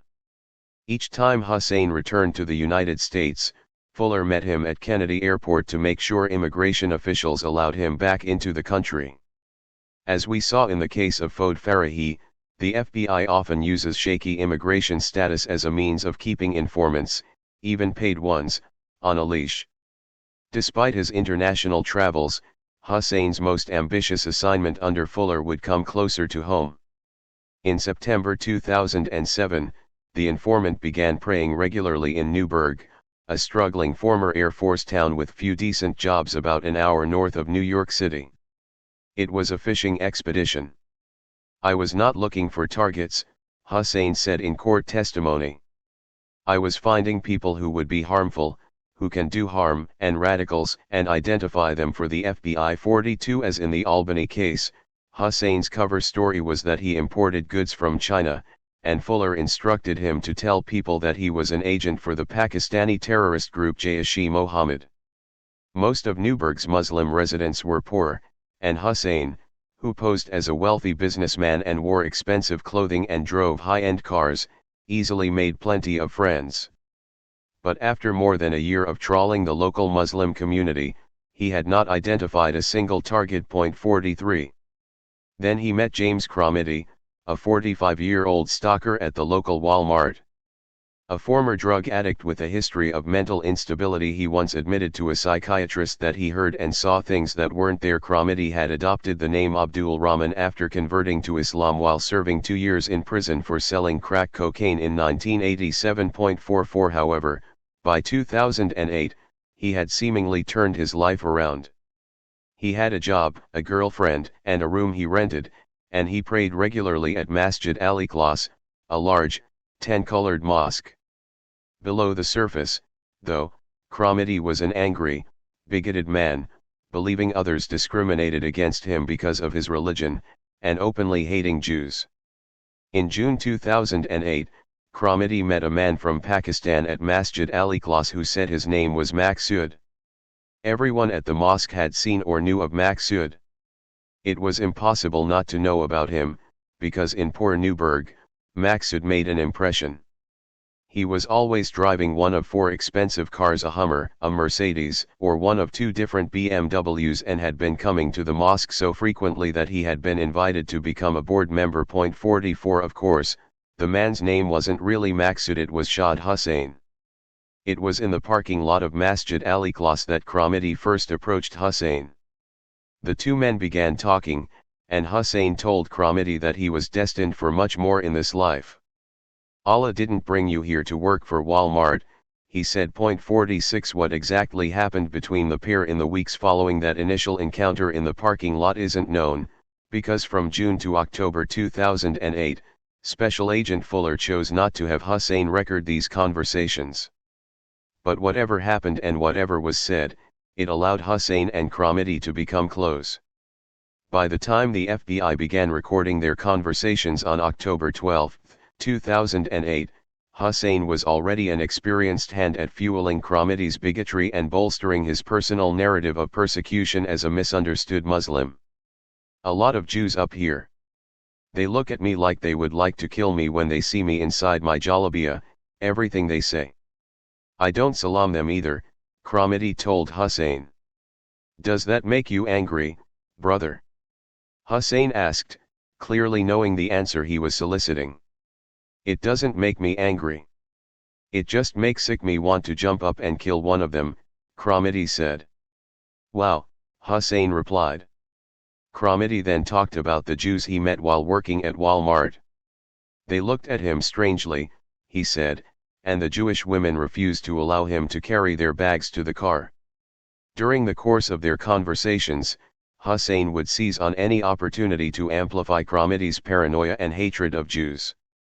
I was reading in one of the newspapers, in the New York Times, that every second advisor in the White House, the Yayids, Hussein told Cromity during one meeting. 47. Every who? Cromity asked. Every second advisor to the president is a Yayid, Hussein repeated. In the White House. Yeah, Hussein said. The worst brother in the whole Islamic world is better than 10 billion Yahudi, Kramati answered. Hussein told Kramati that if he was angry for the way the world was, he could change it. But he needed to change it through jihad. I always think about going for a cause, you know? For a cause of Islam. Have you ever thought about that, brother? Hussein asked. Have I ever thought about going for the cause? Kramati asked. Cause of Islam, Hussein clarified. In November 2008, Hussein invited Kramati to attend the Muslim Alliance in North America conference in Philadelphia. The local imam from Masjid Al-Ikhlas would be there, as would one of Kramati's idols, Imam Siraj Wahhaj, an African-American convert to Islam whose mosque is in Brooklyn. Hussein offered to cover all of Kramati's expenses, which of course were covered by the FBI. By this time, Hussein had told Kramati about his import business and said he could bring in weapons and missiles from China. Not to be outdone by Hussein's peacocking, Kramati portrayed himself in conversations with the informant as something of a badass, claiming to have firebombed a police precinct, to have a brother who stole $126 million in merchandise from Tiffany & Co., to have formed a small militia, and to have stolen guns from Walmart. 48 These claims were all untrue. Whether the FBI knew at the time that Kramati was nothing but talk is unclear, but the conference in Philadelphia would prove to be a turning point for Hussein and the Bureau. It was late at night on Friday, November 28, 2008, and Hussein and Kramati were driving to Philadelphia in the FBI informant's Hummer. The vehicle had been wired for sound, and all of their conversations during the nearly 4-hour trip were recorded. About halfway through the drive, Kramati went silent. "What are you thinking, brother?" Hussein asked. "I'm just thinking that I'm gonna try to put a plan together." "What type of plan?" "I don't know yet." "I'm gonna put a good plan together," Kramati answered. "May Allah be with you and Allah find you the way," Hussein said. The next day, Hussein and Kramati attended the conference in Philadelphia, where they saw the Imam from Newburgh and listened to an inflammatory speech Siraj Wahhaj gave during a dinner. In their private conversations, Hussein kept asking about a security group Kramati claimed to have formed to protect Newburgh area Muslims. Kramati called the group his Sutra team and what type of actions they had done in the past. "We couldn't get hold of a bomb like we wanted to, but we was doing all type of stuff," Kramati said. "You probably heard. We was blowing police cars up. We was throwing gas bombs inside." Kramati was lying about all of it, of course. But he did know a few thugs for hire, Newburgh men who he said would be willing to join an attack for the right price. "They would do it for the money," Kramati told Hussein. "They're not even thinking about the cause." Later that same day, Hussein asked Kramati what he thought would be the best target for a terrorist attack. Kramati's response was a bridge. "But bridges are too hard to be hit, because of they're made of steel," Hussein told him. "Of course they're made of steel," Kramati said. "But the same way they can be put up, they can be brought down." If Hussein and the FBI were going to bring Kramati into a terrorist plot, they needed to guide him toward a more manageable idea than bombing a bridge. A few days before the Philadelphia conference, the Pakistani terrorist group Lashkar-e-Taiba had killed 364 people in a coordinated attack in Mumbai, India, that targeted hotels, a cafe, a railway station, and a Jewish community center. Special Agent Fuller instructed Hussein to bring up the Mumbai attacks, which he believed would help dissuade Kramati from his ambition to bomb a bridge. 8 spots were hit at the same time, Hussein told Kramati, referring to the terrorist attack in India. Yeah, 8, I saw it," Kramati replied. "You saw it? The railroad station. Hotels, the Jews."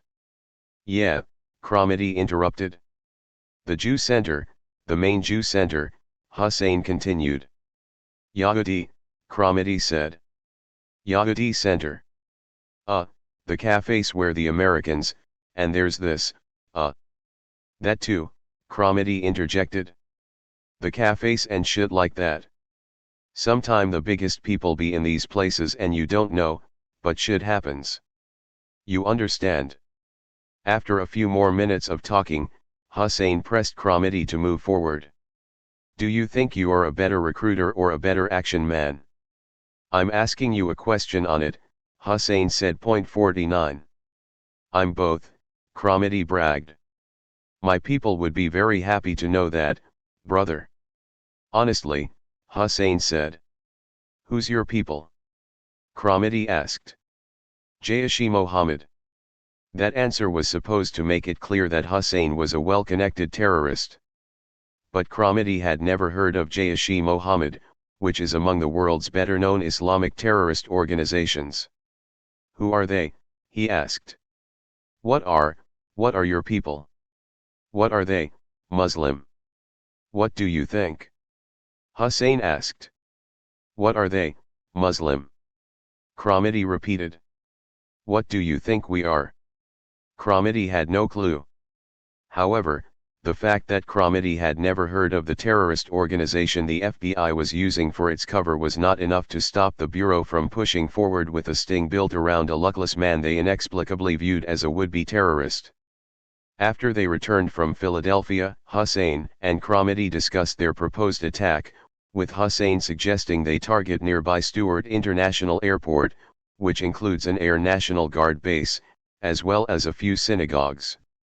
But after deciding on the specifics of their plot, Hussein had to leave the area for nearly 2 months. He told Kramedy he had to go to New York City to meet with other members of Jaish-e-Mohammed, and he asked Kramedy to spend their time apart recruiting people and doing reconnaissance on the targets for the attack.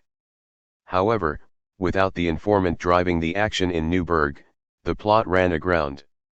While Hussein was gone, Kramedy spent his time working at Walmart, hanging around Newburgh, and watching a lot of television, mostly, in a wonderful irony, Hollywood action movies involving Islamic terrorists.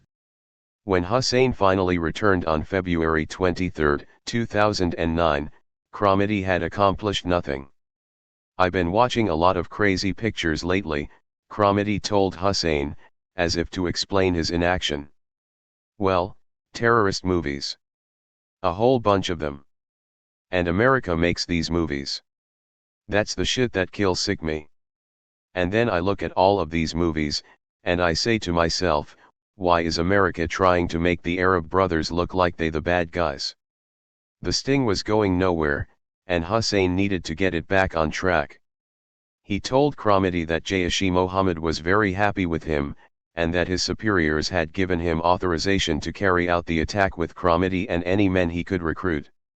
Hussein said the attack would teach people a lesson, but Kramedy was just as clueless as before about what they were doing, for whom, and why.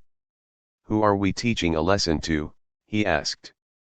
The people who are killing innocent Muslims, Hussein answered.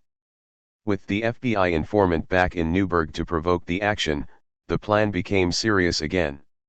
Hussein and Kramedy came up with code words: guns were mangoes, missiles noodles, phones eggs, and Hussein asked Kramedy to go with him to collect information about target sites. Let's speed up the process, Hussein said, a reference to how Kramedy had accomplished so little while he was away. With Hussein's encouragement, Kramedy recruited 3 members of his so-called Sutra team. They were all small-time thugs and converts to Islam. David Williams was a 28-year-old who went by the name Dowd. He had spent time in prison for drugs and weapons possession charges and had been released from parole supervision in May 2008. Anta Williams, no relation to David Williams, was a 32-year-old high school dropout who went by the name Hamza and had done 3 months in jail on a drug charge. Laguerre Payan, a 27-year-old who went by the name Amin, had served 1 year in prison for an assault charge for shooting 2 16-year-olds in the head and eye with a BB gun. With 3 recruits now on board and targets selected, the FBI still wasn't convinced the sting would work. If Kramedy backed out of the plot, the whole operation would fall apart. So Special Agent Fuller instructed Hussein to give Kramedy $1,800 and ask him to buy some guns. If the sting operation imploded, the FBI would at least have weapons charges to bring against Kromity. Even as a goon, though, Kromity was hopeless. He couldn't find anyone to sell him a gun, resorting at one point to throwing stones at a drug dealer's second-story window in the hopes of waking him and asking if he had any firearms to sell. But the drug dealer wasn't home, and in the end, Kromity returned the money to Hussein. The target of a months-long FBI terrorism sting wasn't even capable of obtaining a Saturday night special with $1,800 in his pocket. With the sting now progressing in waves, a flurry of action pushed by Hussein followed by long periods of inaction, it was becoming clear that Kromity wasn't the die-hard jihadi the US government would ultimately portray him as to the news media. Within weeks of Hussein's return to Newburgh, for example, Kromity traveled to North Carolina to pick up extra work stocking a new Walmart location. He then went several weeks without even talking to Hussein until calling him on April 5, 2009. By that time, the FBI informant had left Newburgh for New Jersey. "I have to try to make some money, brother," Kromity told Hussein, explaining why he had gone to North Carolina. "I told you I can make you $250,000, but you don't want it, brother," Hussein said.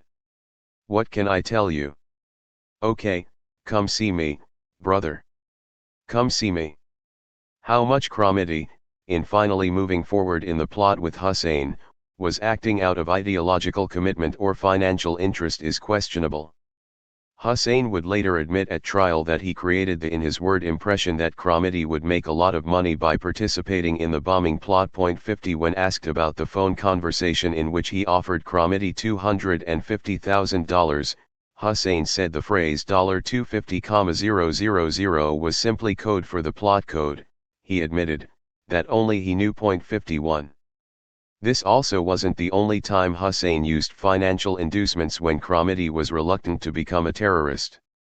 At various times during the sting operation, Hussein gave Kromity money to pay his rent money that had come from the FBI. 52 He also at one point offered to buy him a barbershop. 53 What will it cost? $60,000, $70,000 to build it? Hussein asked. 54 Indeed, Kromity and the three men he recruited all ultimately believed there would be a financial reward for participating in the terrorist plot, which had now evolved into a plan to plant bombs inside parked cars in front of synagogues in the Bronx and then return to Newburgh, where they'd fire Stinger missiles at planes. Hussein told Kromity his organization could provide everything they'd need: the transportation, the bombs, the missiles. On April 7, 2009, at 2:45 in the afternoon, Kromity went to Hussein's home on Ship Street in Newburgh, which was an FBI safe house. 55 A hidden camera recorded everything that happened in the living room, and FBI agents in a van around the corner watched the action live. It took this meeting for Hussein to make Kromity comfortable with the prospect that their attack would kill and maim, but to do so, he had to fuel once again Kromity's hatred of the US military and Jews. "I don't want anyone to get hurt," Kromity told Hussein. "You understand what I'm saying? If there is American soldiers, I don't care," Hussein said, egging on Kromity. "Hold up," he answered. "If it's American soldiers, I don't even care. If it's kids, I care," Hussein said. "If it's women, I care. I care. That's what I'm worried about. And I'm going to tell you, I don't care if it's a whole synagogue of men. Yep. I would take 'em down, I don't even care. 'Cause I know they are the ones. We have the equipment to do it," Hussein said. See, I'm not worried about nothing. Yeah, no. What I'm worried about is my safety, Kromity said. "Oh, yeah, safety comes first. I want to get in and I want to get out. Trust me," Hussein assured. 56. 3 days later, Hussein, Kromity, and David Williams went to Walmart and purchased a digital camera, which they used to take photographs of Stewart International Airport and synagogues in Riverdale, a heavily Jewish area of the Bronx. On April 23, 2009, Cromedy returned to the Ship Street house, this time with David Williams. On the living room coffee table was a bomb, the type they would place in parked cars in front of the synagogues. Cromedy stared at the weapon. "What's the distance?" he asked Hussein. .57. "It's, like, 100 miles range," Hussein answered. "So, it's with a cell phone, so if you put it up there, you come out back here. You can sit down here, and it blows up." Cromedy laughed and fist-bumped David Williams. The next day, Hussein, Cromedy, and David Williams drove to the airport to scout for an ideal area from which to fire the Stinger missiles. They purchased 4 cell phones for use during the attack, and all 4 men, Cromedy, David Williams, Anta Williams, and Laguerre Payan, then met Hussein at a storage facility in Newburgh, where the FBI informant showed them the C4 explosives to be used and demonstrated how to operate the Stinger missile system. They set a date for the attack, May 20, 2009. By this time, it was clear that none of the men was doing the attack for ideological reasons, they were doing it for cash. How much money they believed they were doing it for remains a mystery. Officially, the FBI authorized Hussein to offer $5,000 to each man. The night before the attack, the informant took the 4 men to a TGI Fridays for dinner, a Last Supper, as Hussein called it. Over dinner they purportedly discussed money. But the FBI did not record the meeting. Special Agent Fuller gave Hussein his instructions, as he always did before meetings with Cromedy and his group, but unlike for the dozens of earlier meetings, the agent didn't give the informant a recording device. Whatever Hussein said over the meal, it was enough to ensure that Cromedy and his 3 associates carried forward with the plot. On the evening of May 20, 2009, the 4 men piled into Hussein's car and headed south toward New York City. Though Hussein had previously shown Cromedy how to activate the bombs, which were, in fact, inert, Cromedy couldn't figure out how to activate them himself once they were on the road. Hussein, who was driving, had to pull over and activate the bombs from the side of the highway. Upon their arrival in the Bronx, the 4 men got out of the car while Hussein stayed behind the wheel. Cromedy wanted to deliver the bombs himself, and he asked David Williams, Anta Williams, and Laguerre Payan to serve as lookouts. Hussein was to remain in the car as the getaway driver.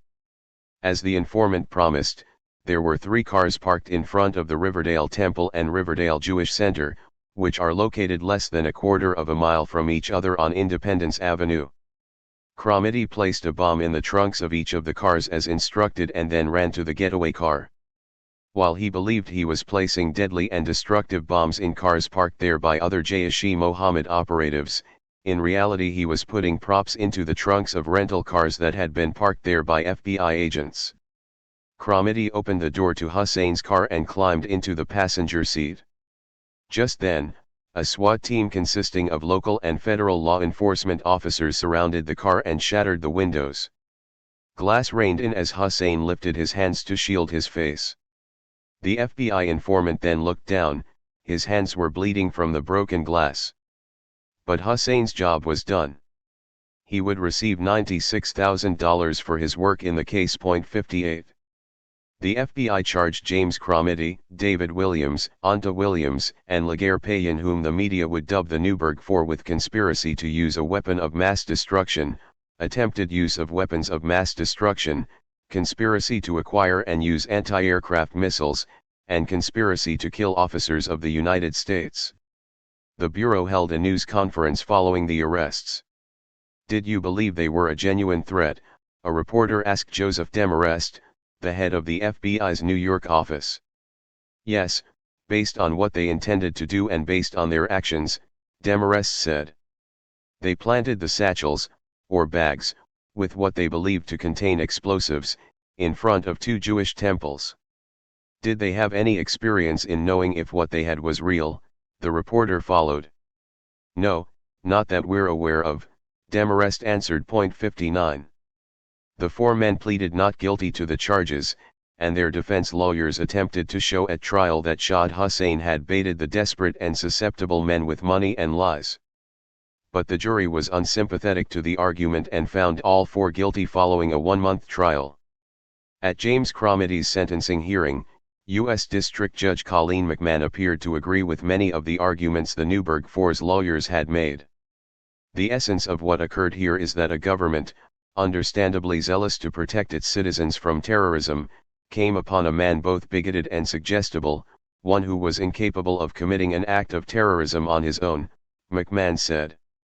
It created acts of terrorism out of his fantasies of bravado and bigotry, and then made those fantasies come true. I suspect that real terrorists would not have bothered themselves with a person who was so utterly inept. McMahon continued, only the government could have made a terrorist out of Mr. Cromitty, whose buffoonery is positively Shakespearean in scope. The judge then sentenced each of the four men to 25 years in prison, the minimum sentence available to her under federal sentencing guidelines. At the same hearing, Cromitty told Judge McMahon, I am not a violent person. I've never been a terrorist, and I never will be. I got myself into this stupid mess. I know I said a lot of stupid stuff. 60. With the convictions of the Newburgh Four, Shahid Hussain was now an all-star FBI informant, having been at the center of two successful terrorism stings. FBI agents told me that even after the Newburgh trial, during which defense lawyers provided evidence showing that Hussain had lied or withheld information from criminal and bankruptcy courts, Hussain continued to be used as an informant and was considered among the Bureau's top terrorism snitches. Hussain liked working for the FBI, he said so himself during court testimony, but what makes his work as an informant so troubling is that he, like other snitches, was motivated purely by self-interest. In addition to payments during the course of an investigation, informants receive what the FBI terms performance incentives when sting operations result in convictions. The amounts of these payments are never disclosed, though one former agent told me that six-figure paydays are not unusual for high-profile cases. Performance incentives serve two purposes for the FBI. The first, and most obvious, is that they keep informants hungry.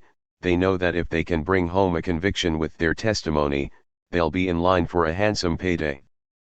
But the second, and more important, reason for withholding an informant's full payment until after conviction has to do with the fear of coloring a jury's opinion. A paid informant is always a problem for prosecutors, as defense lawyers will use the payments to suggest that the informant has motivation to lie on the witness stand because the government is paying him. The more he's paid, the more motivation he has to deceive, the logic goes. For that reason, the fact that Hussain received $96,000 for his work during the Newburgh Four investigation presented a challenge for prosecutors, since defense lawyers during the trial made references to the payments in clear attempts to bias the jury against the FBI's informant. What the jury never learned, however, was that Hussain would receive even more money if Cromitty and his three co-defendants were convicted. Even Hussain himself didn't know exactly how much money he'd receive, as FBI agents never tell informants the amount of their performance incentive and never guarantee that they will receive a performance incentive at all, since not knowing this information safeguards informants from having to testify about it at trial, which would give defense lawyers even more fodder to use when trying to undermine the informant's credibility. They have an expectation that there's a performance incentive waiting for them at the end of the trial, an FBI agent told me, asking that his name not be used because he was not authorized to talk about the subject. But all we tell them is, hey, we'll take care of you at the end of it. Because payments to informants come out only at trial, and the trial is over by the time the FBI pays performance incentives, the amount of incentive money Hussain received after the Newburgh Four trial has never been revealed and is exempted from disclosure under the Freedom of Information Act. But it's safe to assume that the payment was substantial, since Hussain continues to work for the FBI. In fact, the money paid to informants such as Hussain underpins a fundamental injustice present in all informant-led terrorism sting operations, that it's against the financial interest of informants not to help make people into terrorists. That's why FBI informants are so aggressive in pushing forward terrorist plots. Finding terrorists, even ones led by the nose into plots, pays substantial dividends. In the months after the trial of the Newburgh Four, I made several attempts to meet with Shah Hussein. However, he never responded to any of the messages I left or the letters I sent. In February 2011, I drove to the Crest Inn Suites and Cottages, the hotel he'd purchased with some of the hundreds of thousands of dollars he had stashed away in an account in Pakistan. The hotel is about 45 minutes north of Albany. A storm had come through New York 2 days before I arrived, and the snowbanks along the roads were piled several feet high.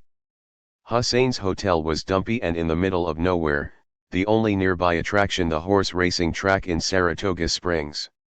The green and yellow sign had been freshly painted. A Mercedes-Benz and a BMW were parked outside near the office. Every time I'd tried to call Hussein, his son, who told me his name was Harris, had blocked me. He acts as a kind of gatekeeper to his father. So I wasn't surprised to see Harris behind the reception desk of the hotel. I told him I was looking for his father. "He's out of town," Harris said. "So he owns this place, right?"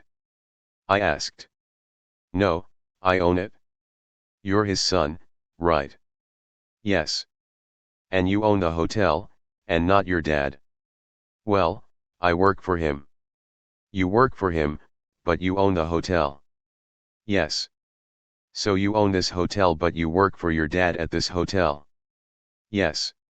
It was the type of nonsensical information that always seems to surround Hussein. That's why it's difficult to parse truth from invention in the FBI informant's life story, which becomes amusing when you think about it, because the Justice Department puts Hussein on the witness stand and asks jurors who know so little about him to believe what he says. Of course, Hussein never called me after my visit to his hotel. But I knew he was still working for the FBI, in some Muslim community somewhere in the United States. I just didn't know where. Then, little more than a year later, he resurfaced. 6. To catch the devil, you have to go to hell. Using informants with criminal backgrounds has long been a controversial FBI practice. The most famous example involves Boston gangster Whitey Bulger, who served as an FBI informant for nearly 20 years in exchange for federal law enforcement's not referring for prosecution his organization's criminal activities, which included extortion, loan sharking, bookmaking, hijacking, and the trafficking of guns and drugs. After losing his FBI protection in the mid-1990s and being indicted on federal racketeering charges, Bulger spent the next 15 years as a fugitive from justice, 12 of them on the FBI's most wanted fugitive list before federal agents found him in Santa Monica, California, in 2011. Bulger, who was 81 years old at the time, had $800,000 in cash and a weapons arsenal in his apartment. 1 He has become legendary in the bureau, a kingpin turned informant who committed crimes far more serious than the ones he dropped the dime on. Since 9/11, there have been many instances of federal informants committing crimes worse than the ones they were helping to investigate.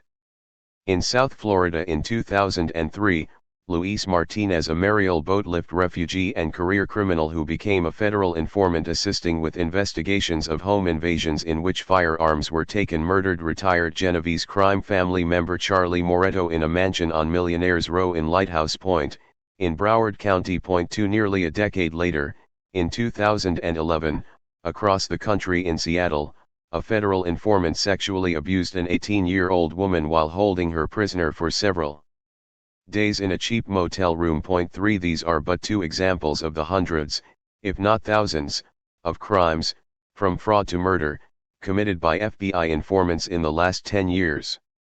Some have been reported and resulted in criminal charges, while others were simply made to go away by the FBI or other law enforcement agencies.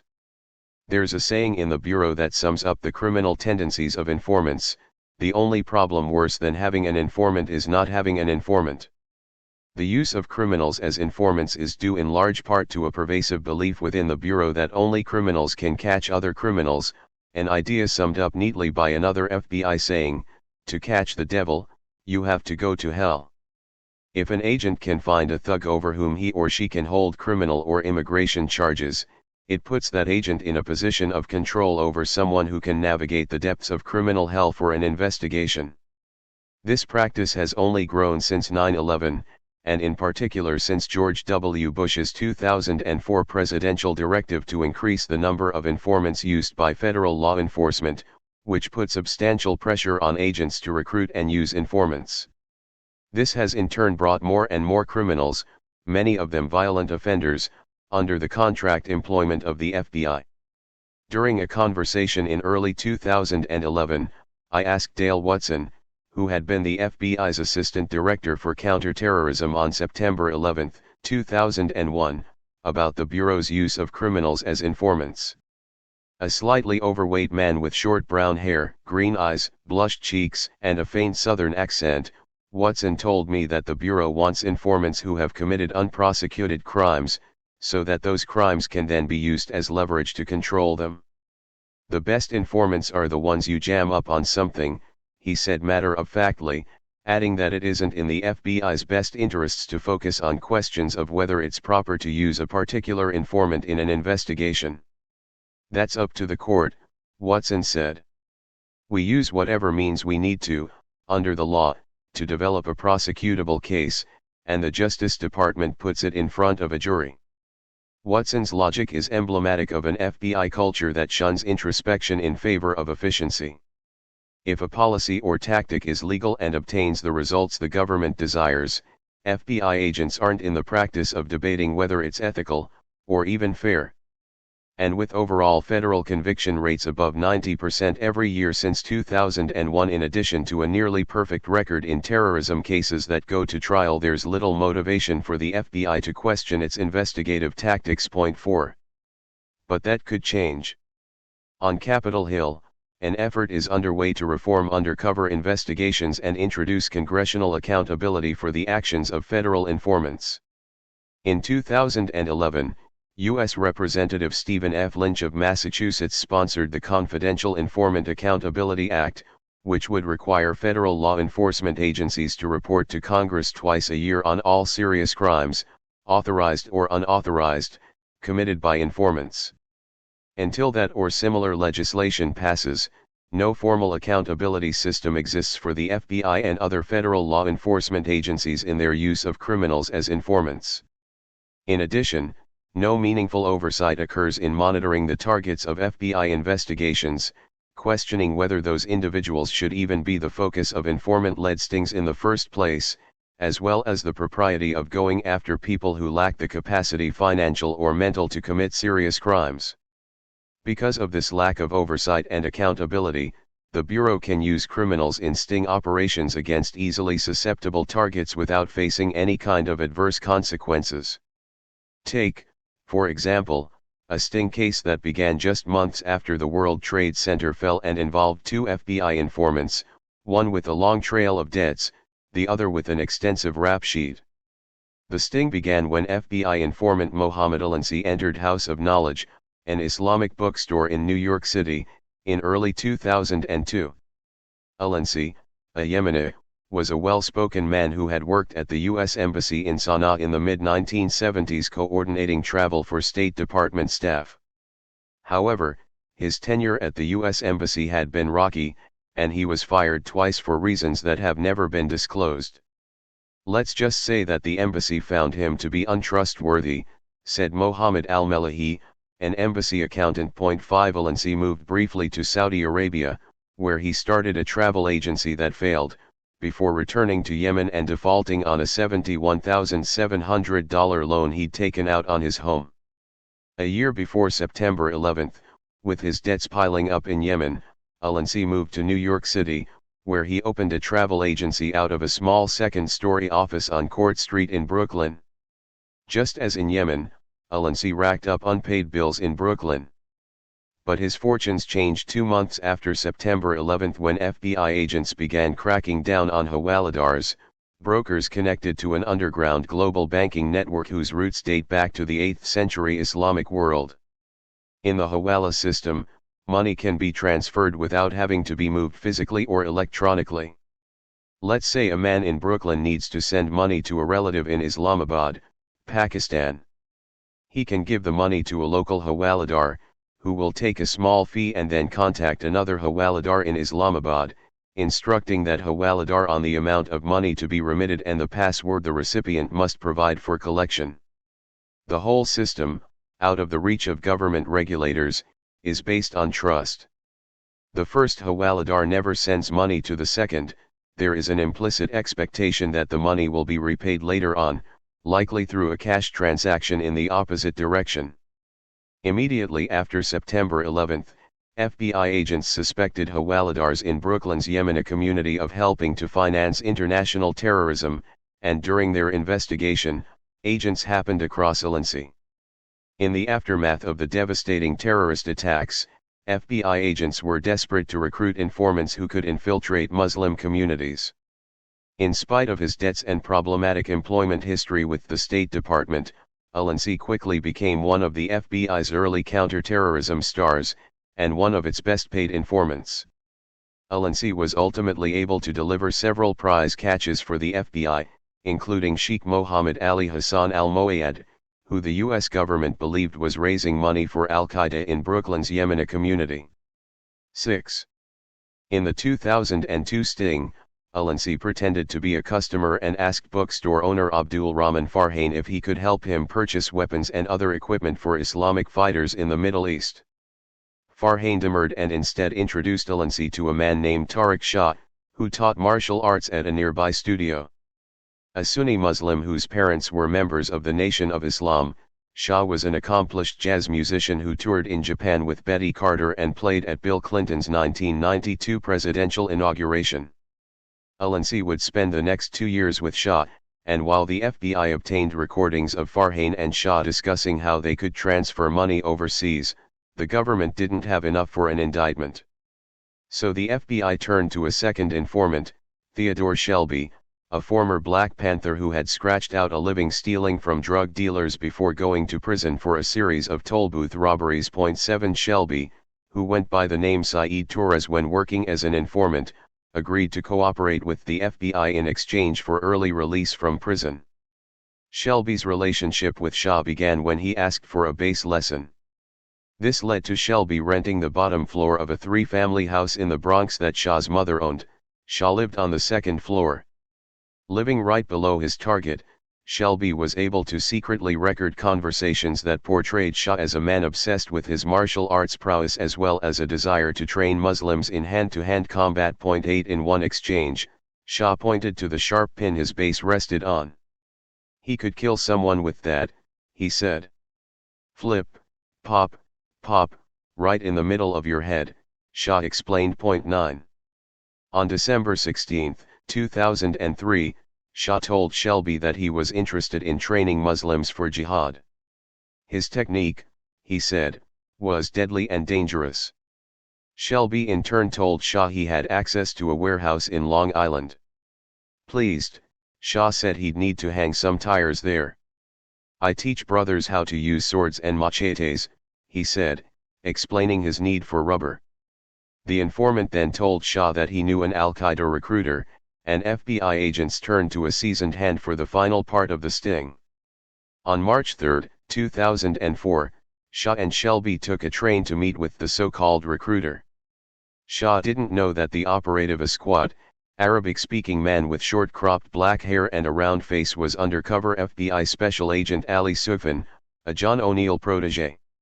Shah told Sufyan that he had a friend, a doctor named Rafiq Sabir, who lived in Palm Beach County, Florida, and had gone to the mountains which FBI agents believed to mean terrorist training camps in Afghanistan. Sufyan, in turn, told Shah that many of al-Qaeda's hand-to-hand combat trainers had been detained at Guantanamo Bay, and as a result, he and his friend were needed urgently. That's when Shah pulled out prayer beads and demonstrated how he could strangle a man to death using them.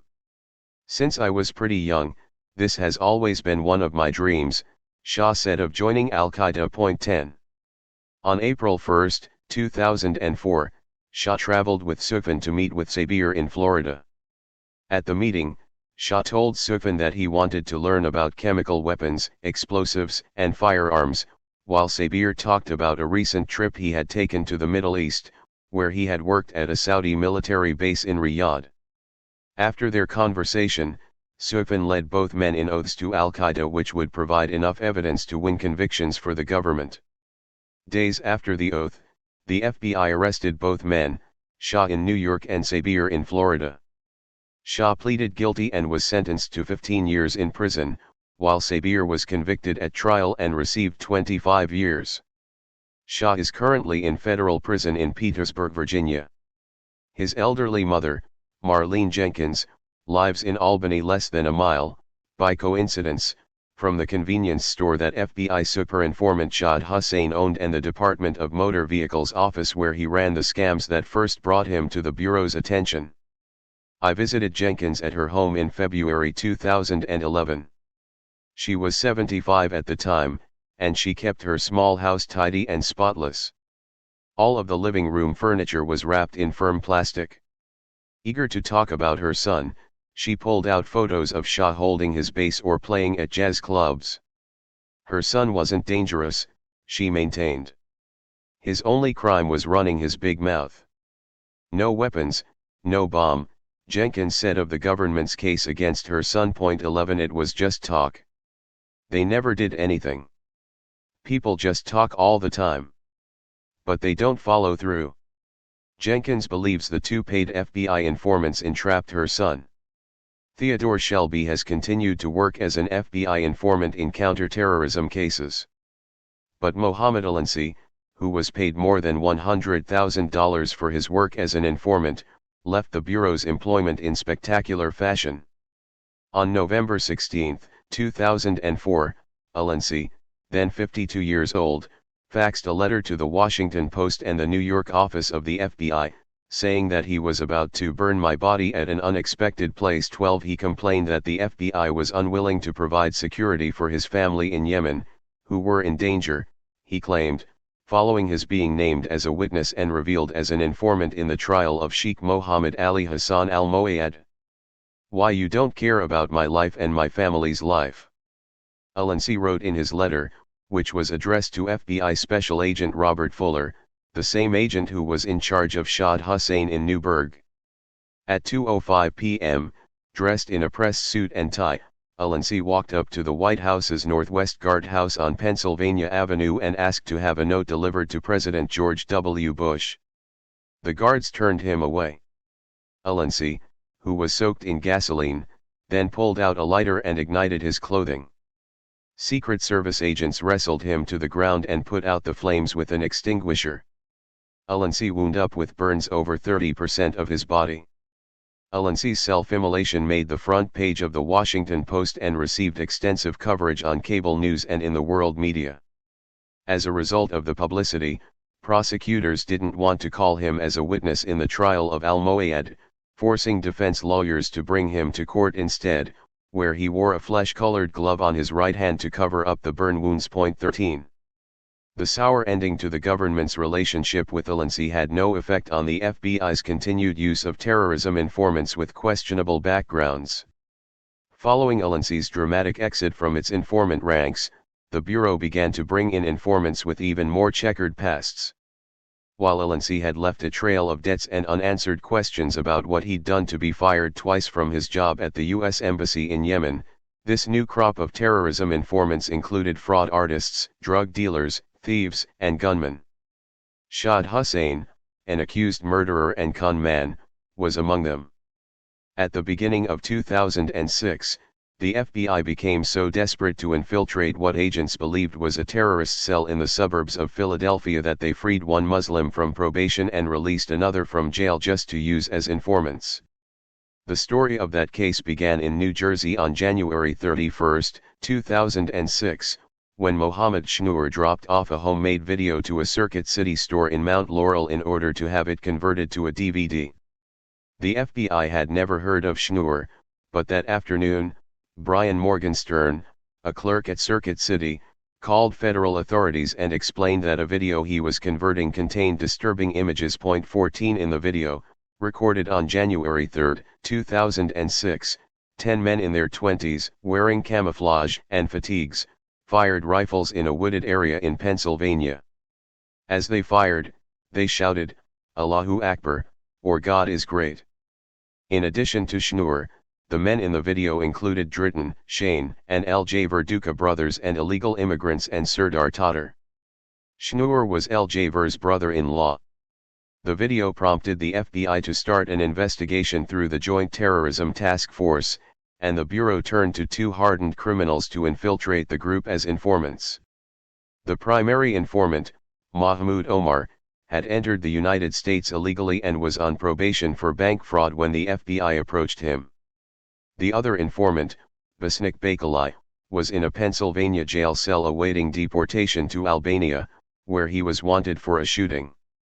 In March 2006, Omar, who claimed to have served in the Egyptian military, befriended Schnur, an overweight, socially awkward 20-year-old with an interest in jihadi videos.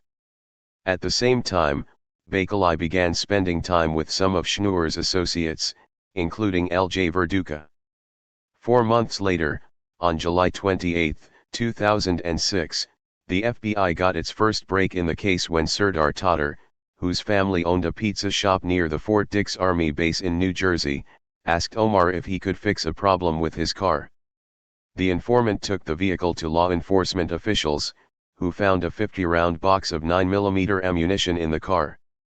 Following this, Omar began to wear a wire, and on August 1, 2006, Schnur was recorded telling the informant that he, Tatar, and the three Duka brothers were part of a group planning to attack the Fort Dix Army base. He explained that they wanted to gather as many as 7 men to kill at least 100 soldiers using rocket-propelled grenades. They'd been training for the attack, Schnur told the informant, and had a good reason for choosing Fort Dix as their target. "Why did I choose Fort Dix? Because I know that Serdar knows it like the palm of his hand," Schnur said, a reference to Tatar's familiarity with the base from delivering pizzas there. 15 Schnur asked Omar, the informant, to lead the attack, since he said he had military experience in Egypt. 4 days later, on August 5, Schnur and Omar discussed tactics. Maybe it's easy to hit them at night, Schnur wondered. On August 11, Schnur and Omar drove to Fort Dix to scope out the base. Schnur liked what he saw. "This is exactly what we are looking for," he said. "You hit 4, 5, 6 Humvees and light the whole place up and retreat completely without any losses." Schnur also told the informant he had a Serbian sniper from Kosovo, a man named Agran Abdullahu, who would help with the attack. While Schnur and Omar were planning the attack, Bakalai, the second informant, was getting closer to the other members of the group. However, a few months later, on November 15, 2006, the entire sting almost unraveled when Tatar, the one who supposedly knew his way around Fort Dix, called the Philadelphia Police Department. He explained how he'd been approached by Omar, and was worried that he was being set up in a terrorist plot. But Tatar never followed up with the police, and in the end chose not to back out of the plot. Even as he feared Omar was an informant or law enforcement officer, Tatar told him, "I'm gonna do it. Whether or not you are FBI, I'm gonna do it. Know why? It doesn't matter to me whether I get locked up, arrested. I'm doing it in the name of Allah." He then handed Omar a map of Fort Dix, which Omar promptly turned over to FBI agents. On January 19, 2007, the Dukas told Besnik Bakalai that they had a 9mm handgun, an assault rifle, and a semi-automatic assault weapon, all of which they claimed to have gotten from Agran Abdullahu, the reported Serbian sniper. The group then made another trip to the Pennsylvania woods in February 2007 to fire semi-automatic rifles and shotguns. Later that month, Dritten Duka invited Omar to play paintball with them and asked if he knew how they could buy AK-47 assault rifles. On March 28, Omar provided a list of weapons and prices from his purported arms source. Schnur said the pricing was very good. Dritten Duka suggested that the better armed they were, the lower their chances of being caught, saying, "All the AKs, the M16s, and all the handguns. I just want to be safe, brother. I got 5 kids, so I don't want to go down." People catch me, like, they think I'm a terrorist. But if the Fort Dix Five, as the media would later dub them, were terrorists, they were coerced ones pushed along by criminals who had personal interests in their prosecution. In several conversations, members of the group made comments that suggested they never intended to become violent. For example, one of the Duca cousins told Omar, "We are good the way we are. We are not going to kill anyone." A few days after that comment, when Omar tried to goad the group on by bringing up the story of an Ohio man who had been training with terrorists, Dritten Duca responded by saying that in the hysteria following 9/11, Muslims could be arrested just for talking, even if they didn't mean what they said. He likened it to their situation, how they were just bullshitting about an attack on Fort Dix.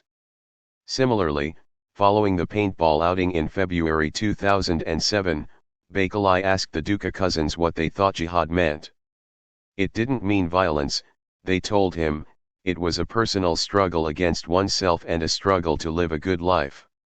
Less than a month after that statement, the FBI arrested the 5 men, charging them with attempted murder and conspiracy to commit murder. All 5 pleaded not guilty and went to trial. In his opening remarks at the trial, Assistant U.S. Attorney William Fitzpatrick told the jury, their inspiration was Al-Qaeda and Osama bin Laden. Their intention was to attack the U.S. The prosecution then played undercover recordings and the jihadi videos the Fort Dix Five had watched, trying to portray the New Jersey men as dangerous terrorists. Evan Coleman, the young terrorism expert with questionable credentials, served as a witness for the prosecution, telling the jury that the videos the defendants had watched were some of the classics put out by Al-Qaeda. 16. The defense, in turn, attacked the credibility of the 2 paid informants, both of whom had money and freedom riding on a successful prosecution, and tried to minimize the videos by describing their viewing as nothing more than immature chest thumping by the men. But the key to the whole case and the key to other successful terrorism sting prosecutions since then was the fact that the prosecution didn't need to prove that the Fort Dix Five would have carried out their attack plans.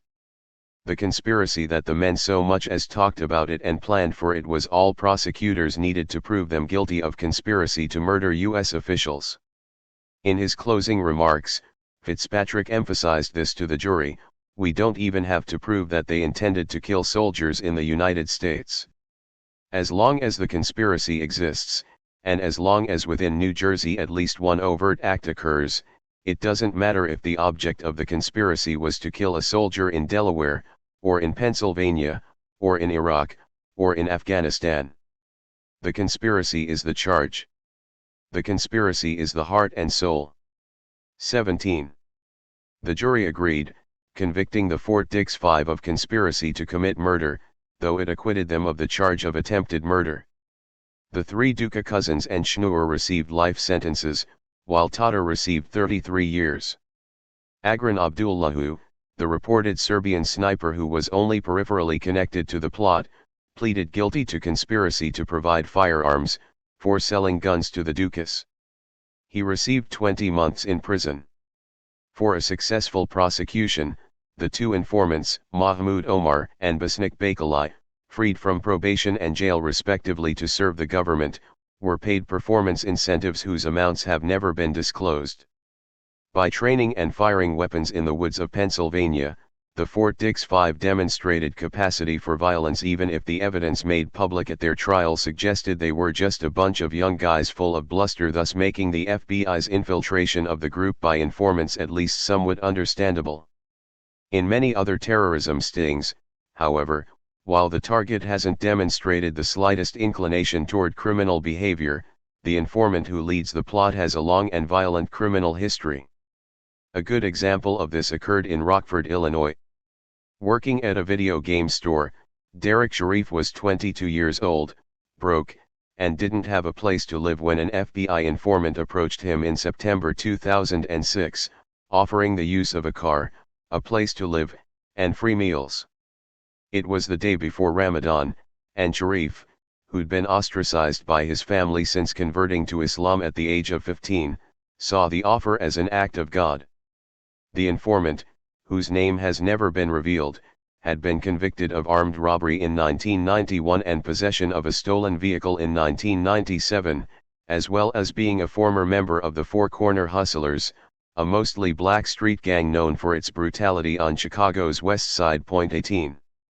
While they lived together, the informant and Sharif discussed what they believed were injustices in the Muslim community.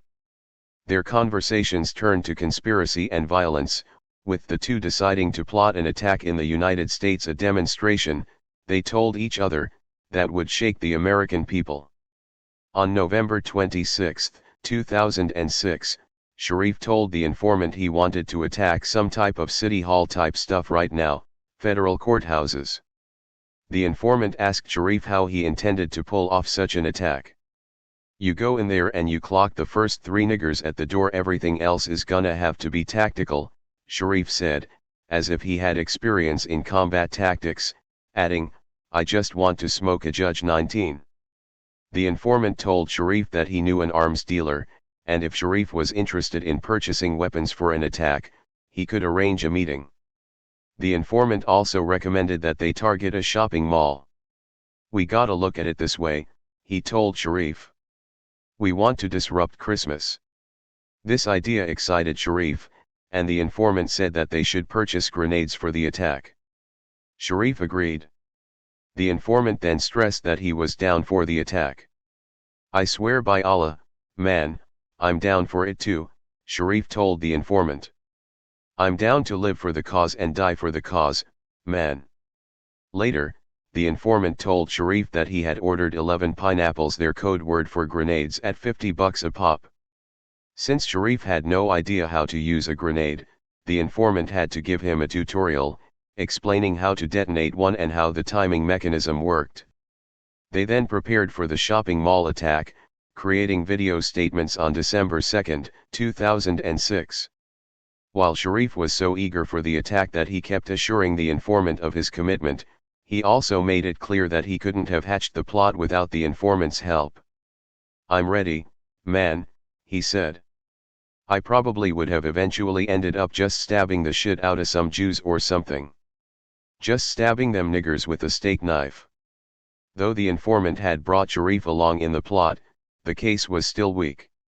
While the FBI had the makings of a conspiracy charge, since Sharif and the informant had discussed an attack, Sharif still hadn't participated in an overt act to further the conspiracy. He hadn't done any surveillance, and nothing he had done suggested he was ready to take the plot beyond talk. To get things moving, the FBI instructed the informant to suggest to Sharif that he purchase some grenades. However, Sharif didn't have any money. In fact, the only thing he had of value was a set of stereo speakers worth about $100. The informant told Sharif that he could broker a trade with the arms dealer the speakers in exchange for grenades and a 9mm handgun. "I think what he gonna do is just take the speakers and say, even," the informant said. While the claim was ridiculous, no arms dealer would accept used stereo speakers in exchange for black market weapons. Sharif, evidencing his gullibility, never questioned it. The informant then put Sharif in touch with his arms dealer friend, who was an undercover FBI agent. On December 4, 2006, the undercover agent and Sharif talked on the phone and agreed to meet at a store parking lot on Walton Road in Rockford, where the deal went just as the informant said it would. Sharif handed over the speakers, and the undercover FBI agent gave him a box containing 4 inert grenades and a 9mm handgun. FBI agents immediately arrested Sharif, who pleaded guilty to 1 count of attempting to use a weapon of mass destruction. At the age of 23, he was sentenced to 35 years in prison. Since Sharif never went to trial, the identity of the informant and his motives for serving the government weren't revealed. But available court records suggest that the informant would have been a problematic one for the FBI had he needed to testify. In addition to the convictions for armed robbery and car theft, the informant owed $16,000 in child support, which was the exact amount the FBI paid him for his role in the terrorism sting, demonstrating his financial interest in seeing Sharif sent to prison.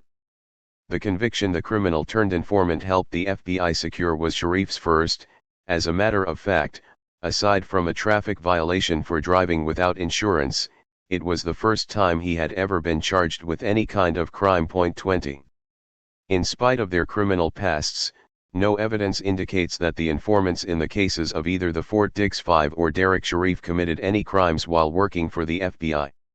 However, it is not unusual for informants with criminal backgrounds to revert to their illegal ways while employed by the Bureau. That's what happened in Decatur, Illinois, when an informant who had spent time in prison on drug charges met a man named Michael Finton. Finton was a white man in his 20s who went by the name Talib Islam, which he adopted after converting to Islam while in prison for robbery. During his probation, Finton failed to notify his parole officer of an address change. The parole violation prompted a routine search of his home and car, and during the search, probation officers found Islamic writings and letters Finton had sent to John Walker Lind, the American who went to prison for joining the Taliban after September 11. Finton's bank records showed an incoming wire transfer from a man in Saudi Arabia named Asila Hussein Aviva. The officers also discovered evidence that Finton had gone to Saudi Arabia for a month in April 2008. The suspicious probation officers turned this information over to the FBI, whose agents brought in an informant to get closer to Finton.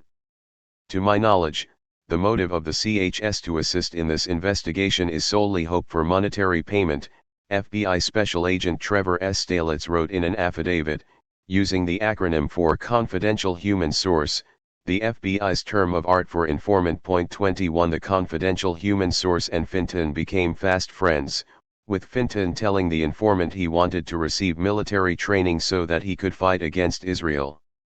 He also told the informant about his trip to Saudi Arabia, which had been paid for by a sheikh he met on the internet whose daughter he was now engaged to marry.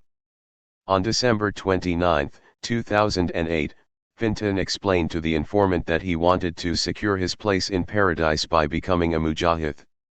The informant in turn told Finton he knew someone who could help, and Finton sent an introductory email to the informant's contact. Finton didn't know that the contact was an undercover FBI agent.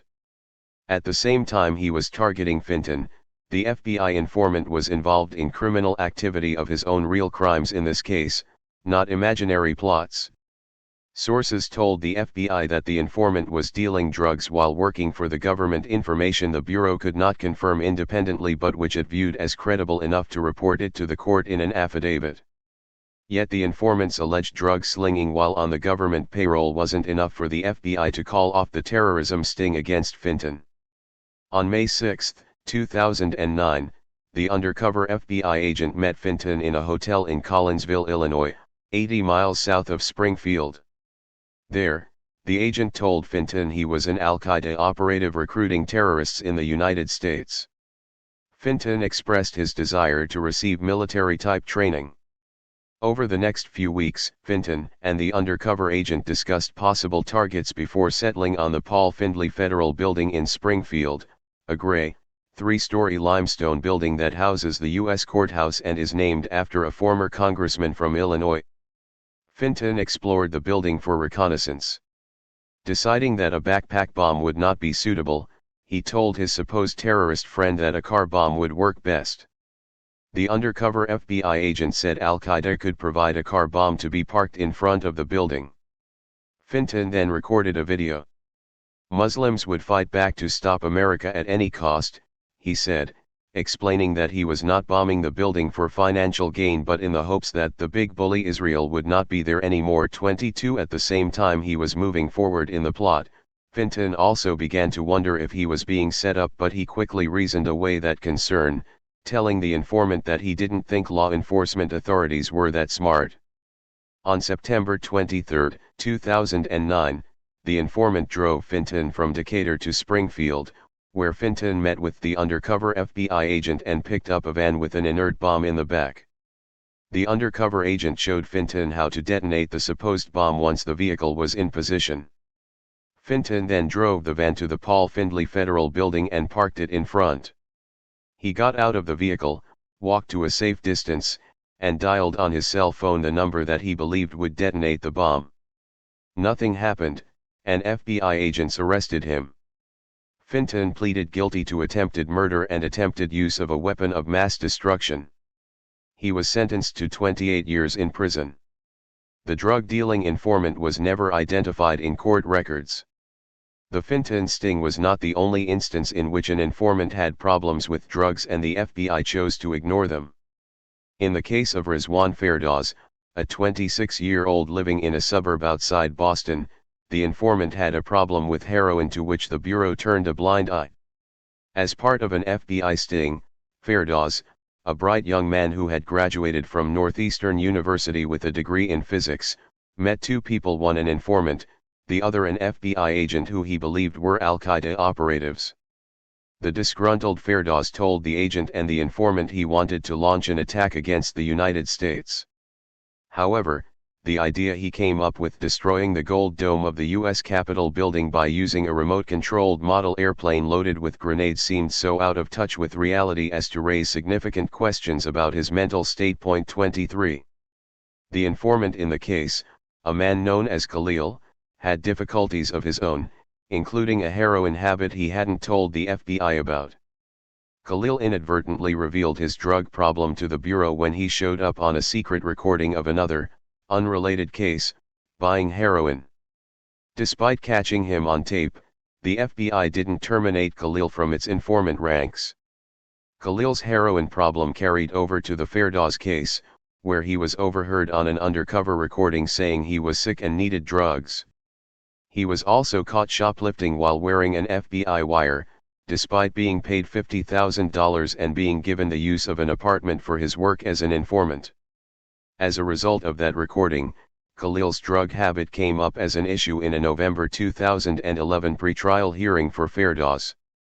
What steps did you take to ensure he wasn't using heroin? Ferdoz's public defender, Miriam Conrad, asked FBI Special Agent John Woudenberg. He was much scrutinized, Woudenberg said. He was under the microscope. Did you give him a drug test? No, Woudenberg admitted. 24. Ferdoz pleaded guilty to attempting to damage and destroy a federal building by means of an explosive, and attempting to provide material support to terrorists and a terrorist organization. 25. He received 17 years in prison. The FBI's search for would-be terrorists is so all-consuming that agents are willing to partner with the most heinous of criminals if they appear able to deliver targets. That's what happened in Seattle, Washington, in the summer of 2011, when agents chose to put on the government payroll a convicted rapist and child molester. The investigation began on June 3, 2011, when a man contacted the Seattle Police Department and told them that he had a friend named Abu Khalid Abdul Latif who was interested in attacking Joint Base Lewis McChord in Tacoma, Washington. The tipster told police that Abdul Latif had already recruited an associate, a man named Wali Mujahid. Seattle police referred the caller to the FBI, whose agents quickly enlisted him as an informant and launched a full investigation of Abdul Latif and Mujahid. Based on these initial actions, it was clear that the FBI believed it was dealing with two dangerous potential terrorists.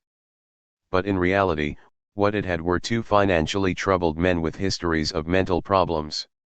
Abdul Latif, whose birth name was Joseph Anthony Davis, had spent his teenage years huffing gasoline and once told a psychologist he heard voices and saw things that weren't there. When he was 23, he tried to commit suicide by overdosing on pills intended to treat seizure disorders, later telling a psychologist that he felt lonely and had no use to live. 26. His partner in the supposed terrorist plot, 31-year-old Mujahid, whose name was Frederick Domingue Jr. before his conversion to Islam, had been diagnosed with schizoaffective disorder, which causes mood swings and abnormal thoughts. 27. Dorothy Howard, who met Mujahid through her daughter when they lived in Pomona, California, remembered him as sweet-natured but gullible, someone who was trying hard to get a handle on his mental problems but wasn't always successful. Sometimes he would call me and say, "Mrs. Howard, I really need my medications. Can you take me to the clinic?" Howard recalled. Sometimes they would keep him 3 or 4 days. 28. The FBI's informant, whose name was not revealed, was the only source claiming that Abdul Latif and Mujahid were terrorists on the make. And the informant came with an outrageous story of his own.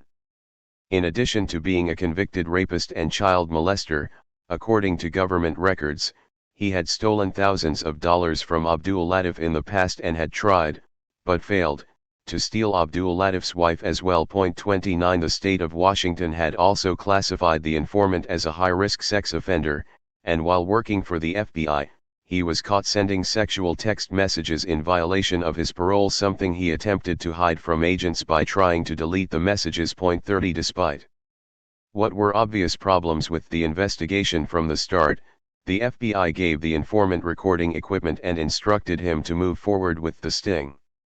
As Abdul Latif and the informant discussed possible targets after growing concern that attacking a military base would be too difficult, given the armed guards and fortification, it became clear that the Seattle man had no capacity to carry out a terrorist attack. In fact, Abdul Latif had little capacity for anything, since he had only $800 to his name, and his only asset was a 1995 Honda Passport with 162,000 miles. 31 In addition, his supposed accomplice, Mujahid, was still in Southern California. But his friend, the informant, said he could provide everything they would need for the attack, including M13 assault rifles, rocket-propelled grenades, and bulletproof vests. 32 That Abdul Latif didn't have much money and didn't know anyone who could provide him with weapons strongly suggested that the plot was nothing more than talk, and would have stayed that way had the FBI not gotten involved. After scuttling the idea to attack Joint Base Lewis McChord, Abdul Latif and the informant settled on a plan to attack a Seattle processing station for incoming troops, where most of the people would be unarmed. Imagine how many young Muslims, if we're successful, will try to hit these kinds of centers. Imagine how fearful America will be, and they'll know they can't push Muslims around, Abdul Latif said. On June 14, 2011, Abdul Latif and the informant purchased a bus ticket for Mujahid to travel to Seattle from Los Angeles. Needing to select a password that would allow Mujahid to pick up the ticket at the station, Abdul Latif initially suggested jihad. He and the informant laughed about the password choice before Abdul Latif decided on OBL, for Osama bin Laden. A week later, Mujahid arrived in Seattle, and the three men drove to a parking garage to inspect the weapons the informant had procured. Inside a duffel bag were 3 assault rifles. Mujahid took hold of one of the guns, aimed, and pulled the trigger. Abdul Latif inspected one of the other rifles. "This is an automatic?" he asked. The informant then showed him how to switch on the rifle setting for automatic firing. At that point, FBI agents rushed into the garage and arrested Abdul Latif and Mujahid. The two men were charged with conspiracy to murder officers and agents of the United States, conspiracy to use a weapon of mass destruction, and 4 firearms counts. The FBI paid the informant $90,000 for his work on the case. 33. Michelle Shaw was the public defender appointed to Mujahid. When she first met him inside a jail in Seattle, she couldn't believe he was the man the government had portrayed as a dangerous terrorist. "He is the most compliant client I have ever worked with in my 22 years of practicing law and so appreciative of our weekly visits," Shaw said.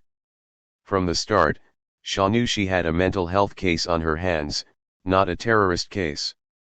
Mujahid was easily susceptible to the informant, she believed, because he had a history of relying on others to help him separate fantasy from reality. But the judge in the case didn't agree. "Wally's mental health issues in my opinion are huge and looming large, but the court stated this week on the record that my client's mental health issues are a very tiny part of this case," Shaw told me in October 2011. Unable to use mental health in an entrapment defense, Shaw reluctantly recommended that Mujahid plead guilty. He agreed, and was sentenced to 27 to 32 years in prison. For his part, Abdul Latif pleaded not guilty and is awaiting trial. Had it not been for a rapist and child molester fishing for a payday, Abdul Latif and Mujahid would likely be today where they were in June 2011, 2 Americans you'd never hear about, trapped on the margins of a society to which they posed no threat. Abu Khalid Abdul Latif and Wali Mujahid became terrorists because the FBI and one of its informants had incentives for making the pair into terrorists. The informant's incentive was monetary, while the FBI agents who supervised the sting were under intense pressure from their higher UPS to build a terrorism case. At no point during the sting operation did anyone question whether someone like Abdul Latif was more despondent loser than scary mass murderer. That is a problem inherent in today's terrorism sting operations. The FBI and its informants are under pressure, albeit for different reasons, to see terrorists, even where none exist. Since informants have vested interests in seeing their targets convicted, with criminal informants often having their own personal freedom on the line, it's the FBI's responsibility to ensure that these interests do not influence investigations. If the Bureau is following the book during an investigation, agents will give an informant tasking orders before each meeting between the informant and the targets. These orders will include what the informant should discuss and how he should behave during the meeting. Ideally, the meeting with the targets should be taped, giving the FBI an indisputable record of what was said. At regular intervals, FBI agents should also subject their informant to a polygraph test to make sure he isn't lying or withholding information. If the informant fails the polygraph, or engages in criminal behavior not authorized by the FBI, agents are supposed to cut him from the ranks. However, the FBI doesn't always work by the book. We know this because the Bureau has documented many occasions when it doesn't play by its own rules. Elia Syed, the informant in the Florida stings involving Imran Mandhai and the Liberty City 7, lied during a polygraph examination in Chicago yet continued to work as an FBI informant. In the Michael Fintan case, the FBI had credible information that its informant was dealing drugs yet continued to use him until the final day of the sting operation. The informant in the Rizwan Firdaus case was caught on an FBI video purchasing heroin, and still the Bureau continued to pay him for his work. These informants were allowed to lead terrorism stings because the pressure to find would-be terrorists is so great that it's created a precarious situation in which FBI agents identify loudmouths on the fringes of society and, through elaborate sting operations involving informants, many with criminal backgrounds, transform these powerless braggarts into dangerous terrorists engaged in horrifying plots to bomb buildings, public squares, and subway stations. 7. Not caught on tape. Because so many of the informants that the FBI uses in terrorism stings are men with histories of crime, fraud, and deception, in short, not the most credible people to put on a witness stand during a trial, the Bureau relies heavily on secretly recording the conversations between its informants and the individuals they target. When an informant lacks credibility or has a financial interest in gaining a conviction, a taped conversation showing the target going along with the plot can often make up for those deficiencies with a jury. As a result, in the terrorism sting cases that have gone to trial since 9/11, prosecutors have played hours of taped conversations between informants and targets for juries. However, in analyzing these cases, I noticed a disturbing pattern of conversations between informants and targets not being recorded at the most suspicious of times. These missing recordings seem to occur at either the beginning of a sting, when informants are establishing their relationships with targets, a period of time defense lawyers consider crucial to determining whether the government induced or entrapped the defendant, or when the target is thinking of backing out of the plot or otherwise doing something that has the potential to undermine the government's case. No matter what part of a sting goes unrecorded, the government routinely blames recorder malfunction for the lapse. The most egregious example of the mysterious and persistent FBI trend of recorder malfunction happened when two separate terrorism sting cases, located 2,800 miles apart from each other, converged in a most unexpected way in 2010. The first sting centered on an Oregon party boy who developed a peculiar hatred for the United States. Mohammed Osman Mohammed, a young Somali American, attended Oregon State University and lived in Corvallis, a college town about 85 miles south of Portland.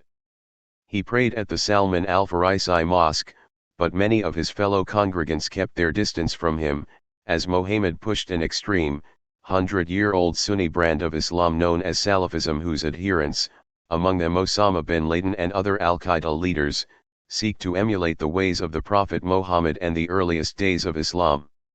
Muhammad, however, led a life at odds with both his religion, drinking alcohol and engaging in premarital sex, two activities prohibited under most interpretations of the Quran. It was Muhammad's partying that first brought him to the attention of the FBI.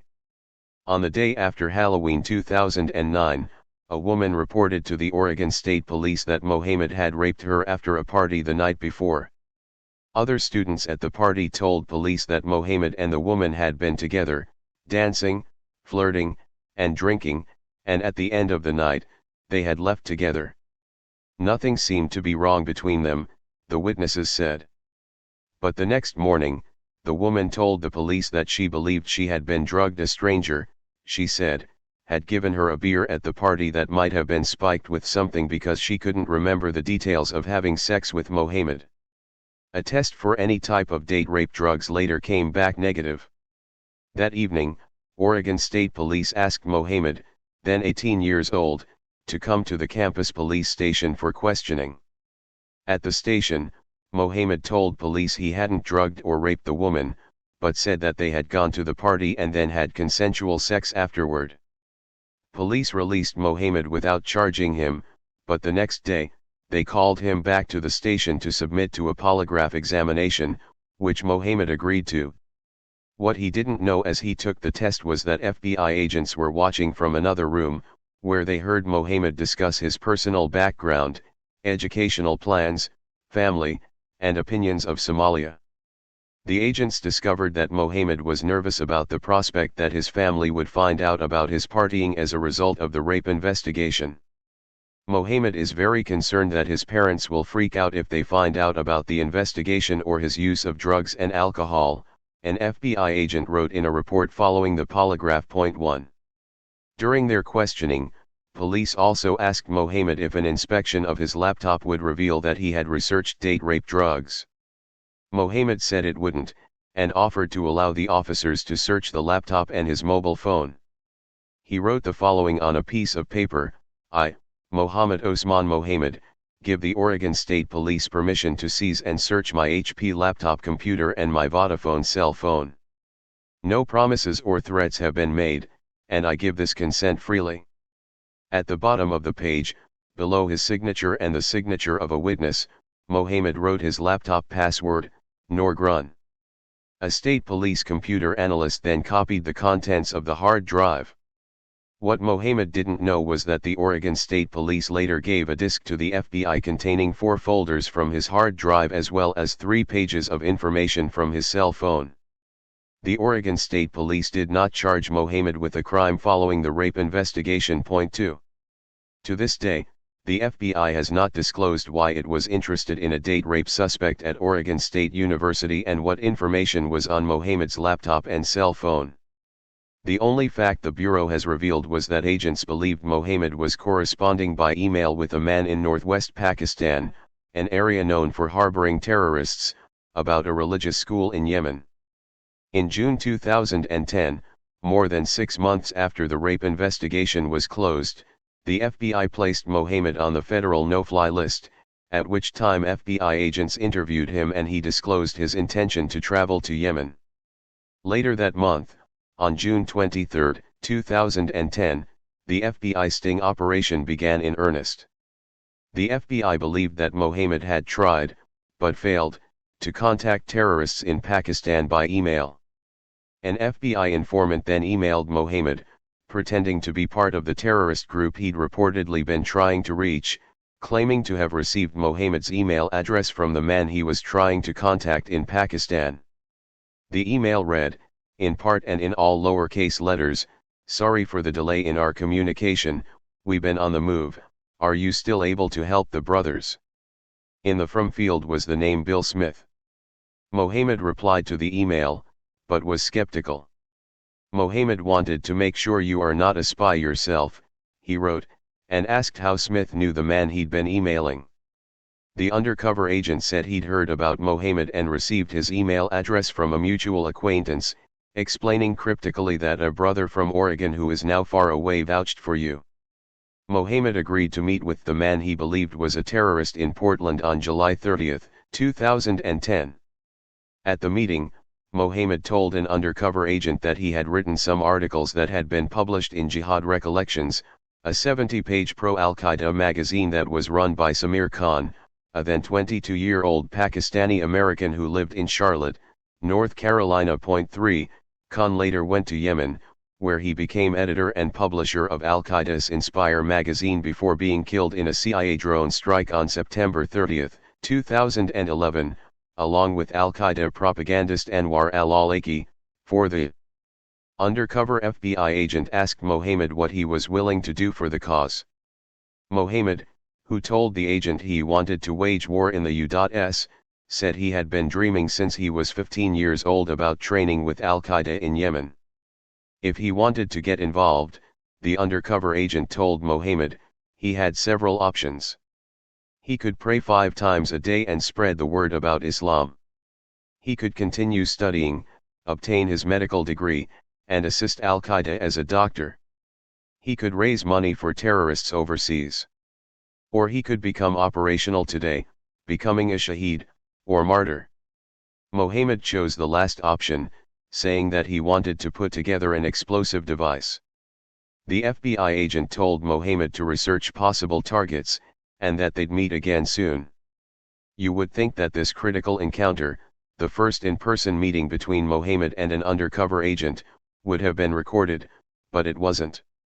The FBI did set up audio and video equipment, but due to a malfunction, they weren't able to record the meeting. Therefore, all the information about what was said is based on the FBI agent's memory. 3 weeks after that first meeting, Mohammed and the undercover agent met in a hotel room, and this time the recording equipment worked. Joining the FBI agent on this occasion was a second undercover agent who was posing as a weapons expert. Mohammed had done what he'd been told to do during the first meeting and came with a target in mind. Pioneer Square, like Portland, is, like, the main meeting they have a 26th of November Christmas lighting and some 250,000 people come, Mohammed told the agents. 5. The undercover agents asked Mohammed whether he was concerned that such a target could result in children being harmed or killed. That's what I'm looking for, a huge mass, he replied. Attacked in their own element. He'd push the button to detonate the bomb, the agents asked, even with children in the blast zone? Yes, I will push the button, he answered. When I see the enemy of Allah, then you know their bodies are torn everywhere. The undercover agents then told Mohammed they needed to discuss his idea with their superiors, a group they referred to as the Council. The following month, September 2010, Mohammed met again with the two agents, who told him that the plan was moving forward and asked him to find a suitable area to plant the bomb near Pioneer Square and to purchase some components for the weapon, including 2 Nokia prepaid cell phones, a toggle switch, and a 9-volt battery connector. They explained to Mohammed how the bomb would work.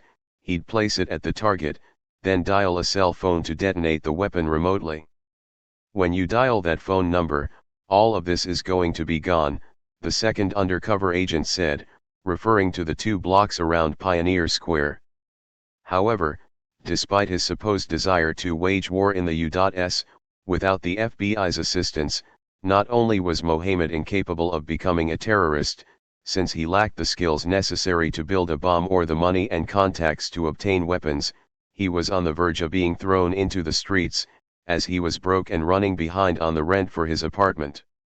But the FBI didn't let those details stall the sting operation, as the undercover agents gave Mohammed $2,700 to cover his rent and another $110 for the bomb components.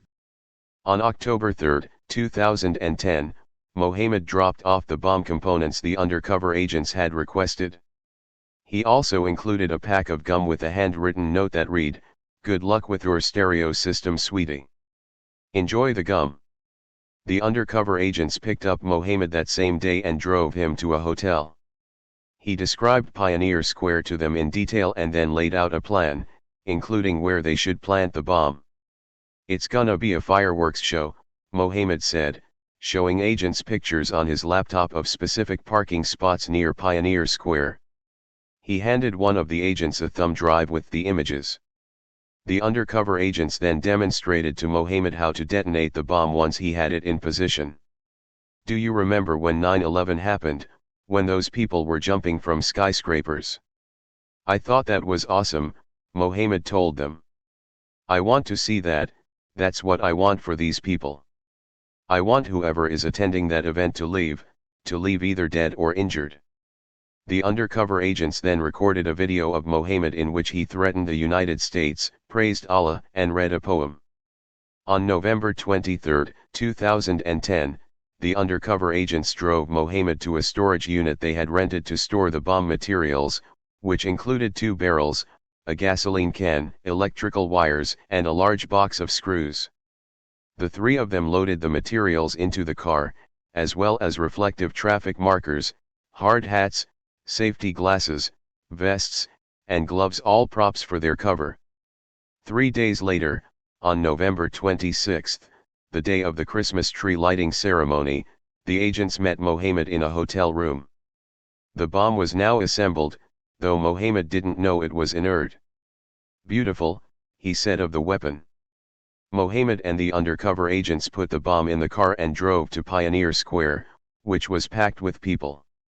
They parked in one of the spots Mohammed had scouted out, then walked away from the vehicle, hard hats on so as not to raise suspicion. From a safe distance, Mohammed dialed the number that he believed would detonate the bomb. It failed.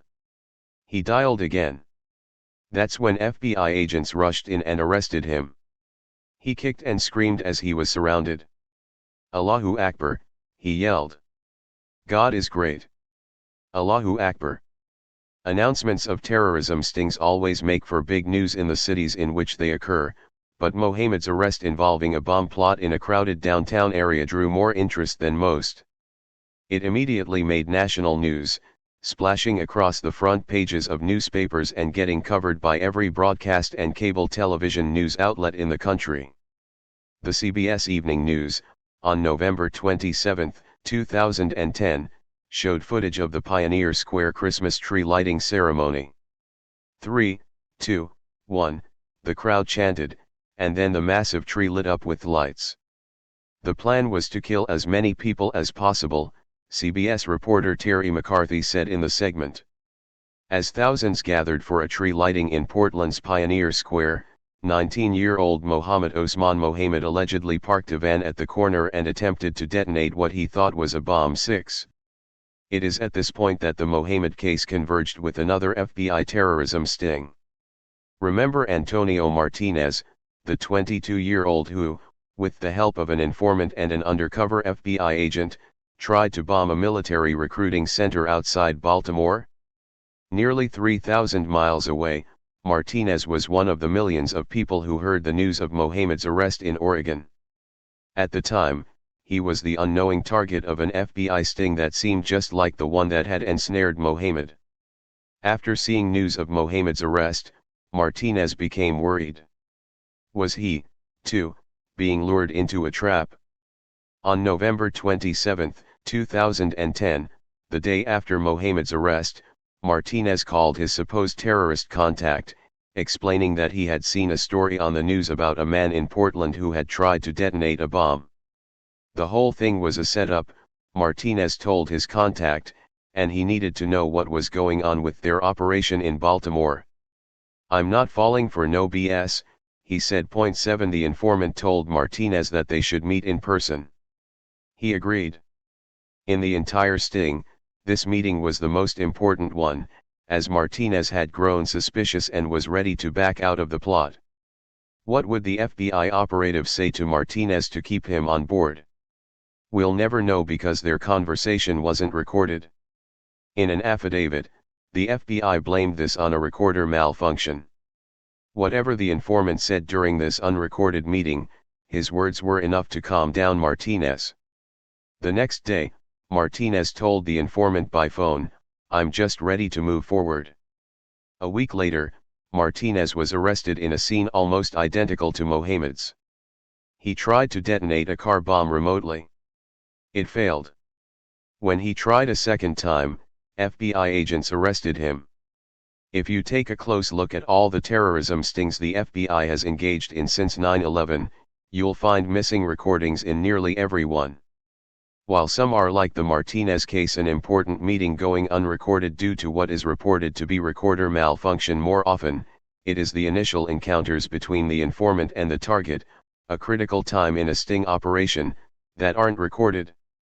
In the Oregon case, Mohammed's first meeting with an undercover agent was not recorded, a problem the FBI attributed to the malfunctioning of its recording equipment. However, the same thing happened in the case of the Newburgh 4, in which Shahid Hussain spent 4 months with James Cromity before the FBI decided to start recording their conversations. And even after recordings began in the Newburgh sting, the FBI elected not to tape some meetings, including vital ones such as when Hussain took the 4 men to dinner at a TGI Fridays the night before the planned bombing and offered them money to carry forward with the plot. Without recordings of these meetings, federal prosecutors must ask jurors to believe without question the recounting of events from an FBI informant, a man who usually has a past that includes some combination of violent crime, fraud, and deceit, and who has credibility only because he's been given the FBI's imprimatur.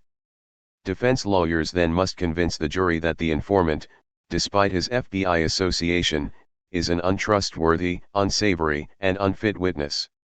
Halfway through the Newburgh trial, for example, defense lawyer Vincent L. Brichetti attempted in cross-examination to emphasize to the jury that without recordings, the government's informant, Shahid Hussain, couldn't be trusted to tell the truth.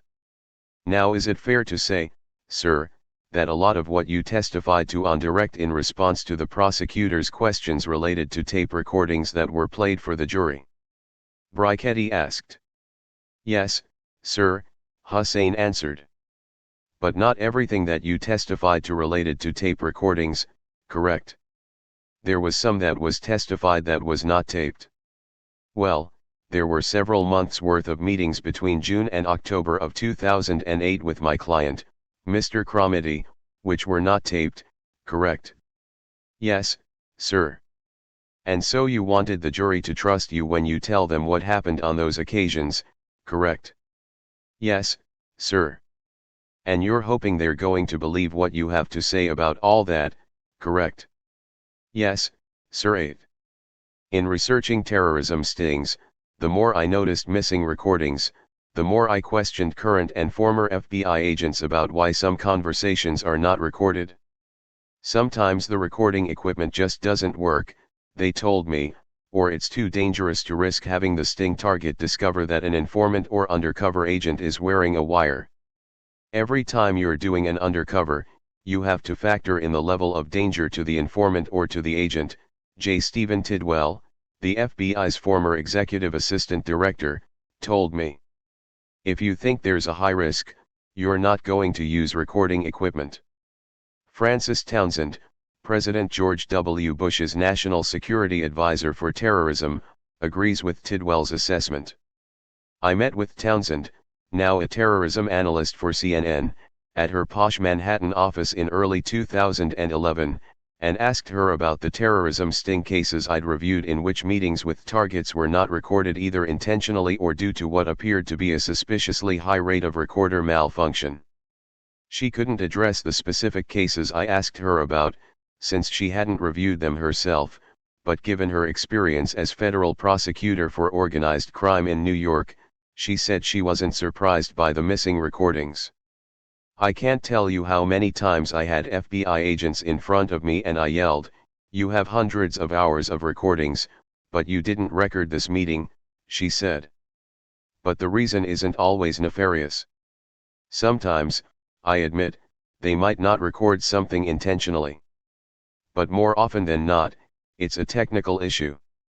The equipment malfunctioned or the recording was inaudible.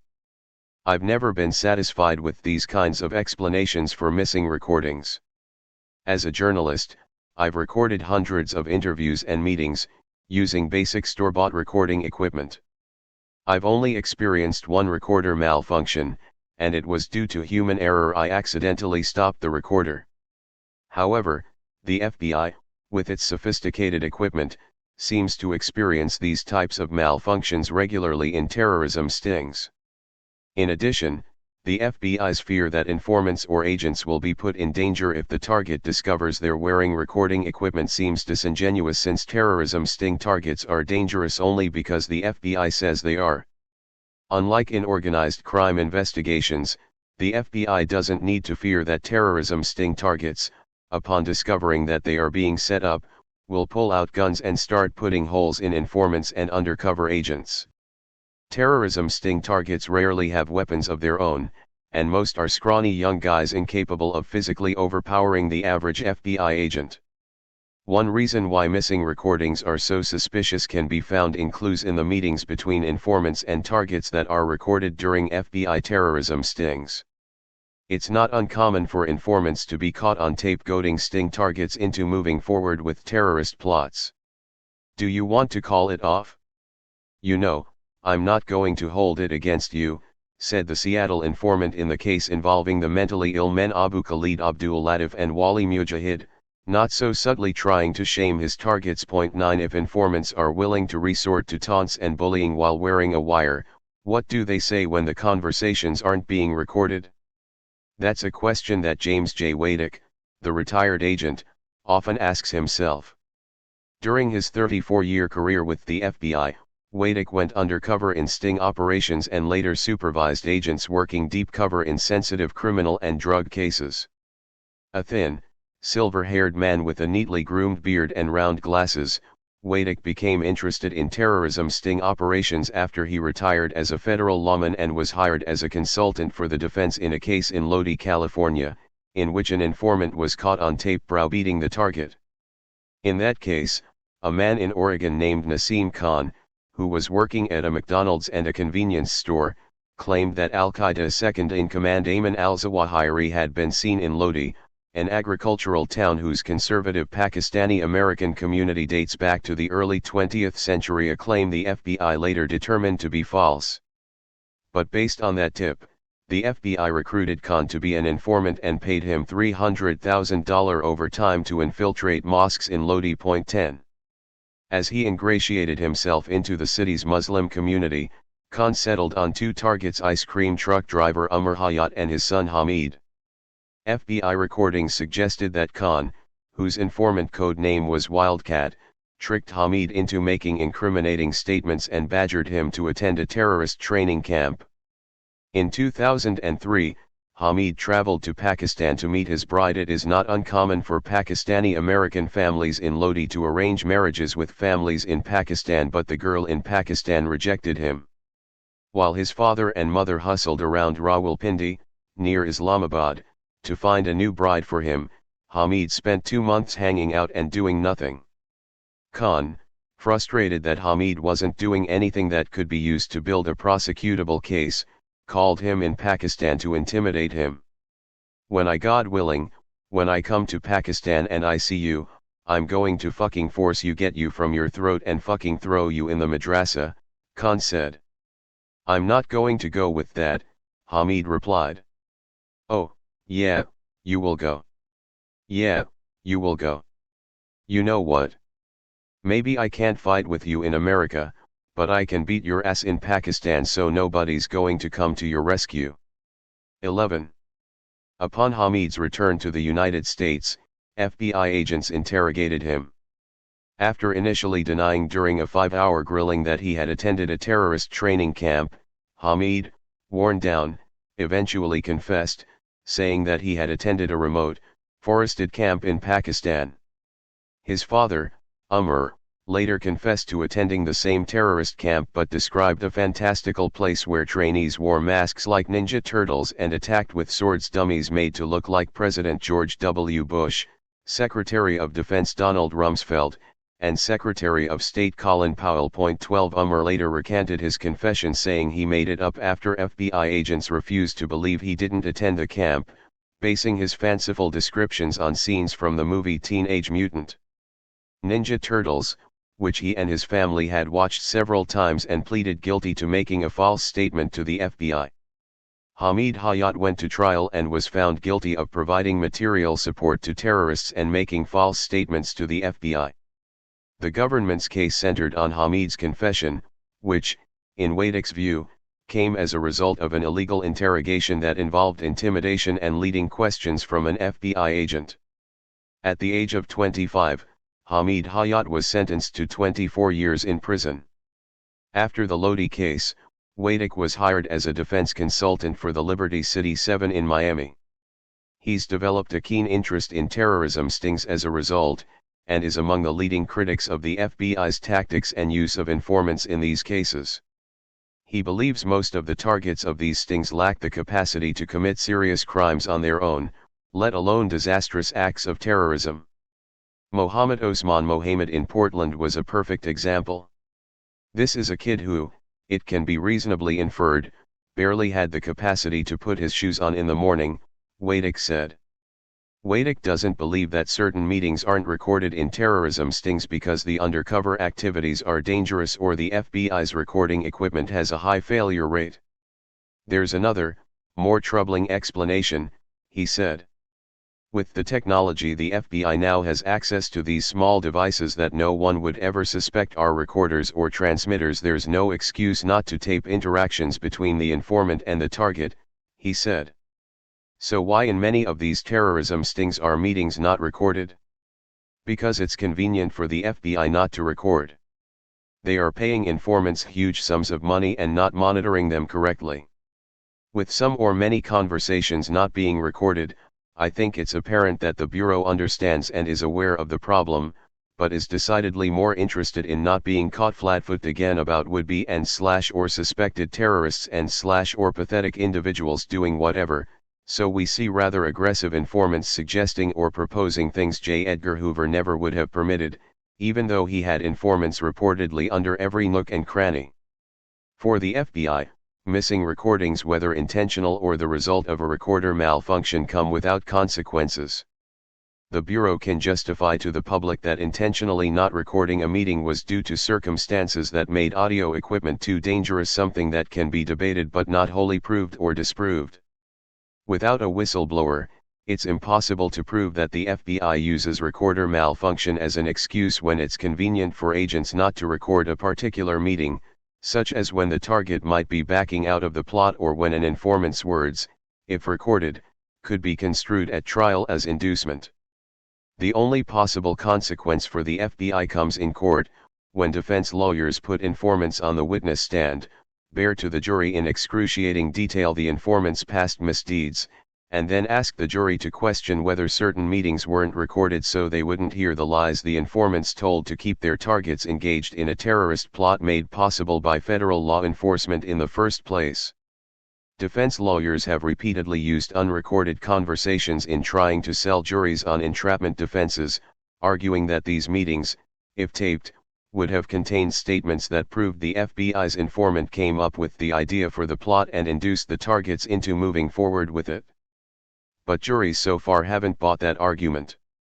Since 9/11, approximately 50 terrorism defendants have been involved in plots in which the informant could fairly be described as an agent provocateur, someone who provided not only the plan but also the means and opportunity for the terrorist plot. 10 of these defendants have formally argued entrapment during their trials. 13 Yet none of these defendants, and only a minority, risk trial in the first place. With the government's nearly perfect conviction rate and mandatory minimum sentences of 25 years in prison, were successful in convincing a jury that they'd been entrapped, that is, that they wouldn't have committed their crimes were it not for the FBI informant instigating them in the first place. In talking about FBI terrorism stings among journalists, academics, and the public, I am frequently asked why entrapment has never been an effective defense in the terrorism cases. I've struggled with the answer to this question. It's true that entrapment is a very risky legal strategy. After all, it requires the defendants to admit that they committed the crimes they are charged with and then hope that the jury will be sympathetic to their claim that the government induced them. It also requires the defense to disprove predisposition, the contention that the actions of the defendants prior to the introduction of the government informant suggested they would commit such a crime, and here the government has had little trouble in terrorism cases because so much today can be used to suggest predisposition. Watching jihadi videos, for example, as the Fort Dix Five did in New Jersey, or ranting about a hatred of Jews, as James Cromedy did in Newburgh, have both been viewed as evidence of predisposition. Of course, this is something of a simplification of a complicated legal subject. But with the entrapment defense, there's something unique to terrorism sting cases. Why, after all, has there never been an effective entrapment defense in a terrorism sting case? David D. Cole has considered that question. A Georgetown University law professor who specializes in constitutional law and national security, Cole has paid close attention to the terrorism sting cases that have gone before juries. In early 2011, I asked him why terrorism defendants are unable to succeed with entrapment defenses when the evidence is clear that the informant provided the means and opportunity for the crime. I think prosecutors overwhelm juries with evidence in these cases, Cole told me. Jurors hear about a horrific plot to bomb the subway or a building, and they think, I ride the subway, or, my brother works in that building. Because the plot is so horrific, and people have memories of 9/11, the prosecution is able to overwhelm juries in such a way that prevents them from being sympathetic to an entrapment defense. The FBI's success in terrorism trials has further emboldened the Bureau's use of sting operations. As with any organization, the FBI duplicates programs that are effective, and terrorism sting operations have a near-flawless record in court. If the government's terrorism stings were laid out on a timeline, you'd see a slow start from 2002 to 2004 and then an explosion in 2005 and 2006. Agents everywhere said, "Hey, this worked in New York.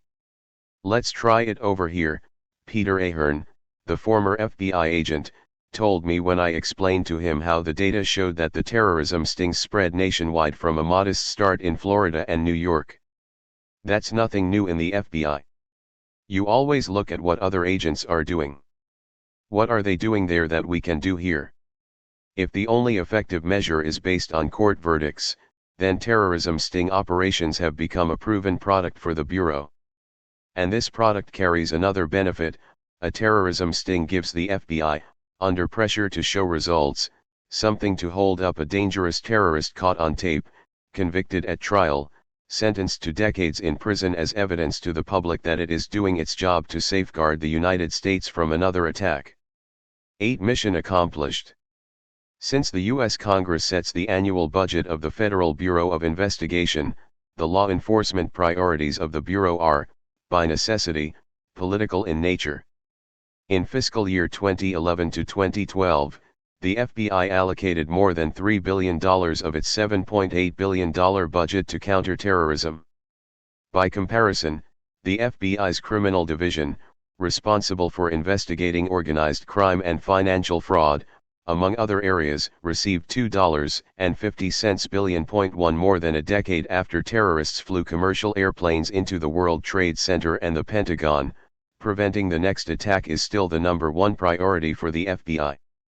To justify its counterterrorism budget, the Bureau must demonstrate to both the public and elected officials that it is preventing would-be terrorists from taking aim at the homeland.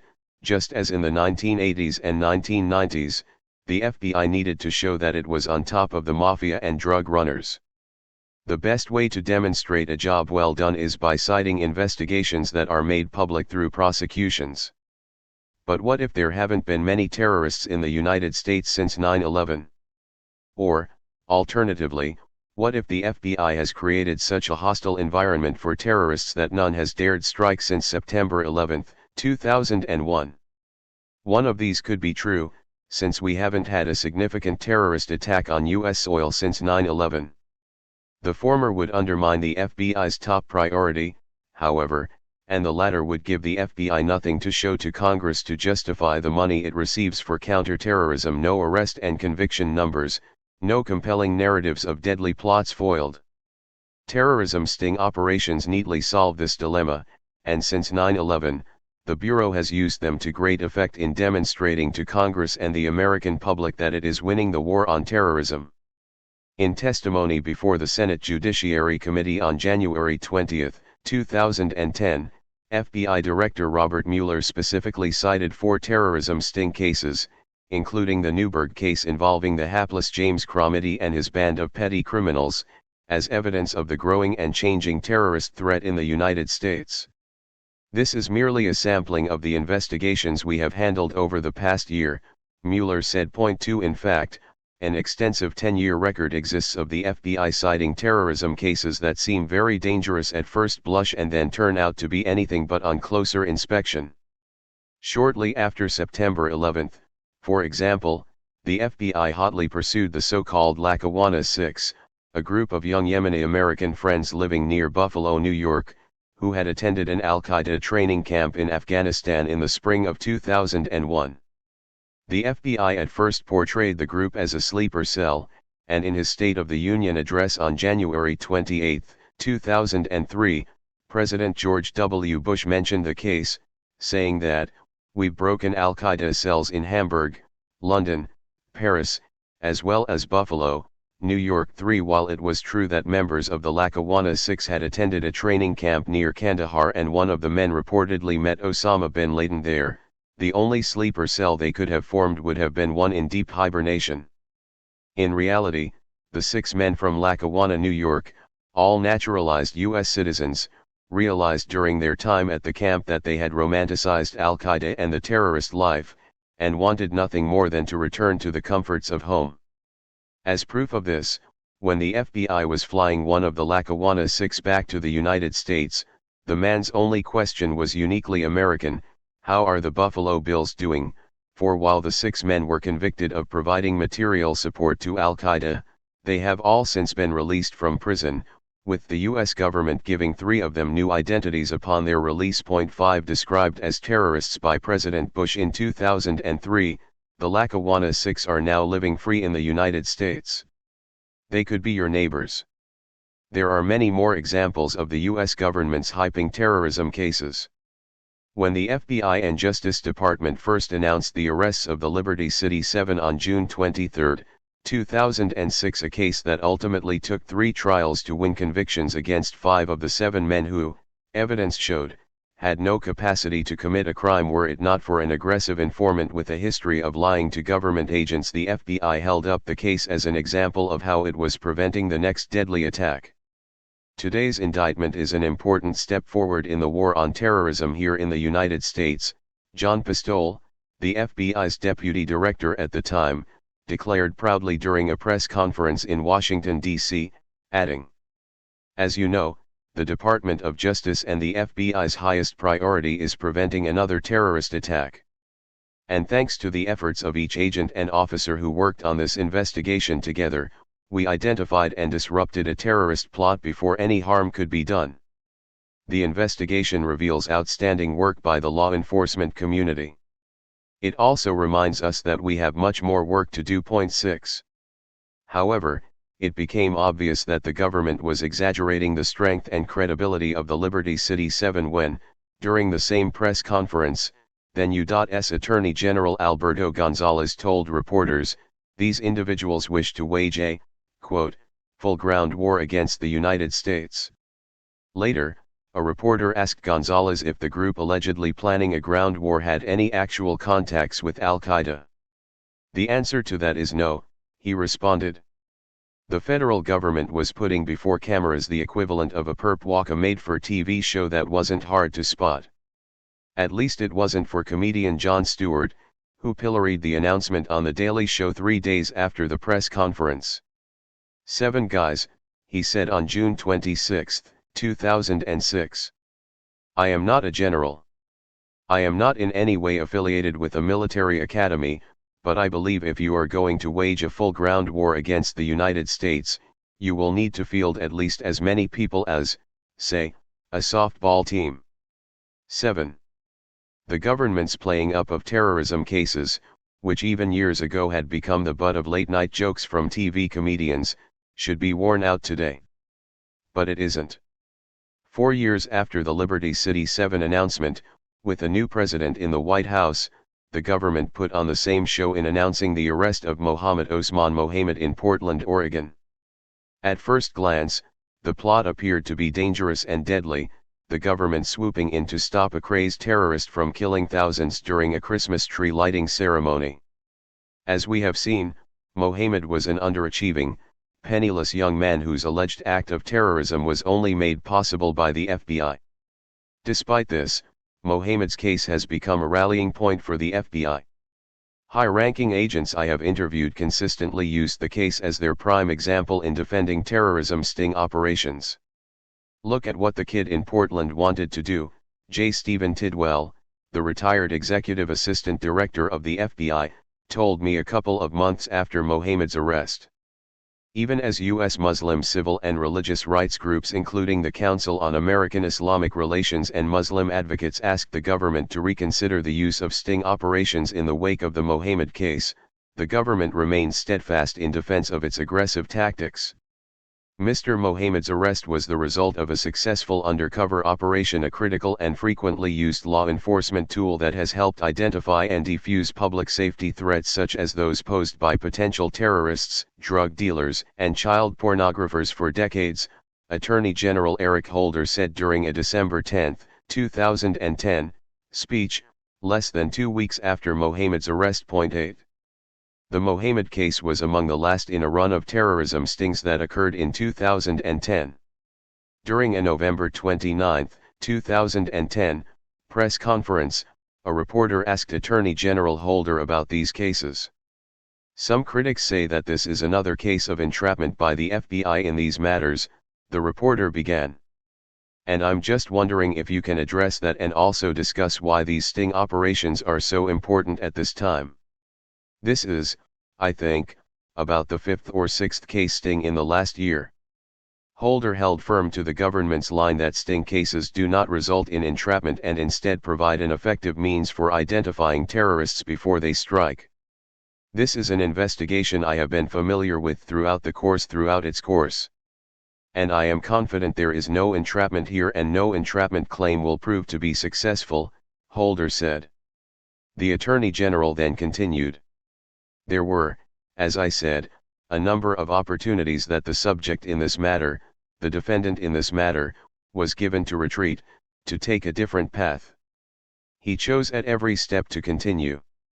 Some of the things that were contained in the court filings that we made indicate, I think, his state of mind, where he was told that children, were potentially going to be harmed by what he planned to do in blowing up the Christmas tree.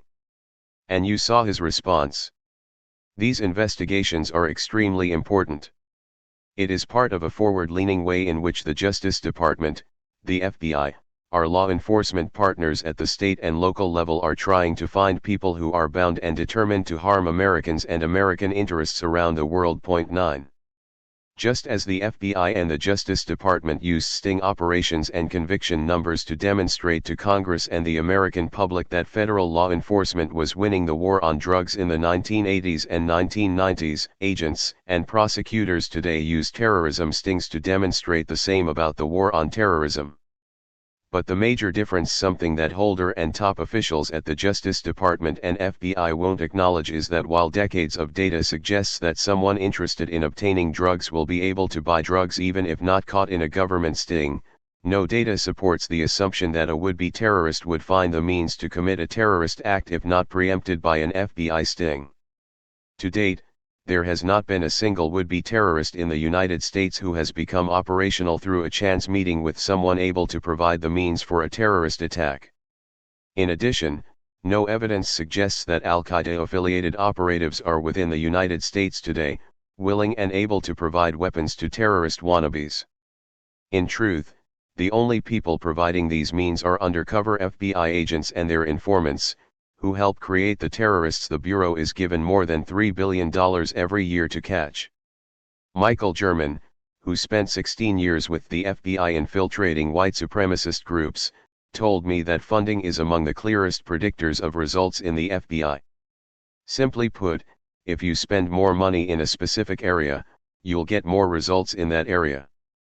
But that doesn't necessarily mean that the area you're focusing on was a problem in the first place. Now a senior policy counsel for the American Civil Liberties Union, German said the culture of the FBI is results-driven, so no matter the assignment, FBI agents can't come up empty. You have an enormous amount of pressure to do something, German told me. If you are the terrorism agent in a benign Midwestern city, and there is no terrorism problem, you don't get to say, there's no terrorism problem here. You still have to have informants and produce some evidence you're doing something. While FBI and Justice Department officials won't concede this point, some rank-and-file agents do. Several have told me off the record that chasing terrorists is like chasing ghosts, you'll only see them if you're willing to let your eyes play tricks on you. This is something that active agents won't talk about on the record for fear of retribution, while most retired agents, with German and James Wadick among the few exceptions, remain silent due to a concern about burning bridges with former colleagues. In the fall of 2011, however, we were offered a rare glimpse into an active agent's criticism of the FBI's focus on terrorism. A 20-year Midwestern veteran of the Bureau retired, and on September 30, 2011, she sent an email to 10 colleagues with the subject line, "It'll never make the investigator," referring to the FBI's internal magazine for employees. 10 The email itself was blank, but there was a Word document attached to it titled Instigator. The agent who sent the email asked me not to reveal her name or the names of the email's recipients, but in the Word document, she described how the FBI had become reborn as the red-headed stepchild of the intelligence community. The truth is, they could waterboard me and I still would not say that. The whole intel-based model of how the Bureau is expected to operate is anything more than smoke and poorly aligned mirrors. Yet another irony is that after struggling for 20 years to develop quality sources, I finally succeeded, only to be told that I'm still a failure because although my sources provide timely, pertinent, actionable information about ongoing public corruption and money laundering, they know nothing of Somali pirates or Chinese hackers. This email was forwarded around the Bureau. One agent wrote, "Gentlemen, she said it better than I could/can/will." Inherent in the criticism is the belief that, as a result of focusing billions of dollars on terrorism, the FBI is missing other criminals who represent greater threats to the United States than lone wolves with big mouths and inert bombs provided by informants.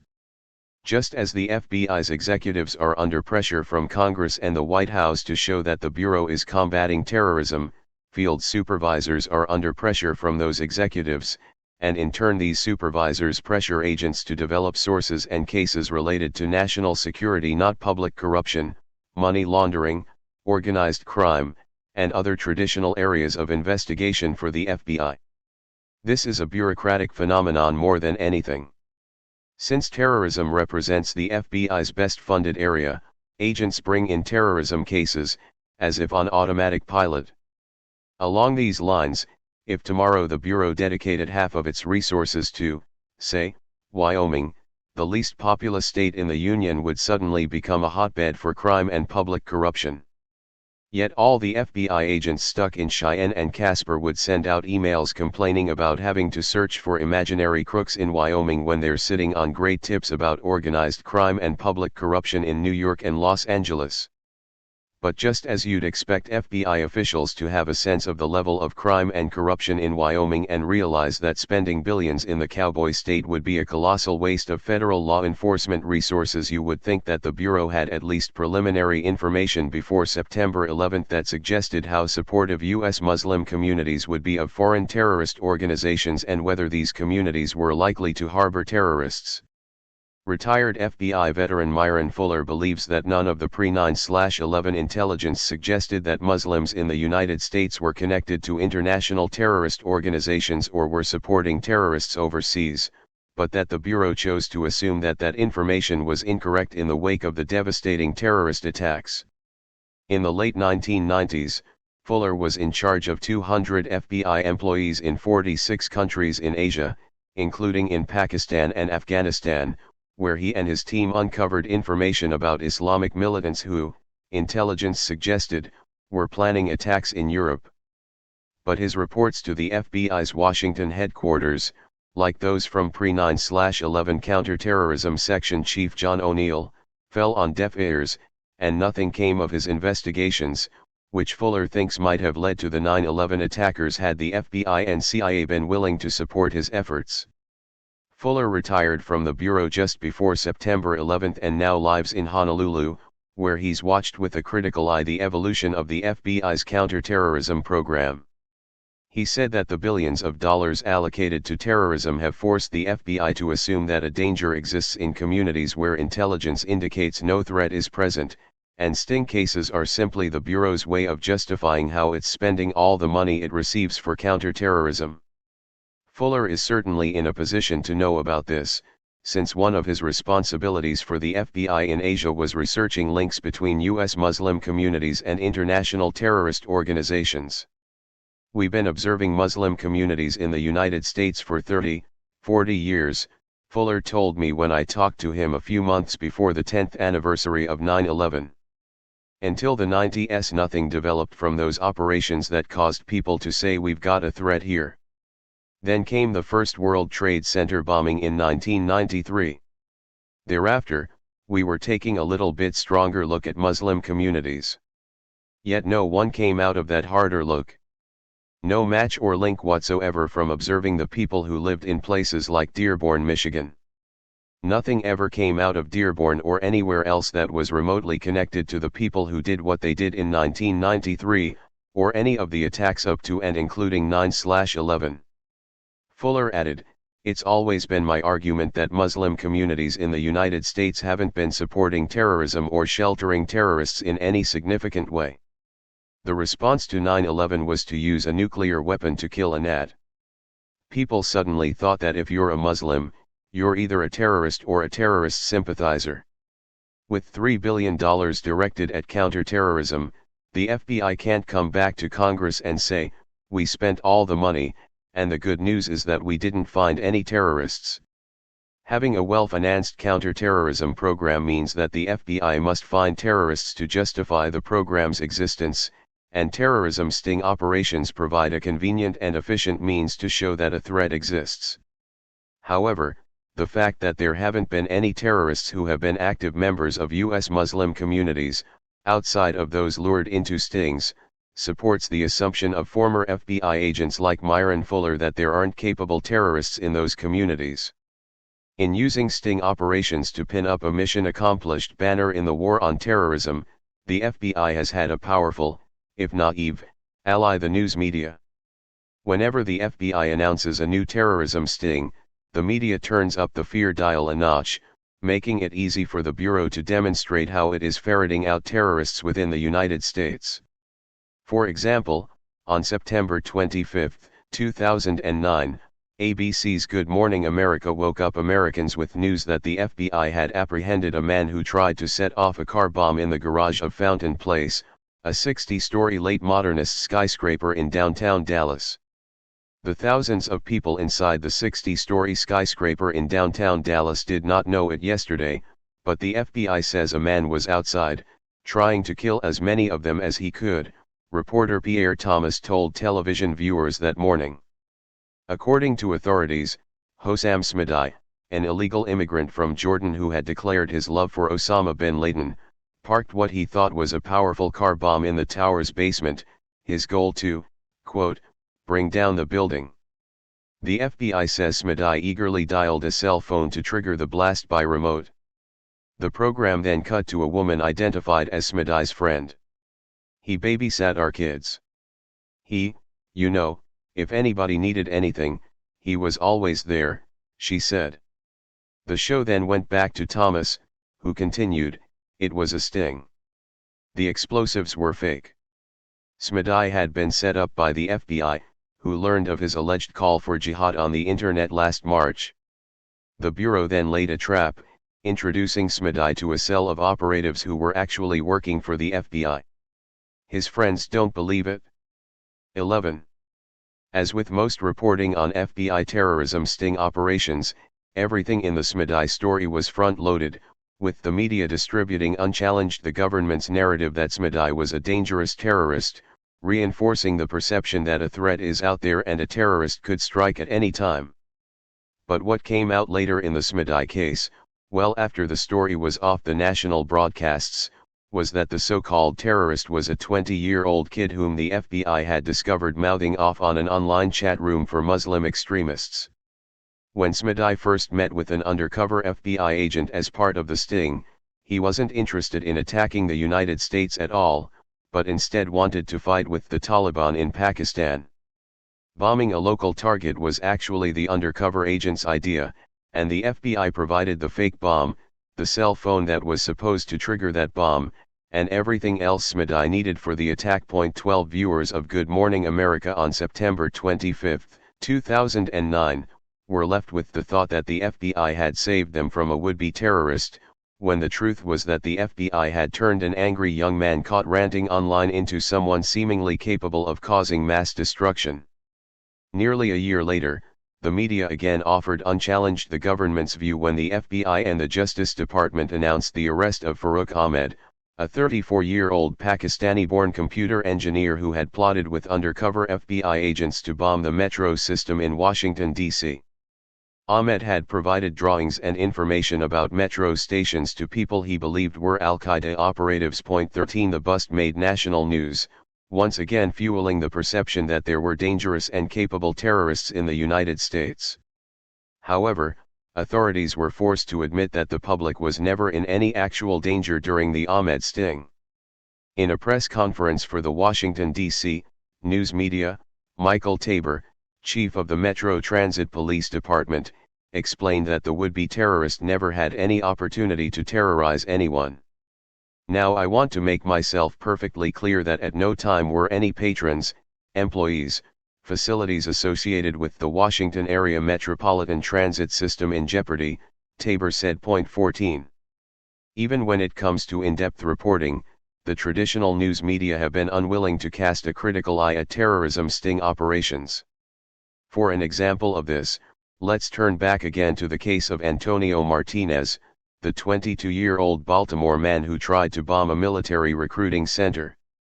In January 2011, Frontline on PBS aired a collaborative story with The Washington Post documenting the enormous growth since 9/11 in the number of government contractors involved in the surveillance of U.S. citizens for counterterrorism purposes and how this industry is kept largely secret from the general public. Toward the end of the 21-minute segment, Frontline attempted to show that despite our growing surveillance state, the terrorism cases we've heard about weren't thwarted by privacy-invading technology. One of the examples the program used was Martinez, who initially came to the government's attention after a private citizen reported his Facebook rants to the FBI. Frontline used the Martinez case to show that, despite all the investments in surveillance technology, none of it was used to catch this apparent terrorist. I'm trying to think of any other technology that would have helped in this case, reporter Dana Priest said in an interview with FBI Special Agent in Charge Richard McFeely.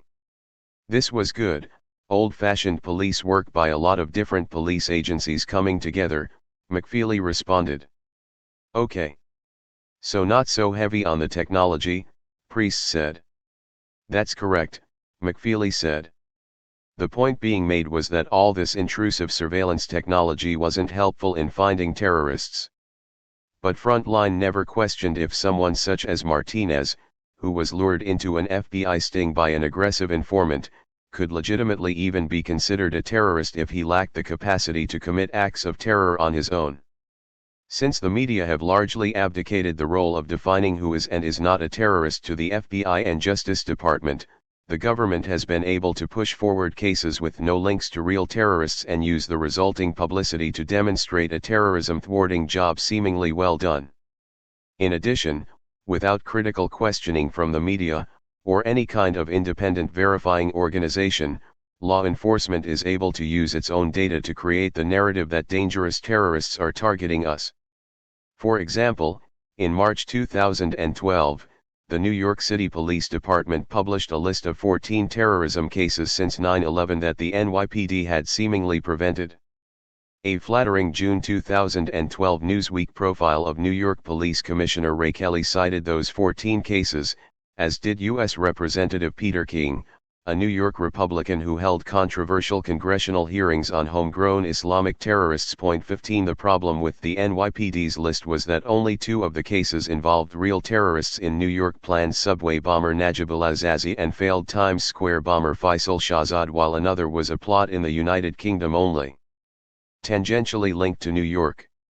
The other 11 plots either never had credibility in the first place or involved FBI informants, such as the Newburgh 4 and the Herald Square bombing plots.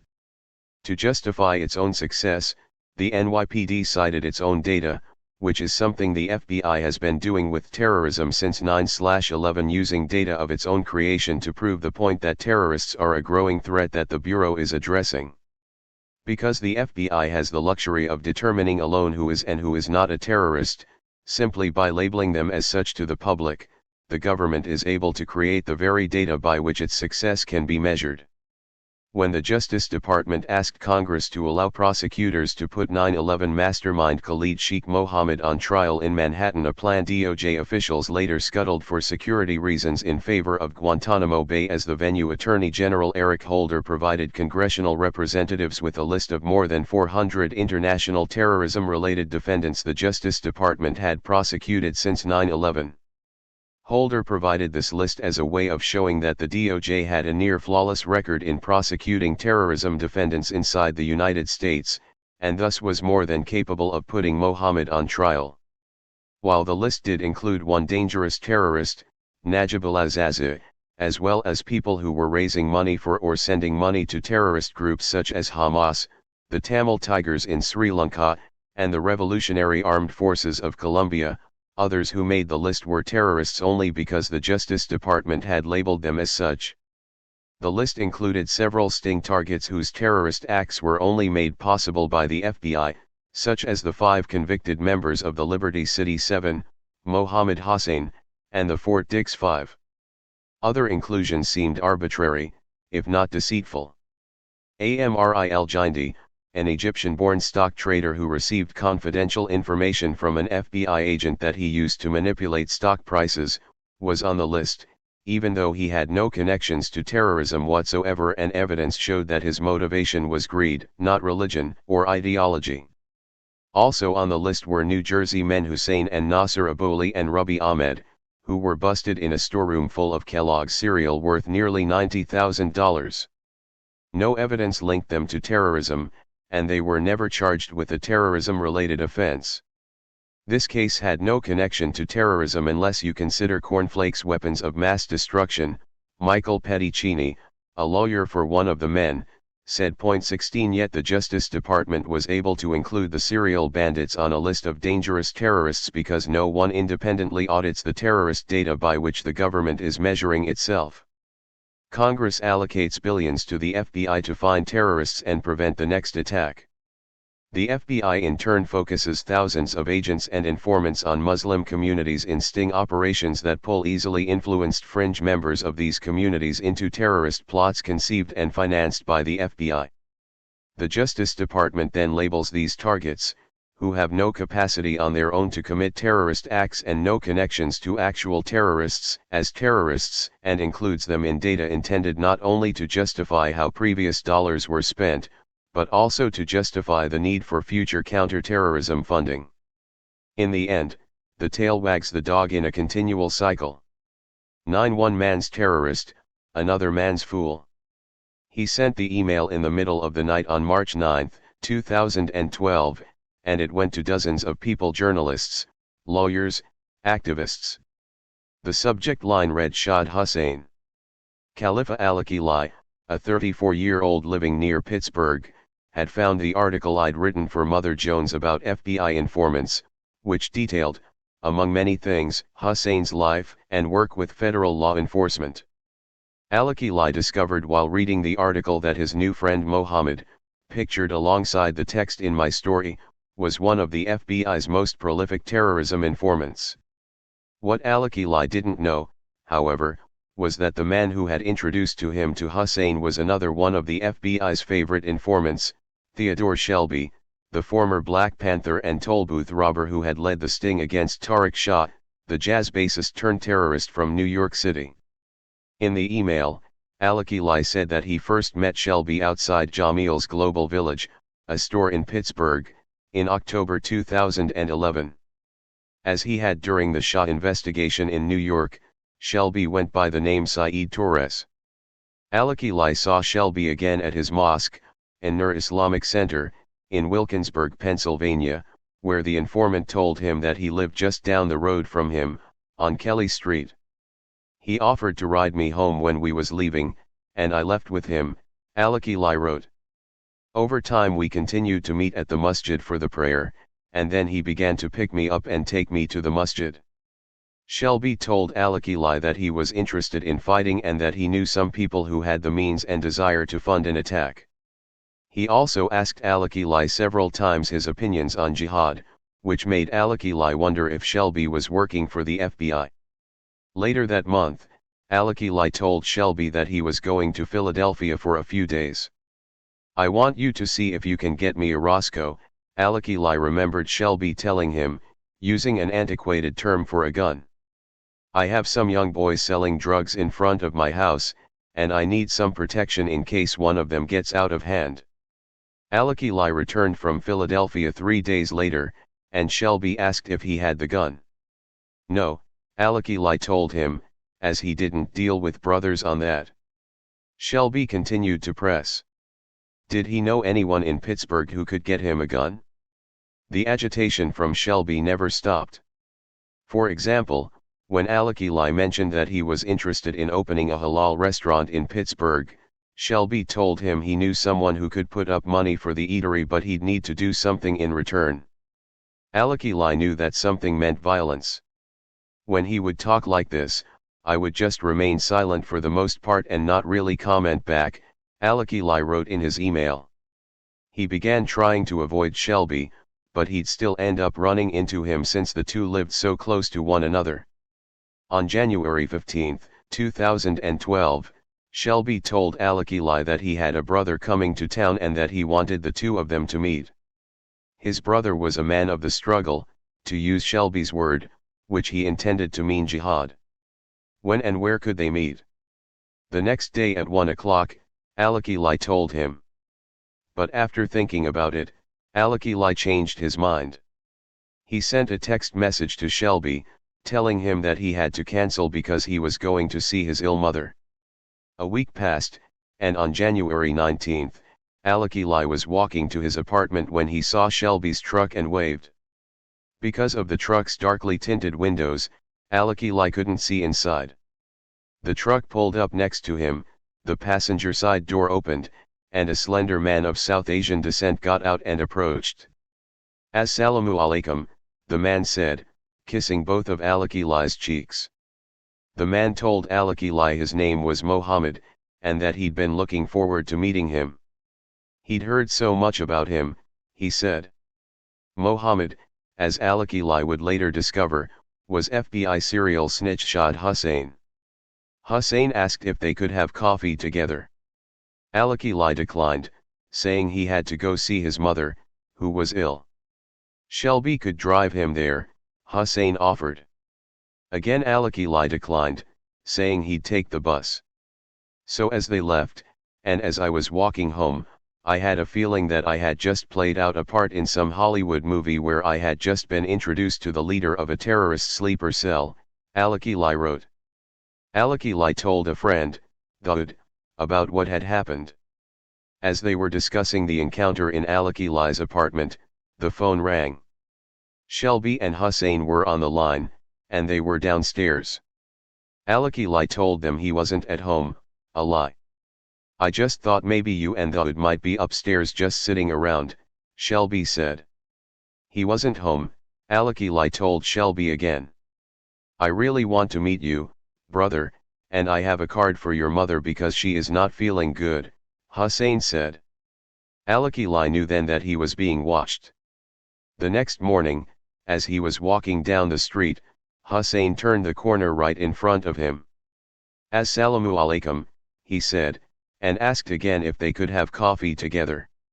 There was a McDonald's nearby, so Al-Akili agreed. Over coffee, Hussain told Al-Akili that he had an import business, the same story he had told Mohammed Hussain in Albany and James Cromity in Newburgh. But with Al-Akili, Hussain didn't waste time with pleasantries.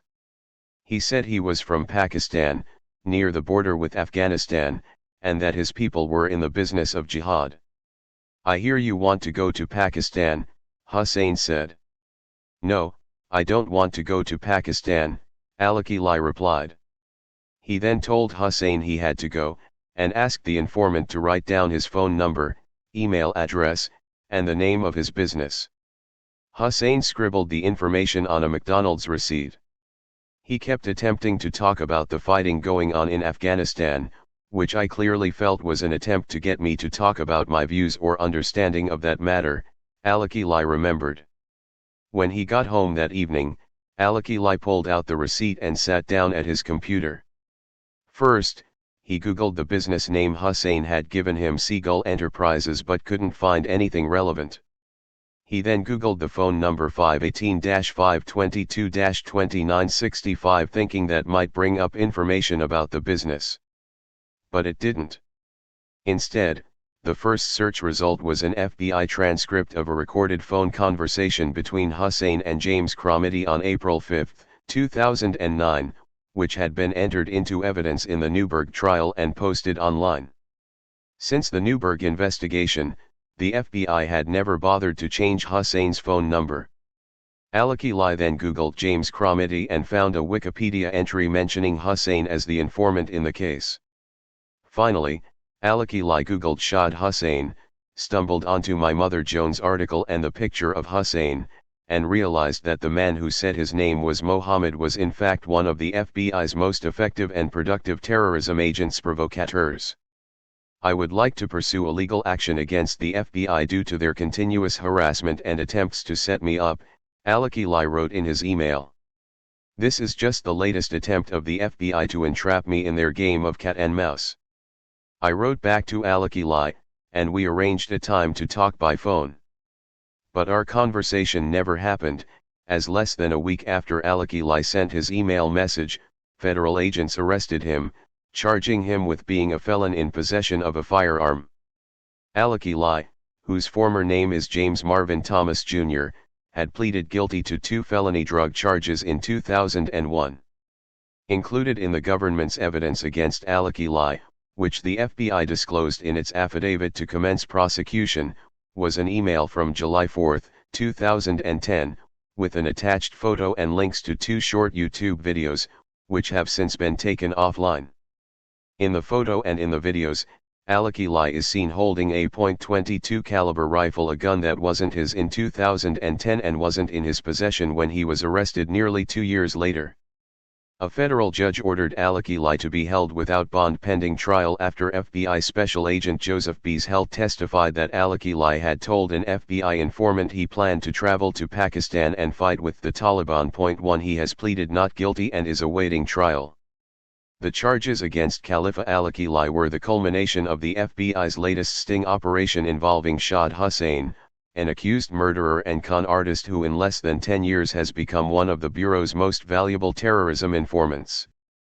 The Al-Akili sting offers a window into how far the FBI is willing to go to create the very terrorists it's charged with hunting. Given his previous drug charges, Al-Akili isn't the nation's best, most productive citizen, to be sure. But is he a potentially dangerous terrorist? An informant offered him money, and Al-Akili wouldn't buy a gun. In addition, Al-Akili was never in touch with terrorists in the United States or abroad. The only evidence linking him to terrorism is an unsubstantiated claim by the FBI that Al-Akili told an informant he wanted to fight with the Taliban, an imagined crime at best, if it's even true. Yet the FBI deemed this ex-con and convert to Islam so dangerous that agents assigned 2 of their most prolific and aggressive terrorism informants, men with histories of violence and fraud, to target him. When Al-Akili realized he was at the center of a setup, he sent an email nationwide sounding the alarm, not exactly the type of stealth behavior one would expect from a hardened lone wolf intent on wreaking havoc and carnage in America. After the sting operation was blown, the FBI arrested Al-Akili, labeled him a terrorist based on a comment he allegedly made to an informant with a record of lying, and prosecuted him using evidence from a 2-year-old YouTube video clip in which he is seen holding a firearm. Since 9/11, the FBI has routinely labeled men like Khalifa Al-Akili as terrorists, despite the lack of evidence that these men would commit terrorist acts without the aggressive prodding and assistance of FBI informants. In Al-Akili's case, even the persistence of the informant was insufficient to push him into going along with the terrorist plot. Part of the reason that the FBI is able to get away with this is because the public and the media don't question whether the individuals the Bureau puts on display are real terrorists or just men on the margins made to look like terrorists. Even when the government is clearly putting on a show, neither the public nor the mainstream media have stopped it. In the prosecution in Houston of a man who worked with a person he believed was an Al-Qaeda trainer, for example, the federal government put on the witness stand an informant wearing a black mask, telling the judge that the mask was necessary because showing the informant's face could make him a target for terrorists. No one pointed out that since actual terrorists weren't involved in the investigation, no real terrorists existed who would want to target the informant. For the FBI, terrorism sting operations net results, and results confirm to the Bureau that a problem or threat exists, thereby supporting the belief that more terrorism sting operations are needed. While this type of cycle could be created from any kind of crime and with any law enforcement agency, it is hard to imagine that the public would tolerate widespread sting operations and aggressive informants used in anything other than terrorism investigations in Muslim communities. Imagine, for example, if law enforcement sent informants and undercover officers into poor minority communities in South Los Angeles and offered cash for stolen cars and then used the resulting rash of arrests to prove how well the police were curbing the growing problem of auto theft, a problem the police had created in the first place. Would the public, alerted by African American and Hispanic community leaders to what would appear to be entrapment and racial and ethnic targeting, tolerate such behavior from law enforcement? The answer is no. Yet since 9/11, leaders in Muslim communities nationwide have objected to the FBI tactics used against their people, without any kind of support from the public or the media. I can only believe that the public either does not understand how egregious the FBI's practices are, or believes that keeping the United States safe from would-be terrorists justifies limits to justice and civil rights for a single minority group. To this day, the FBI continues to manufacture terrorism crimes in Muslim communities. By not challenging the FBI and the Justice Department, the public and the media have tacitly condoned sting operations against men with no capacity on their own to commit serious crimes. If the FBI's top priority is to find and stop lone wolves, and these lone wolves are found only through FBI stings that border on entrapment and target easily influenced men with financial troubles or mental problems, providing the FBI with a deep pool of potential terrorists, then how will the Bureau ever know when terrorism is no longer a threat, and the time has come to shift priorities? I asked Arthur Cummings, the former executive assistant director of the FBI's National Security Branch and one of the most ardent supporters of terrorism stings, about this. What I needed to understand, he told me, was that the FBI's true enemies weren't so much Al-Qaeda and Islamic terrorism but rather the idea of Al-Qaeda and Islamic terrorism. It was November 2010, and the Justice Department had in the previous couple of months announced a series of informant-led terrorism sting cases, which included plots to bomb Wrigley Field in Chicago and the metro system in Washington, D.C. Cummings had retired from the Bureau a few months before the government announced these cases. We met at Southport Brewing Company in Connecticut, about a 90-minute train ride from Manhattan. Cummings wore jeans and a light sweater and was drinking a pint of beer. "We're at war with an idea," Cummings told me emphatically. "But you can't kill an idea, can you?" I asked him. "No," he replied. "So that means this indefinite war, with terrorism stings, is something we'll live with for decades." "That's right," Cummings said. When Barack Obama took office in January 2009, his administration provided some early indication that federal law enforcement would de-emphasize the targeting of potential terrorists in Muslim communities and focus more attention on right-wing extremists and other growing threats in the United States. In April 2009, the Department of Homeland Security's Office of Intelligence and Analysis released a report titled Right-Wing Extremism: Current Economic and Political Climate Fueling Resurgence in Radicalization and Recruitment, warning that violence could come from right-wing extremists concerned about illegal immigration, abortion, increasing federal powers, and gun control. 3 Returning military veterans were particularly susceptible to recruitment into these extremist groups, the report said.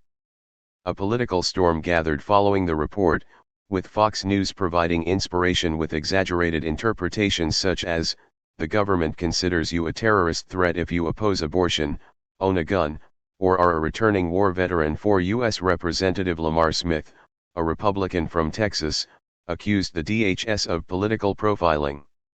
A House Homeland Security Committee inquiry followed, which the committee's then chairman, Benny Thompson, a Democrat from Mississippi, called a GOP stunt aimed at embarrassing the new administration.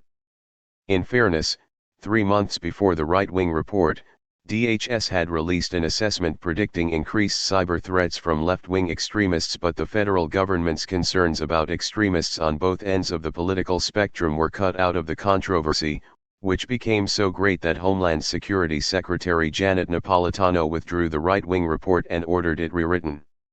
As a result, aggressively investigating right-wing extremism, a real threat in this country, became politically difficult, if not impossible, for the Obama administration. And so FBI investigations of perceived Islamic terrorists, and, to a much lesser extent, left-wing extremists, only increased. But then a deadly shooting in Arkansas involving a right-wing domestic terrorist that the FBI had been monitoring but whose violence the Bureau chose not to preempt forced the federal government to rethink some of its law enforcement priorities.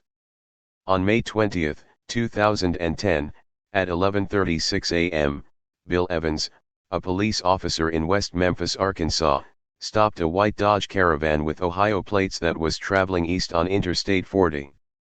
SGT. Brandon Pottard, whose father was the chief of police in the city of 26,245, arrived as backup. Evans suspected the car might be involved in drug trafficking. West Memphis is at the intersection of Interstates 40 and 55, which cross the country east-west and north-south, respectively, and for that reason, police there are wary of suspicious vehicles that may be moving drugs across the country. Evans approached the white minivan and found 45-year-old Jerry R. Kane in the driver's seat. A white man with short-cropped brown hair, a beard, and a large belly. Kane wore a white t-shirt and blue jeans. Next to Kane was his 16-year-old son, Joseph. Evans asked Jerry Kane to get out of the vehicle, and the two men walked to the rear of the minivan. A dashboard camera in the black police SUV recorded the scene, though there was no audio. 5 Evans and Kane appeared to argue, and at one point, Kane pointed to his Ohio plates. Evans, seemingly unconvinced by whatever Kane was saying, decided to arrest the man and began to frisk him. That's when 16-year-old Joseph emerged from the passenger side of the minivan holding a Yugoslavian-manufactured AK-47 assault rifle. Evans placed one hand on his gun and another toward the boy, palm out, as if to say, "Stop." Kane opened fire, hitting Evans multiple times. Seeing his fellow officer gunned down, Pottard retreated behind the police vehicle for cover, pulled out his handgun, and fired several times at the teenage gunman, missing each time. But Pottard was in a weak tactical position, as his police-issued handgun was no match for the much more powerful assault rifle. Joseph Kane returned fire with the AK-47, and the ricocheting bullets struck Pottard in the head. The boy then ran back to the minivan. Evans was in the ditch, face down, and bleeding from multiple bullet wounds. Joseph opened fire again on the officer and then hopped into the minivan. He and his father sped off. A package delivery driver, passing by the shooting as it occurred, called 911.6 officers down. The call went out over the police radio. Local police tracked the minivan to a nearby Walmart, where the Kanes had stopped to remove the Ohio license plate. The first to see the van was an Arkansas wildlife officer who heard the emergency call on the radio. He rammed his truck into the minivan to prevent the Kanes from getting away. A gun battle then ensued between the West Memphis police and the Kanes. Father and son were both killed. Bob Pottard, the West Memphis chief of police, soon arrived at the stretch of road where two of his officers, one of them his son, had been shot. Pottard's wife was with him. "Stay in the truck," he told her. "Don't get out." 7 Brandon Pottard, 39 years old, had been struck 11 times by the high-powered assault rifle and was pronounced dead at the scene. Evans, 37 years old, had been shot 14 times and died later at the hospital. The FBI was already there as Bob Pottard tried to take in what had happened. "We know who they are," Pottard remembered one of the FBI agents telling him. "They're domestic terrorists." A former long-haul trucker with fervent anti-government beliefs, Kane at the height of the nationwide foreclosure crisis scratched out a living giving seminars in small hotel rooms that purported to teach distressed homeowners how they could not only save their homes from foreclosure, but also cancel out their mortgage obligations altogether. He steadily built a fringe following among tax protesters, conspiracy theorists, and people who believed the US government was somehow illegitimate and did not have legal authority over them. Kane followed a right-wing conspiracy theory known as redemption, a set of beliefs held by many members of the so-called sovereign citizen movement. Redemption theorists believe the US government is a corporation that disguises commercial contracts as laws. By filing the appropriate paperwork with the county register, they believe, they can opt out of society's laws. Kane's foreclosure avoidance techniques centered on filing inconsequential documents with the county recording office, which at best muck up the system and slow the pace of bureaucracy, providing temporary illusions of success when, for example, a foreclosure proceeding is delayed because the court needs time to sort through the bogus filings. Sovereign citizens, estimated to number more than 300,000 in the United States, are dangerous for law enforcement officers because they are typically well armed, and something as simple as a traffic stop can feed into their paranoid beliefs that government agents are persecuting them. This paranoia was exemplified in a seminar Kane gave in California, during which an attendee asked him what he could do about an aggressive state revenue agent. Kane suggested that violence was a solution, describing how he felt under constant threat from the government. "I don't want to have to kill anybody. But if they keep messing with me, that's what it's going to come down to," Kane said. "And if I have to kill one, then I'm not going to be able to stop. I just know it." A few months after that statement, despite having been tracked by the FBI since 2004 as possible domestic terrorists, Jerry and Joseph Kane murdered 2 law enforcement officers before dying in a gun battle with police. The bloodbath, which made international news, was something of a wake-up call for the FBI. An Ohio sheriff had warned the Bureau years earlier that he believed Kane was dangerous, and by the time the West Memphis shootings occurred, the FBI had built a substantial case file on Kane and his network of supporters, yet agents chose neither to act nor to share the information with local law enforcement in communities through which Kane and his son traveled. 8 The FBI has focused so much on international terrorists and spent so much time training local law enforcement about how to spot international terrorists that they allowed domestic terrorists to stay under the radar without sharing information with locals. Bob Pottard, the West Memphis police chief who lost his son in the Kane shooting, told me when I talked to him 2 years after the killings. What the West Memphis case brought to light was how we and most officers around the country had never heard of the sovereign citizen movement. The FBI knew about it, they had these guys in their database. But they never shared that information with us. Pottard, now retired from the West Memphis Police Department, has lobbied the Justice Department to focus greater resources on right-wing domestic terrorists. He also travels the country providing training to local law enforcement officers on how to spot members of the sovereign citizen movement. He often hears complaints from local cops that the FBI wants them to focus on ferreting out Islamic terrorists when they are much more concerned about domestic threats. "They got zero training on domestic terrorists," Pottard said. "Everything from the FBI and DOJ was catered to international terrorists, what to look for, how they might act. Nothing was ever discussed about domestic terrorists. I think the FBI has done a superb job protecting our borders. But they've done a lousy job internally. I think the most serious national security threat to us today is domestic terrorists.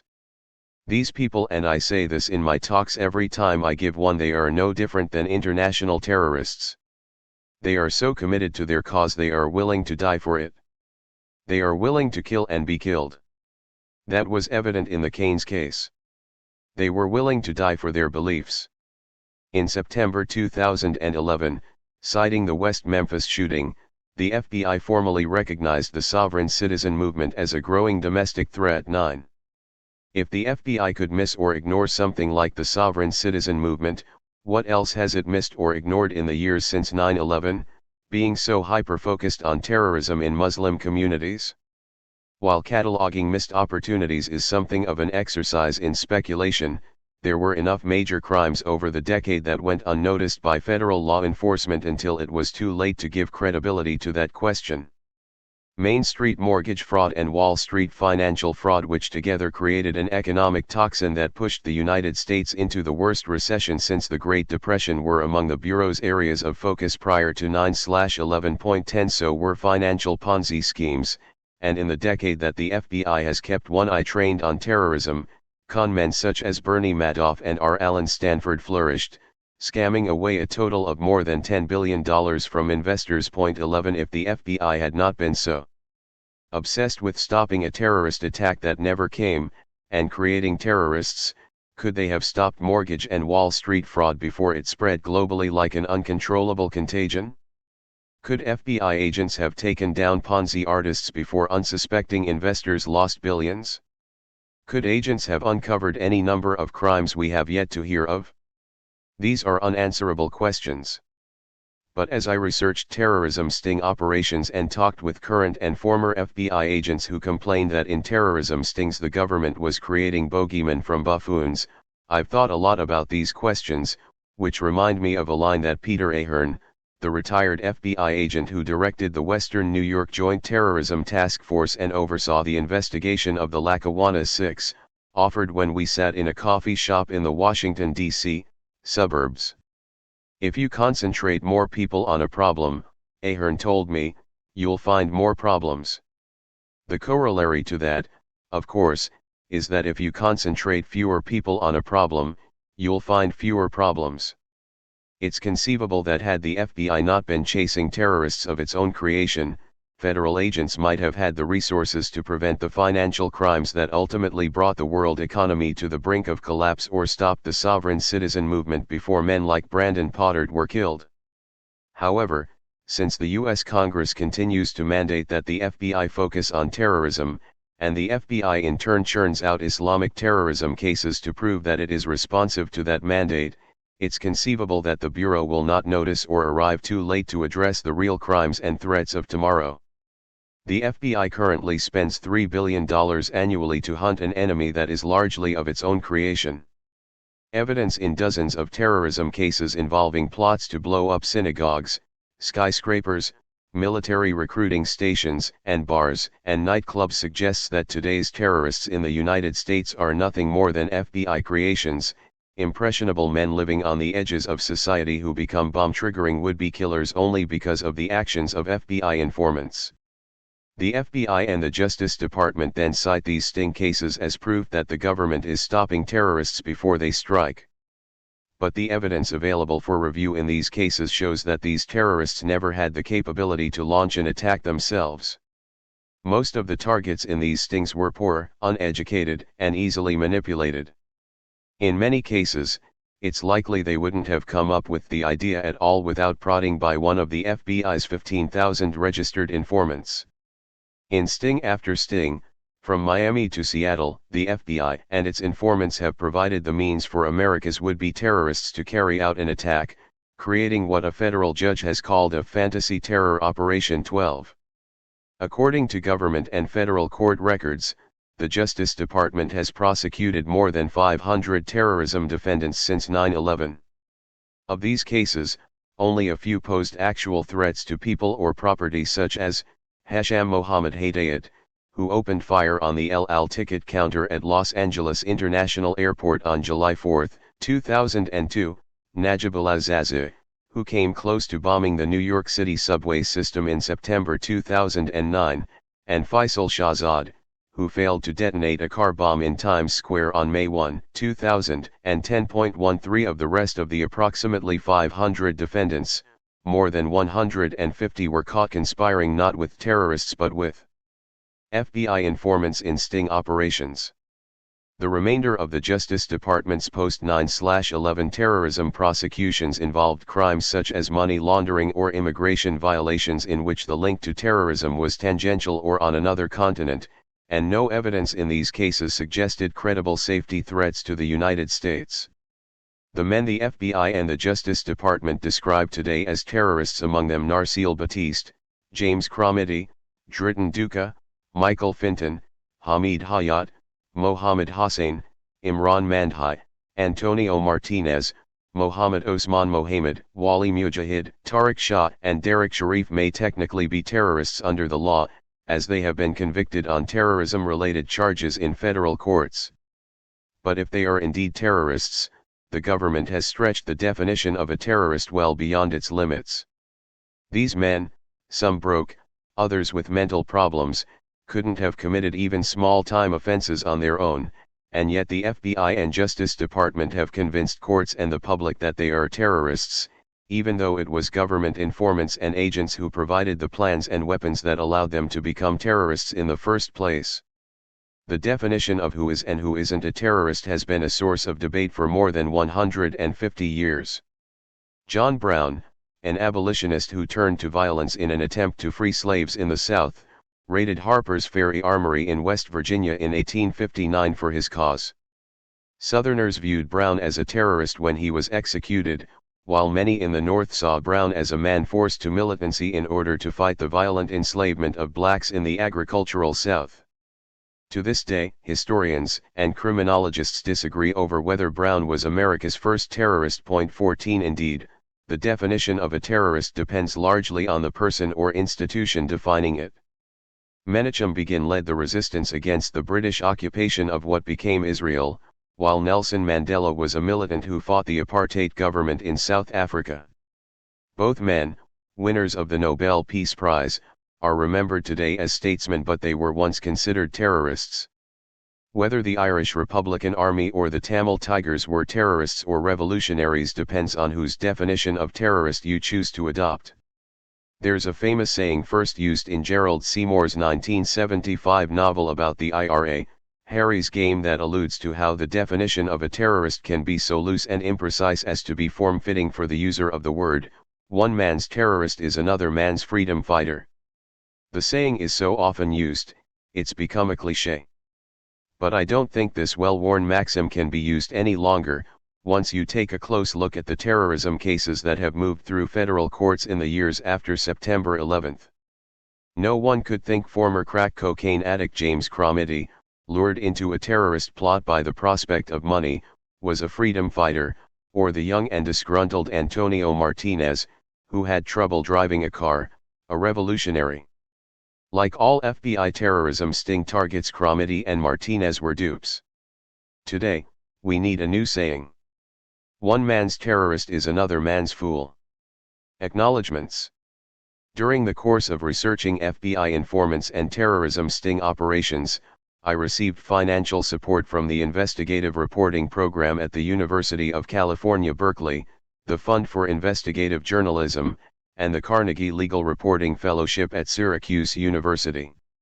Without the generous support of these institutions, I could not have written this book. The Terror Factory, Inside the FBI's Manufactured War on Terrorism, is an outgrowth of my work as a fellow at the Investigative Reporting Program at the University of California, Berkeley, and for that reason, I owe thanks to Lowell Bergman, who runs the Investigative Reporting Program, for investing in my research, for his editorial guidance, and for helping me build sources within the Federal Bureau of Investigation.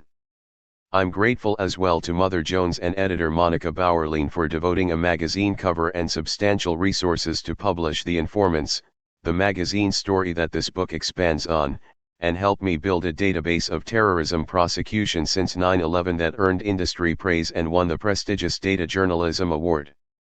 I also want to acknowledge Miami New Times editor, Chuck Strauss, who published a 2009 story I wrote about the FBI's coercion of a South Florida imam, a story that forms the basis of Chapter 4 and ultimately inspired me to spend more than a year analyzing how the Bureau recruits informants through coercion and then uses those informants in terrorism sting operations. I don't suspect the transition from newspapers and magazines to books is ever comfortable and seamless one for journalists. It wasn't for me.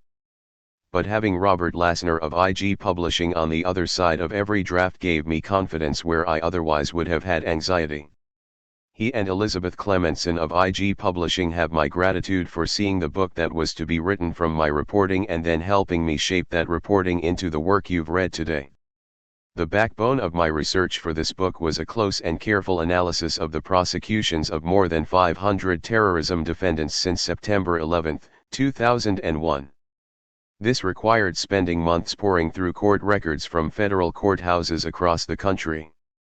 I could not have done this laborious research were it not for Lauren Ellis, a researcher at the investigative reporting program who shared my intense curiosity about the people our Justice Department describes as terrorists today. Lauren developed a familiarity with more than 500 terrorism defendants and an expertise of many of them, and I am grateful for the hundreds of hours she spent helping me gather documents and analyze Justice Department terrorism cases in a systematic way. Other researchers helped me along the way as well. Hamed Aliases, a former editorial fellow at Mother Jones, was a tenacious fact-checker who skillfully challenged some of my reporting and conclusions. Alexandra Kish and Brandy Middlecoff contributed research memoranda about specific cases and helped me understand how those cases fit into the specific themes I explored in this book. I wrote The Terror Factory while working full-time at the Florida Center for Investigative Reporting, a Miami-based nonprofit that produces investigative journalism about Florida and Latin America in partnership with traditional print and broadcast media. For that reason, I owe my colleagues at FCIR, including Sharon Rosenhaus and MC Nelly Torres, thanks for their support of my outside interests, including this book. Sharon deserves additional thanks for the valuable feedback she offered on drafts of The Terror Factory. Finally, none of my research would have been possible without help and cooperation from dozens of current and former FBI agents around the country. Some talked to me on a regular basis to help me determine what was happening in the Bureau as the Justice Department brought more than 500 alleged terrorists into U.S. district courts in the decade after September 11. Others alerted me to specific cases or provided documents that I otherwise would have been unable to obtain. Most of these FBI officials cannot be named here. But you know who you are, and truly, you have my sincerest gratitude.